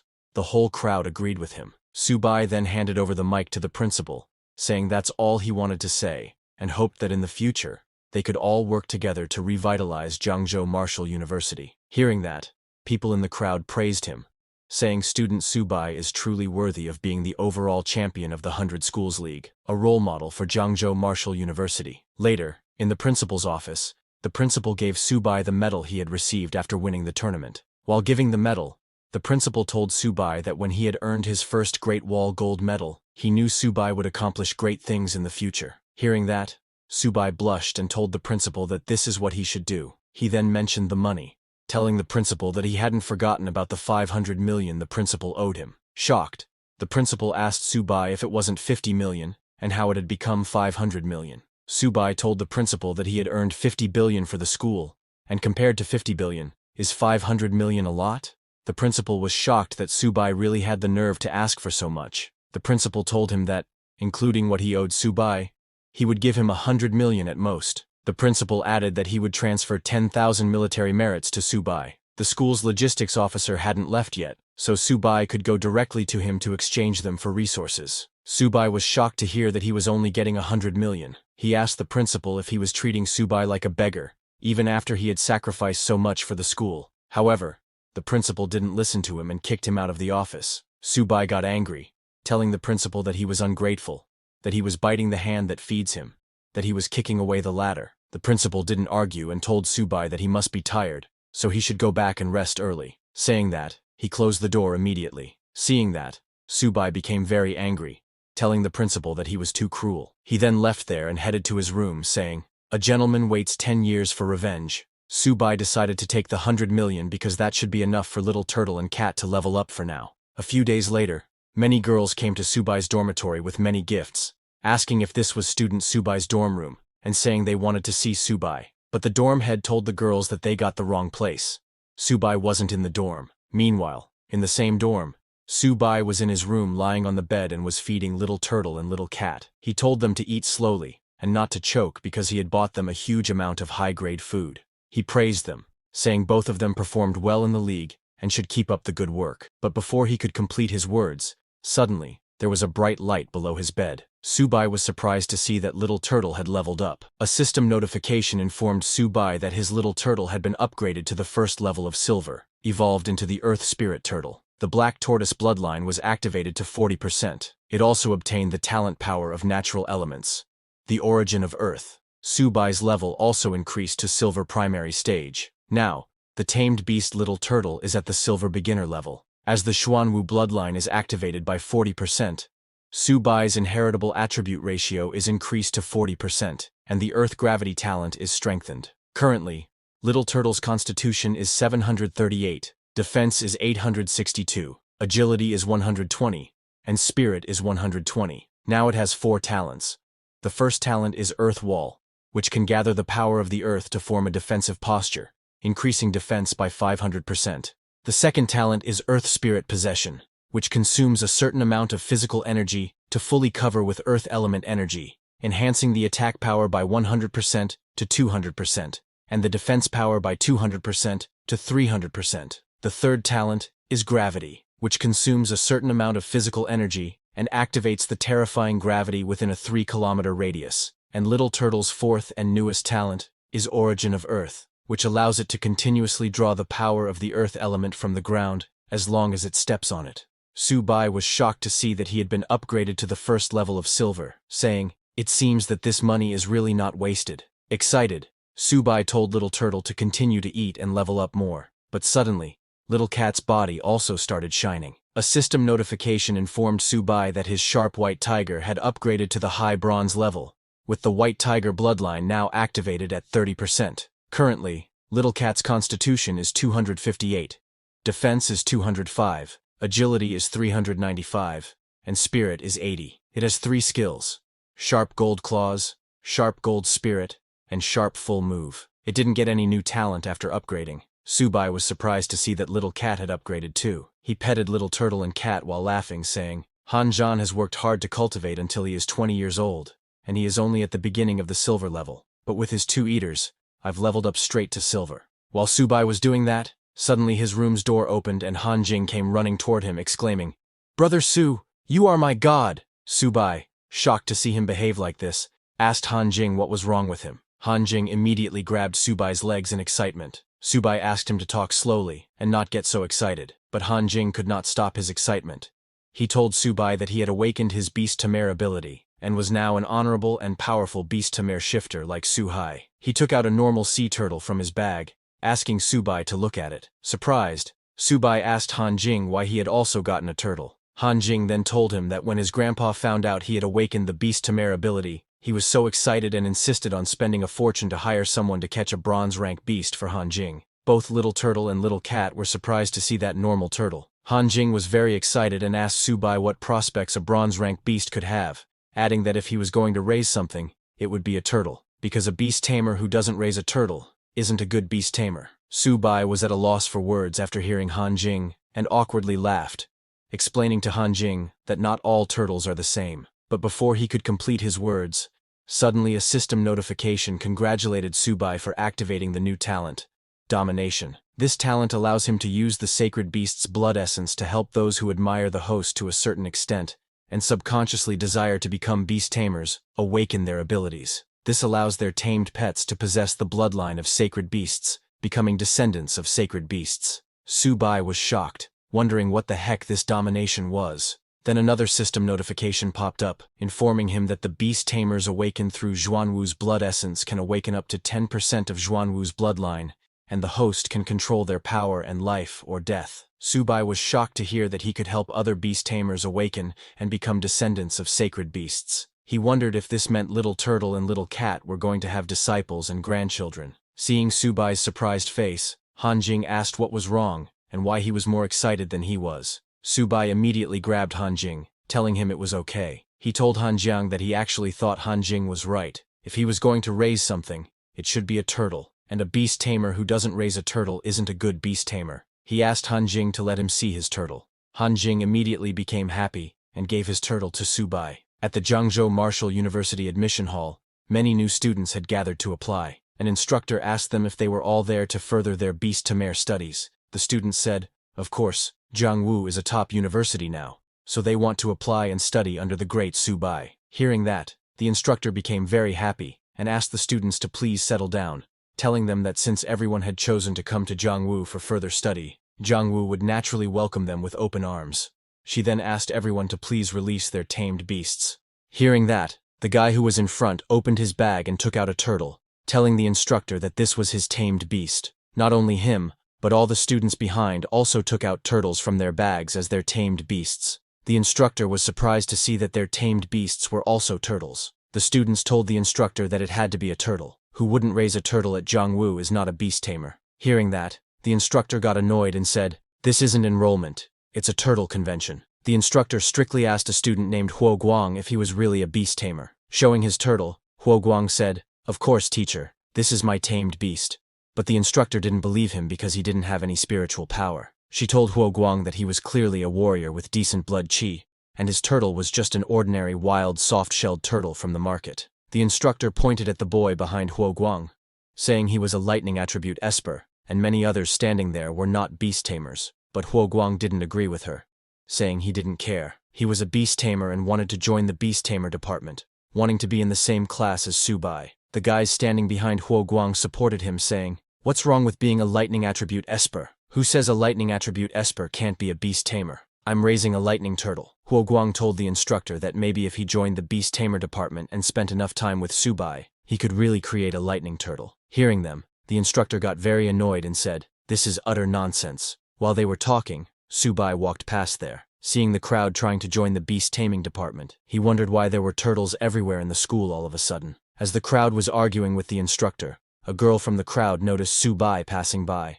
She immediately pointed at Subai, telling everyone it was Subai. Seeing Subai, the whole crowd got very excited and ran towards him shouting, "Subai, I'm your fan, you have to help me stay. If I can't be your classmate, it'll be my life's regret." Another guy looked at him saying he had the potential to be a beast tamer. He had been raising turtles since he was a kid and is familiar with this. A girl told Subai that while watching his matches, she felt like she had found her life's goal, and even if she was not a beast tamer now, she believed she could definitely awaken in the future. Seeing the whole crowd running towards him, Subai got scared and ran away, asking why so many people had suddenly appeared. He ran away from there asking his principal to help him. Meanwhile, at the frontline military conference room, many high-level officials were gathered to talk. An official told the head that according to scout reports, the myriad races had already noticed their movements and sent 13 tribes, including the Nether Cat, Six-Eared Demon Wolf, and Drill Bear, to their base, and the specific situation was not yet clear. Hearing that,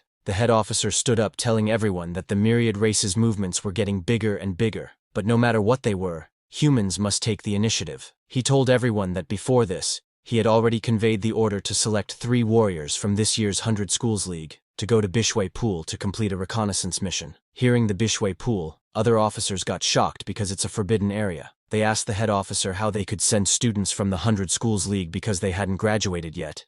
Isn't it too dangerous?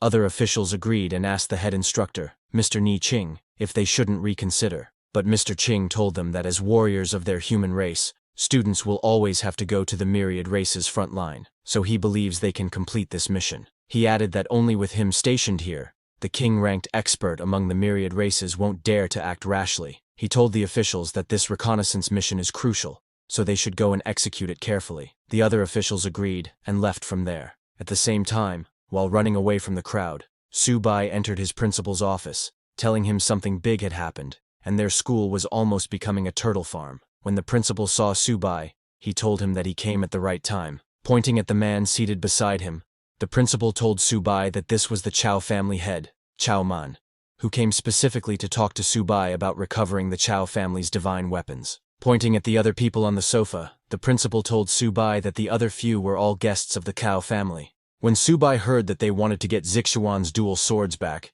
he asked the principal if the Magic City principal hadn't said he was giving them to him. Hearing that, the guys seated on the sofa became very angry and slammed the table, saying this was outrageous. These two divine weapons were originally the property of their Chow family. If it weren't for Elder Zhao's sake, would they need to talk so much with Subai? They added that today, they came with sincerity to redeem the divine weapons, and questioned if this was Subai's attitude. But hearing them, Subai didn't get angry because he knew that his principal was already very angry. Subai was right, and his principal was very angry, thinking it was daring to slam the table at Jiang Wu. The principal also slammed the table, telling everyone that this is Jiang Wu, not their Magic City. So, whether Subai sells them or not, and how he sells them, that's his freedom. The principal told Subai to talk freely. Hearing that, Cao Han smiled and asked Subai to tell them his conditions. Hearing that, Subai smiled and told them that he had been using these two weapons quite well recently. Hearing Subai, a girl from the Chow family told Subai that they would all be going to the myriad races battlefield in the future,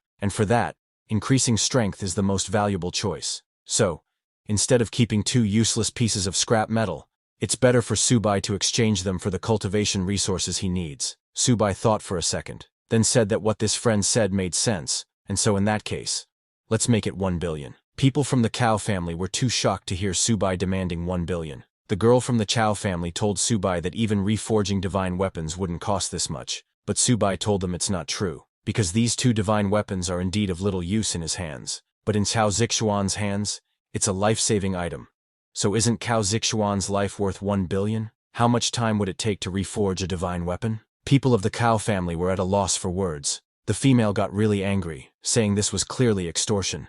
She told Subai that he is so young, why doesn't he just go rob a bank? Hearing them, Subai's principal laughed inside, thinking, now they are seeing the true face of this young merchant. But while they were talking, Chow family head Chow Man agreed with Subai's 1 billion demand, saying it's a deal. Subai got very happy hearing that. Then, while leaving, Chow Man told Subai that the money would be transferred to him today, so he hopes that upon receiving the money, Subai will immediately return the divine weapons to his Chow family. Subai told Chow Man to rest assured, saying, if you give me the money in one hand, I will deliver the goods with the other, no deception. The principal guarantees it. He told Brother Chow not to worry, and to please take care. Then, after they left, Subai turned to his principal, asking if the Chow family's urgency to spend a fortune to redeem the weapons could indicate that there's some major action on the front lines. The principal was surprised to see that Subai had guessed right. He told Subai that the military's order had been officially issued, requiring all recruited students and instructors to arrive at the myriad races front line within 3 days.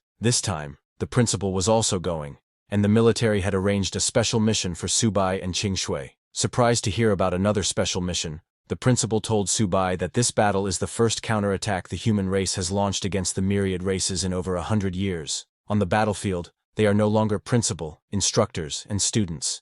They are all soldiers, and they must have the courage to face death to complete the mission. Hearing that, Subai told the principal he understood. A few days later, all the universities began their preparations. At the imperial capital Martial University, the principal took the stage to motivate his students. He told them that their university is the gathering place of the Dragon Kingdom's talents, and when the human race fights, Imperial Martial will lead the way. Hearing this, all the students became very excited and cheered that they would fight for their Dragon Kingdom and the eternal glory of their Yanhuang human race. Similarly, at Magic City Martial University, the new principal told his students that in every great battle, Magic Martial would always be at the forefront, and he wished to dedicate his life to his country. He told the students that there was no need to return alive from Human Pass. Hearing him, all the students of Magic Martial University started chanting, saying, may my name be forever etched on the monument, protecting our human race, invincible in battle. 3 days later, Subai, along with his principal and seniors, arrived at the Great Wall Guard Fortress. All the soldiers of the Great Wall Guard Fortress were working very hard, because the great battle would begin the next day. They were double-checking all the magic crystal cannons, paying attention to charging, and keeping their eyes on enemy movements. They made sure not to let the enemy approach within 50 miles of the Great Wall, and to annihilate them on sight. As Su-bai walked behind his principal, he noticed other universities' principals and students. He called out to his principal, telling him that other prestigious schools were all wearing armor, but their Jiangwu students were still in school uniforms, and their survival on the battlefield wasn't guaranteed. Other seniors agreed with Su-bai, suggesting that they get some armor too, asking, "Isn't our Jiangwu rich now? We can afford a few hundred sets of armor, right?" Hearing them, their principal turned around and explained that normally, Jiangwu would be qualified to exchange money for military resources, but now, during wartime, they could only exchange military merits for resources. If they wanted armor, they had to kill enemies and earn military merit. But Jiangwu Martial University hadn't accumulated much military merit. While they were talking, there was suddenly a loud announcement of an enemy attack. They ordered all units to get to their positions, and the Great Wall Guards to assemble and prepare to leave the city to meet the enemy. Just after that announcement, an officer approached the university principals, saying it was too late for introductions. He told the teachers and students of the martial universities that the enemy had launched a surprise attack, and their responsibility was to assist the military in defending the Great Wall. Without military orders, they should not leave the city to engage the enemy. The principals of the universities received the orders, and immediately all the principals ran towards the city wall. The principal of the Magic Martial University told his students it was an enemy attack, and asked all the warriors of Magic Martial to follow him to the city wall for support. The principal of the Imperial Capital Martial University also ran towards the city wall, asking all his students to follow him to the Great Wall. Su-bai's principal was at the front, and asked his students to follow him to the Great Wall. While going to the city wall, one of Su-bai's seniors told his principal that he was a little nervous. The principal told him not to be nervous because their only mission was to hold the Great Wall. As Su-bai and his seniors followed his principal to the staircase, they arrived at a very large room with huge windows. Through these windows, Su-bai and his seniors saw a very large cloud of dust approaching, but it was not a normal cloud. It was created by the beast tide as they charged towards the city walls. Su-bai's seniors were shocked by the numbers of the beasts, commenting that it was terrifying. In that beast tide, there were many types of beasts, including some that could even fly. Seeing the overwhelming number of fierce beasts, a senior asked if they could really kill so many fierce beasts, noting that there were tens of thousands of them, and describing the situation as a meat grinder. Su-bai's principal reassured his students that the main force fighting the myriad races this time is the military, and they only need to coordinate in battle and slowly adapt to the battlefield. While the principal was explaining this, Su-bai approached him and asked if, since the order was given that no one is to engage on their own initiative, the tamed beasts could attack. Seeing so many fierce beasts, Su-bai became very excited, and didn't want to miss such a good opportunity to level up. Su-bai's principal saw through him and told him not to act recklessly, because this is a battlefield. While they were talking, the army began setting up the magic crystal cannons. The students became very excited seeing the magic crystal cannons. The army charged the cannons with full power and shot very powerful laser blasts at the fierce beasts. Whenever the laser blasts hit, they exploded with a huge explosion, destroying everything around. The power of these magic crystal cannons was truly terrifying. After the first round, the army commander ordered the soldiers to quickly charge the magic crystal cannons and prepare for the next round of fire. Before they could attack again, Su-bai suddenly noticed the fierce beasts charging from a corner and alerted his principal. Su-bai's principal immediately ordered everyone to prepare for battle. The army commander ordered the platinum rank experts to get ready to fight the enemy. Immediately, platinum rank experts flew out of the city wall and entered the battlefield. They unleashed their aura and attacked the fierce beasts with energy blasts. Right after the platinum rank experts, the gold rank experts also moved out. The army commander asked everyone to pay attention and defend the city wall well. By now, a large number of fierce beasts had reached the city wall, so the magic crystal cannons were stopped. The army soldiers and hunters joined the battlefield. Hunters charged at the fierce beasts with full force, using their different types of power to start attacking the fierce beasts. However, the fierce beasts were also not far behind.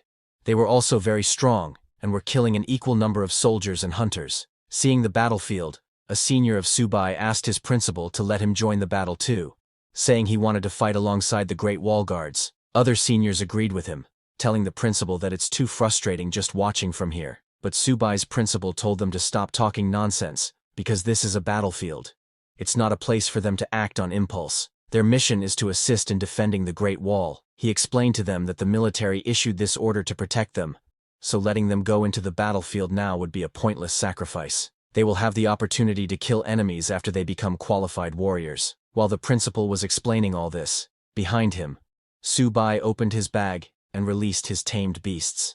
Subai's senior was shocked, but it was already too late. While the platinum rank experts were fighting the fierce beasts, suddenly a laser blast was shot from the city that killed a strong fierce beast. Platinum rank experts were shocked, wondering what was going on since the magic crystal cannons were supposed to have stopped firing. Even the commander in charge of firing the magic crystal cannons was shocked, asking why the magic crystal cannons were still firing. He noticed that the power of the cannon seemed off. He asked his signalman if they didn't order the soldiers to cease fire and questioned who was firing. The signalman pointed below the city walls and told the commander, "It's over there." The one who fired that laser blast was none other than Subai's little turtle, which he had released earlier. Subai laughed and told the little turtle to keep blasting. Subai's principal was shocked to see that Subai had released his tamed beasts. Subai's seniors were also shocked to see that this method worked too, and that beast tamers could play like this. This made Subai's principal very angry, but Subai ignored them, and while pointing at a group of fierce beasts, ordered the little turtle to aim at that nest of bronze ranks and blast them.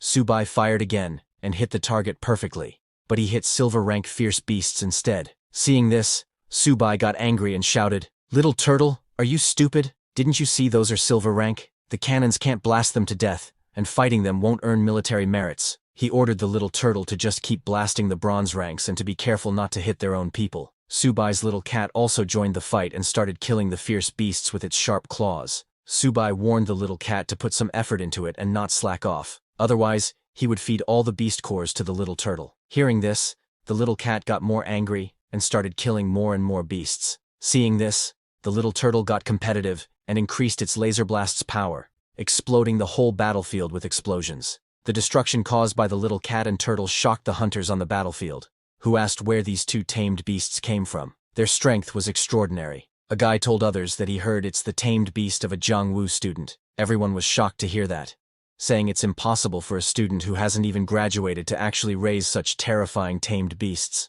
With the help of platinum and gold rank hunters, great wall guards, and Subai's little cat and turtle, all the fierce beasts were killed, and the battle ended quickly. Seeing the remaining fierce beasts trying to escape, the army commander ordered that all platinum rank experts are responsible for pursuing the fierce beasts, and the gold rank experts are responsible for eliminating the remaining enemies on the battlefield. Seeing Subai's little turtle and cat's performance on the battlefield, his principal became very happy and praised Subai, saying he really can think of any trick. Then, one of Subai's seniors asked him how his two tamed beasts increased their strength so much in such a short time. Subai looked at his principal and laughed, telling that senior that it's thanks to the resource support provided by their principal. Hearing this, the principal got very angry, thinking, "Subai, you brat, why don't you mention how you alone extorted several hundred million from me?" But Subai wasn't satisfied with that, and asked his principal if he didn't think he had made another contribution this time. So how about he gives Subai some more military merit support? Hearing that,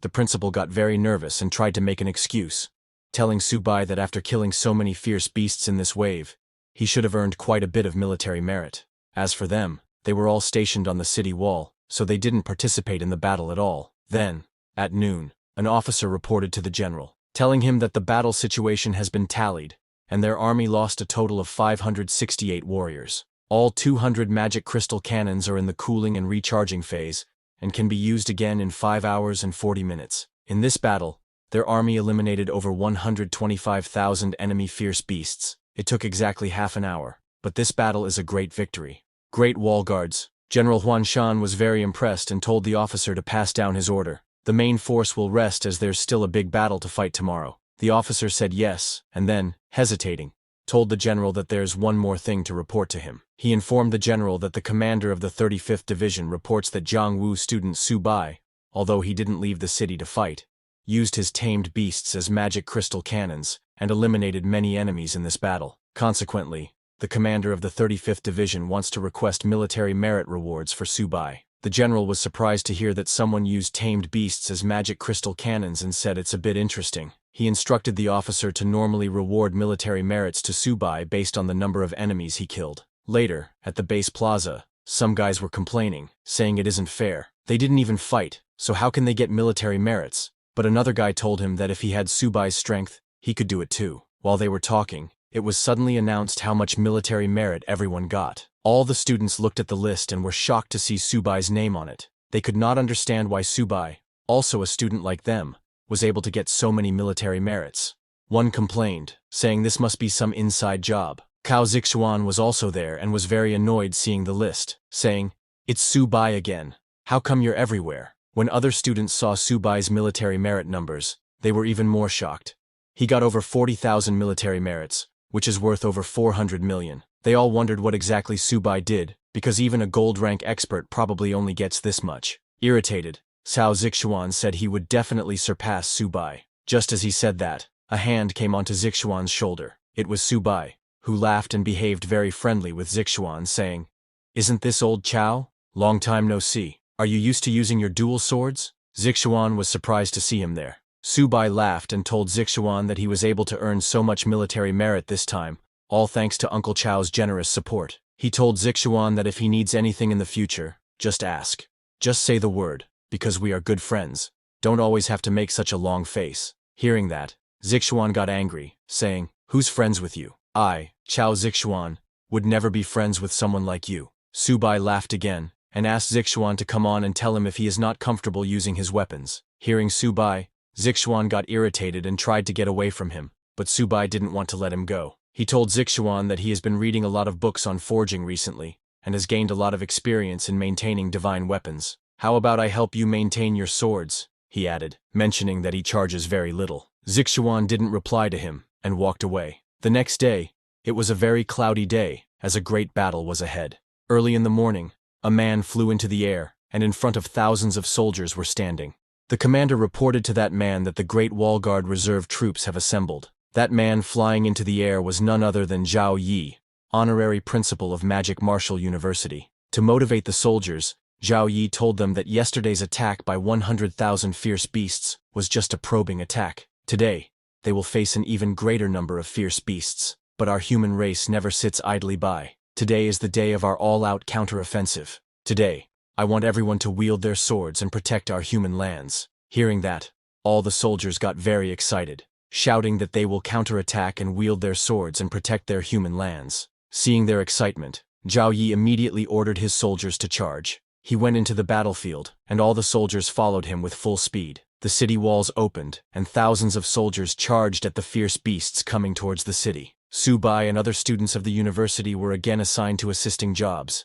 Irritated, Subai asked his principal if they weren't going to attack this time either. Other seniors agreed with Subai, telling the principal that they couldn't keep being turtles hiding in their shells. But the principal again declined, telling them not to panic, that the orders are absolute, but there will be time for them to show their strength. While they were talking, on the battlefield, the commander ordered his Esper Legion to begin free elemental bombardment. Upon the commander's command, hundreds of elemental-type hunters entered the battlefield and started shooting their elemental blasts at those fierce beasts. In their elemental bombardment, a huge number of fierce beasts were killed, as they could not even block their attacks. Seeing the destruction on the battlefield, Su Hai and his seniors were too shocked, saying, "This is too terrifying.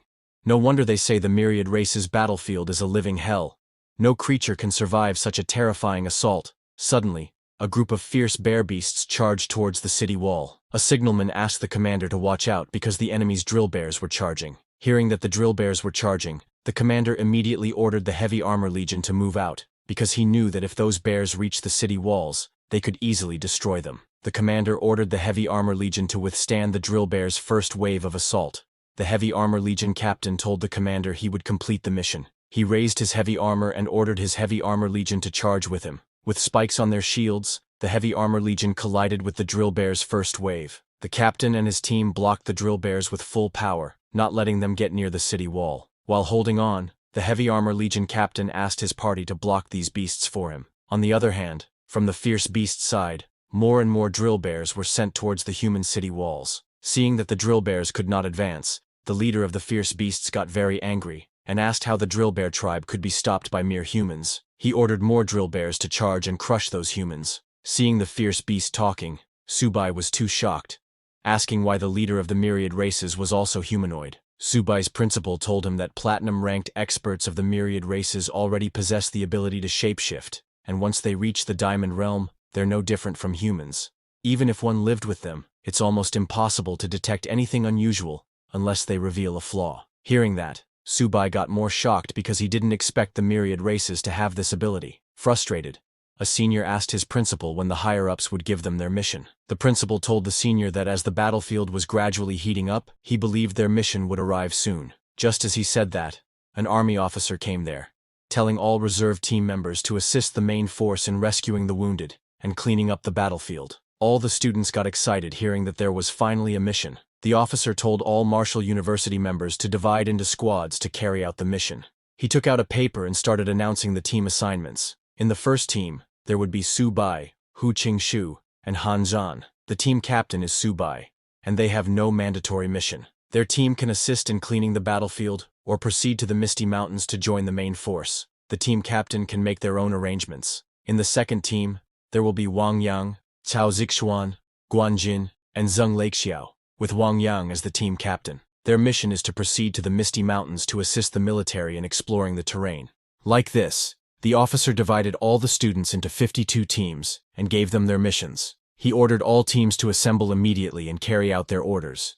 All the students were shocked to hear that this isn't a same-school team formation, and almost all the teams are mixed up, but the most shocking for them was Team 1, because it includes Subai, Han Zhan, and Hu Qingxu. Everyone had the same question. Are the officials really sure there's no mistake? While they all were talking, Han Zhan came over and said, "Subai, long time no see." He asked Subai when they were going to have another great battle. Subai told him that they would talk about the fight later, and asked him what's going on with this mission. Hu Qingxu said that putting the three of them in one team and giving them a very vague mission is really strange. Han Zhan told Subai that since he is the captain, and even he doesn't know what's going on, how would he know it? Subai was speechless and started thinking about their mission. Suddenly, he realized the meaning behind their mission. He told both of them that as the orders say the team captain can make their own arrangements. He thinks he is starting to get it. Hu Qingxu asked him what he gets, but Subai didn't answer, and asked both of them to follow him. Before leaving, Subai told his principal that they are heading off to carry out the mission. Subai's principal asked them to be careful because their lives are important. Subai then immediately jumped out of the window, telling his principal he got it, and asked Han Zhan and Hu Qingxu to follow him. Subai runs towards the battlefield, telling Han Zhan and Hu Qingxu to keep up, saying he will not wait for them if they fall behind. Han Zhan and Hu Qingxu also jumped out of the window and followed Subai. Hu Qingxu asked him what exactly their mission is, but Han Zhan laughed and told Hu Qingxu that he thinks Subai has been cooped up for so long, so he just wants to let loose. He was right because Subai was running towards the battlefield after smelling the scent of beast cores. Even Little Cat and Turtle woke up after smelling the scent of beast cores. As Subai arrived at the main battlefield, he saw dead bodies of fierce beasts and human hunters everywhere. It was truly a grim sight. Little Turtle and Cat immediately came out of Subai's bag and started running around. Among those dead bodies, there was a heavily armored Legion captain who was still shielding even after his death. This side of the battlefield completely shook Subai. Han Zhan came there and told Subai that to die on the battlefield is the highest honor for a warrior. Hearing that, Subai got a little emotional and said, "Rest in peace, seniors. We'll continue on the path for you." Seeing Subai getting emotional for the first time, Hu Qingxu asked him if he is all right. Subai told him he is fine. Han Zhan, with a serious expression, told Subai that this is their fate as soldiers. But suddenly, Han Zhan noticed Little Cat and Turtle eating fierce beast cores. He asked Subai if it is against military regulations for Little Cat and Turtle to eat these beast cores on the battlefield. Subai told Han Zhan he doesn't think so, because they're also helping their comrades lighten the burden of cleaning the battlefield, as cleaning the battlefield is quite a task. A few minutes later, other teams of students arrived after seeing Subai and his team standing there. Seeing them coming, Subai asked Little Cat and Turtle to stop eating because they still had a mission. He opened his bag to let them in, telling them that work comes first, and he would let them eat to their fill later. Subai then turned to Han Zhan and Hu Qingxu, asking them to let's go. Hu Qingxu asked Subai where they were going. Han Zhan told him that they were heading toward the Misty Mountains. Hearing that, Subai said, "Hu Qingxu, see, you're not as good as Han Zhan. Now hurry and speed up, or the main force will catch up." Just as all three of them moved away, other teams arrived. Zixuan was among them. He was surprised to see that Subai and his team didn't wait for the other Marshall University teams assigned to explore the mountains. They just charged into the Misty Mountains with 3 people. Another red-haired person, who looks similar to Zixuan, commented that Team 1 seemed quite impatient. He asked Team 2 to get ready, and let's go in. He told his team that their mission was to assist in scouting the terrain, and although the Misty Mountains were still somewhat dangerous, as long as they stayed away from certain hazardous areas, there shouldn't be any problems. While running toward the Misty Mountains, Zixuan asked his team to pick up the pace, because the earlier they got in, the more military merit they could earn. Meanwhile, on Subai's side, while running towards the Misty Mountains, Subai noticed that the thick fog wasn't going to lift anytime soon, and visibility was quite limited. Seeing that, Han Zhang suggested that both of them should not stray too far from each other. As they slowed down, worried Hu Qingshu said that since visibility was too low here, and the terrain extremely complicated, if the human army came through, they could easily walk right into an ambush. Subai agreed with Hu Qingshu, saying this kind of environment suits small squads better. While they were talking, Han Zhang found something on the ground, and asked both of them to come take a look. Han Zhang took out a red-colored mushroom from the ground and told them that this is called blood cap mushroom. It's a grade 1 spiritual herb and a key ingredient for blood qi powder. Hu Qingshu, who knew about this mushroom, looked at it and told Subai that judging by its age, it's over 10 years old. So in a materials shop, it would probably go for over 100,000. Subai was shocked to hear how expensive it was. Excited, he asked both of them what they were waiting for. They'd be fools not to harvest it. Hearing that, Han Zhang grabbed his head in disbelief at how easily Subai abandoned their mission. Subai told Han Zhang that if they were in a hurry,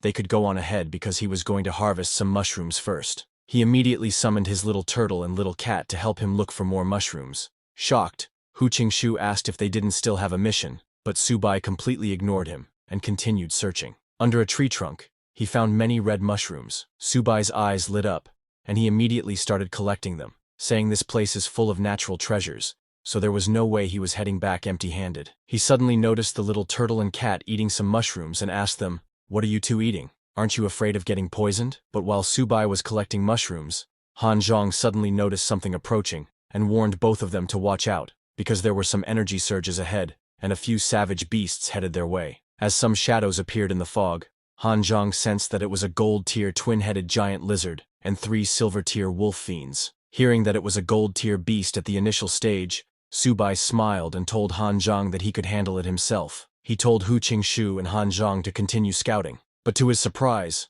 both Han Zhang and Hu Qingshu jumped towards the savage beasts. Han Zhang told Subai not to even think about claiming all the credit this time. Hu Qingshu agreed with him, telling Subai that even though he was the captain, he couldn't hog all the rewards. Subai was shocked to see that both of them were actually on the same page and were working together. Han Zhang used his long blade to attack the savage beasts, while Hu Qingshu used his wind blades.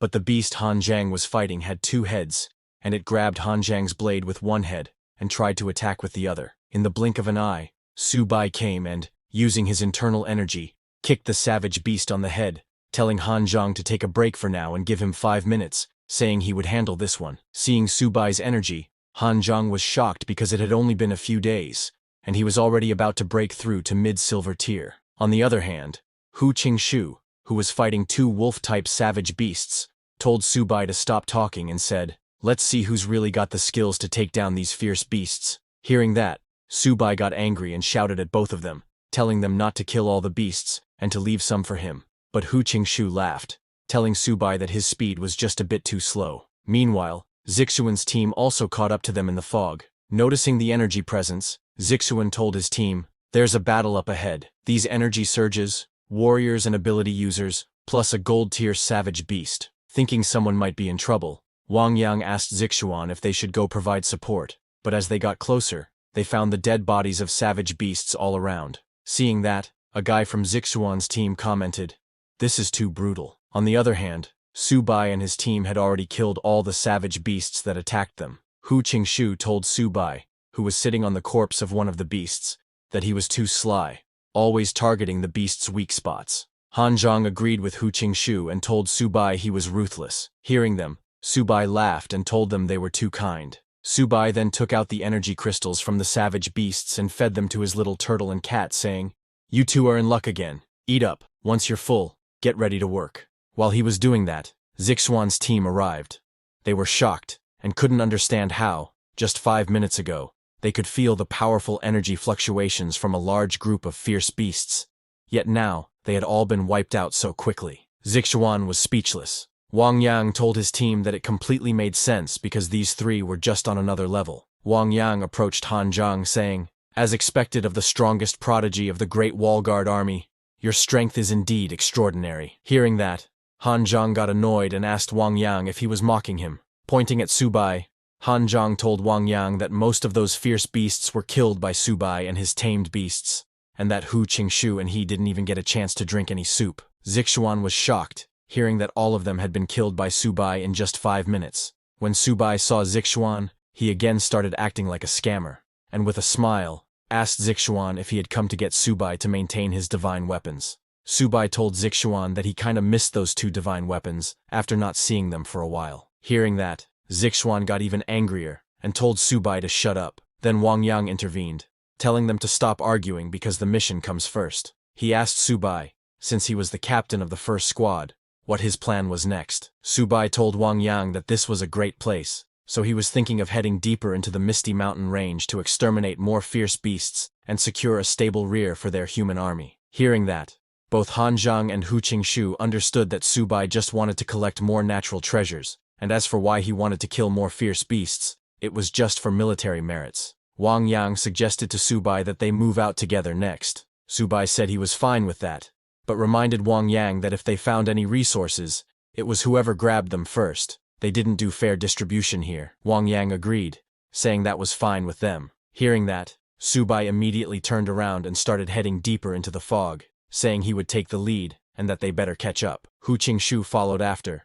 asking Subai to slow down. Han Zhang also followed, telling Subai not to even think about hogging everything. Hearing their conversation, Zixuan's team was confused, asking what they were talking about. Wang Yang told them they'd understand eventually, so to stop dawdling and catch up. As Zixuan's team followed Subai's team, they entered a forest. Going deeper, Zixuan saw that Subai and his team had stopped in the middle. Seeing them, Wang Yang was confused and asked why they had stopped. But when Wang Yang got closer to Subai, he was shocked and asked, "Why are so many gold-tier beasts showing up all of a sudden?" Zixuan saw that there were 2 savage beasts at the beginner stage, 1 at mid-tier, and even a gold tier at the high stage. These 4 savage beasts were standing in front of Subai, blocking their way. There was also a humanoid beast in a hooded robe, with long fangs. He laughed and called the savage beasts a useless bunch. That humanoid beast was mid-gold tier, and all the other savage beasts were kneeling before him. The humanoid beast scolded the others, asking how they dared let these silver-tier humans get this far.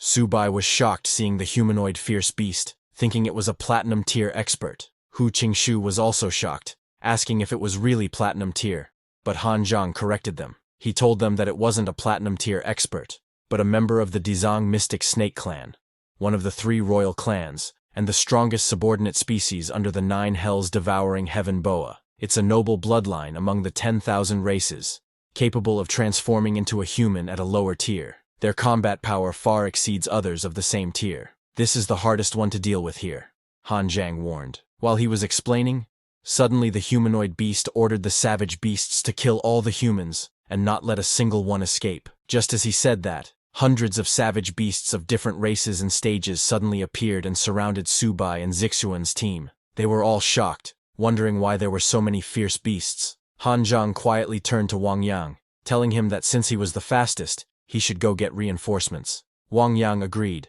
activated his Earth-tier battle skill and Wind Spirit possession to strengthen his body, and before leaving, told Subai, Han Zhang, and Zixuan to hang in there. Wang Yang then, with lightning speed, ran toward their military base to get reinforcements. But just as he left, silver-tier gold-stage beasts chased after him at full speed to stop him. Before Wang Yang could even escape the forest, those savage beasts caught up and appeared ahead of him. Wang Yang was shocked, wondering how they could reach here before him. He couldn't believe they were actually faster than him. Now he had no choice but to try his best. On the other hand, Zixuan jumped at the monsters, shouting that he would slaughter every last one of them. Zixuan's team, along with Hu Qingshu and Han Zhang, also charged at the savage beasts with full power. While running towards the beasts, Han Zhang asked Subai if he could really handle the Black Serpent alone. Seeing Subai not attacking, the humanoid beast tried to provoke him, asking why he wasn't making a move. Was he scared? But Subai didn't fall for his provocation. Remembering what Han Zhang had said about this humanoid beast, Subai realized this one was not easy to deal with. He immediately summoned his little turtle and little cat, telling them it was time to get to work. Immediately, the little turtle unleashed his earth barrier and earth gravity pull skills. The little cat activated his sharp claw fury and unyielding metal spirit skills. Seeing Subai and his tamed beasts getting ready to attack, the humanoid beast also summoned his pet snakes, saying, "Human, you want to fight me? Fine. Time to stretch my muscles." Beasts from both sides charged at each other at full speed. Subai's little cat jumped high and used its sharp claws to strike down the snakes, while his little turtle gathered its energy and fired an energy beam at them. The humanoid monster jumped into the air, dodged the turtle's energy beam, and drew its sword to fight. Meanwhile, Hu Qingshu and Han Zhang were fighting the gold-tier savage beast together, but the beast was easily blocking their attacks. Seeing that, Hu Qingshu said, "This high-tier gold power is truly extraordinary." Han Zhang agreed, and told Hu Qingshu that Wang Yang had managed to lure away 3 of the savage beasts, so he was in danger now. While they were talking, the gold-tier beast suddenly attacked Han Zhang, who blocked it with his blade, but felt the immense power of the beast, and called out to Subai to finish it quickly, because Wang could be in trouble. Subai,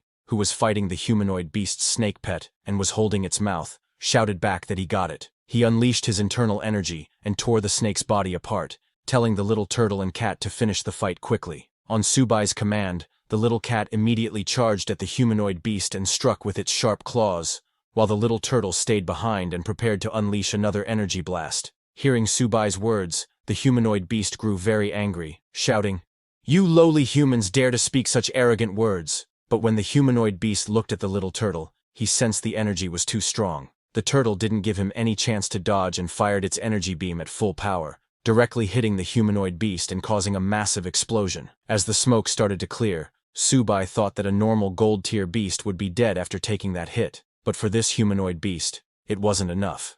He was right. As the smoke cleared, the humanoid beast transformed back into its savage beast form, turning into a giant snake. The giant snake roared, telling Subai that he was strong because he had actually forced him to reveal his true form. Seeing the giant snake, Subai was shocked and said, "That's a pretty big head. Even bigger than little cats." After transforming into the giant snake, the beast lunged at Subai to bite him. Seeing that the beast was targeting him instead of his tamed beasts, Subai said, "Seems like you've got some brains. You know to attack me." But before the beast could bite Subai, he activated his internal energy and dodged with lightning speed. Subai stood on the back of the little turtle and mocked the beast, telling it that its speed couldn't catch up to him. He then ordered the little turtle to attack. The turtle roared loudly, and with full speed, charged at the giant snake beast, using its body slam technique. The turtle hit the giant snake in the stomach with a solid impact, making the beast bleed from its mouth. Subai followed after the turtle, telling the little cat to attack and finish this quickly. The little cat leaped at the giant snake beast and began striking it fiercely. Meanwhile, Hu Qingshu and Han Zhang were still fighting the gold-tier beast. Han Zhang was shocked by how incredible Subai's 2 tamed beasts were. They had actually managed to put a mystic snake leader in such a state. But Hu Qingshu was very worried because the fight had been going on for a while, and they didn't know whether Wang Yang could hold on. Subai told them to stop messing around because they still had other missions to complete. Saying that, he jumped and kicked the giant snake beast on the head. Right after, the little turtle also leapt high into the air and attacked the giant snake beast. Seeing the little turtle, Subai asked the little cat, who was biting the giant snake beast, to move out of the way. With full speed, Subai's little turtle smashed into the giant snake beast with its heavy body, making it bleed heavily. After that attack, the giant snake beast stopped moving and fell unconscious with its tongue out. Seeing that it had stopped moving, Subai thought it was finally over. He then turned around to go save Wang Yang, but before he could leave, suddenly the giant snake beast's body started swelling, shocking everyone. Before Subai could react, the giant snake beast's body exploded in a massive blast. Han Zhang and Hu Qingshu shouted for Subai, thinking he was caught in the explosion.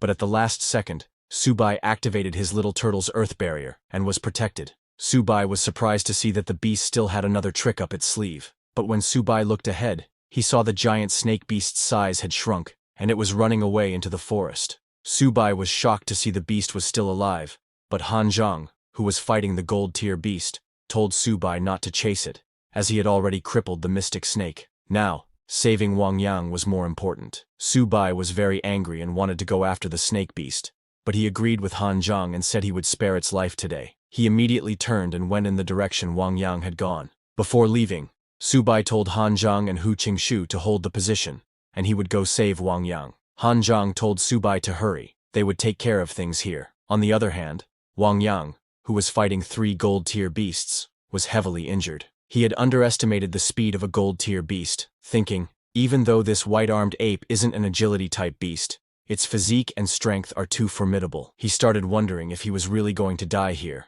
but Wang Yang was determined that even if he died, he would take one savage beast down with him. He unleashed his internal energy and charged at the gold-tier beasts with full power, attacking with his spear. In response, the 3 gold-tier beasts also charged at Wang Yang. The first beast dodged Wang Yang's spear and punched him in the stomach with solid impact. Hit by the beast, Wang Yang flew backward toward the other 2 beasts.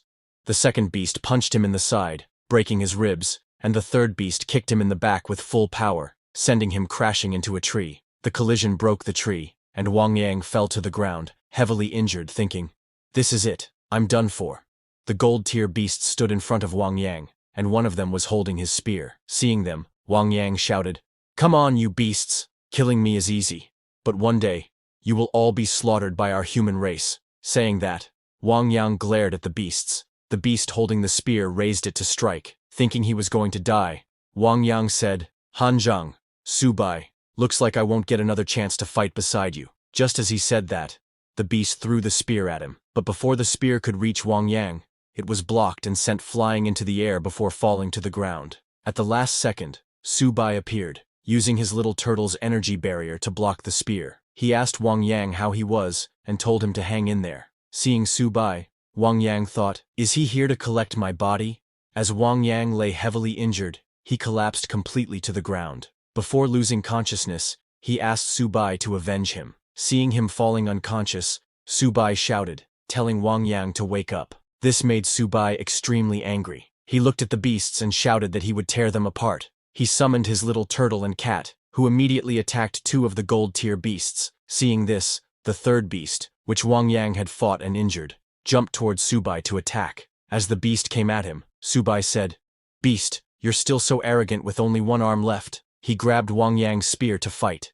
Fueled by rage, Subai channeled his internal energy and threw the spear at the gold-tier beast with full force. The spear pierced through the beast, sending it flying and crashing into a tree. Subai had used so much power that the spear not only pierced the beast, but also the tree behind it, pinning the beast to it. The gold-tier beast died instantly. Meanwhile, the little turtle and cat also killed the beasts they were fighting. After killing them, Subai turned to Wang Yang, asking him to wake up now that he had avenged him. Then suddenly, a system notification appeared, informing Subai that a high-quality target, capable of becoming a descendant of the White Tiger bloodline, had been detected, but they were currently in critical condition. The system offered Subai the option to use White Tiger essence blood to save their life, and asked if he wanted to convert them into a bloodline descendant. Subai was surprised by the notification, but there was no time to waste. He rushed to Wang Yang, trying to wake him up, telling him that he had a way to save him. That's all for today, everyone. Before we wrap up, I want to let you know that we've recently launched a membership program here, where you can enjoy perks like early access to videos and soon, exclusive content just for members. You'll also receive custom badges and emojis to enhance your interactions. If you're interested, consider joining our membership to enjoy these benefits. Check out the link in the description to join. See you all in the next video.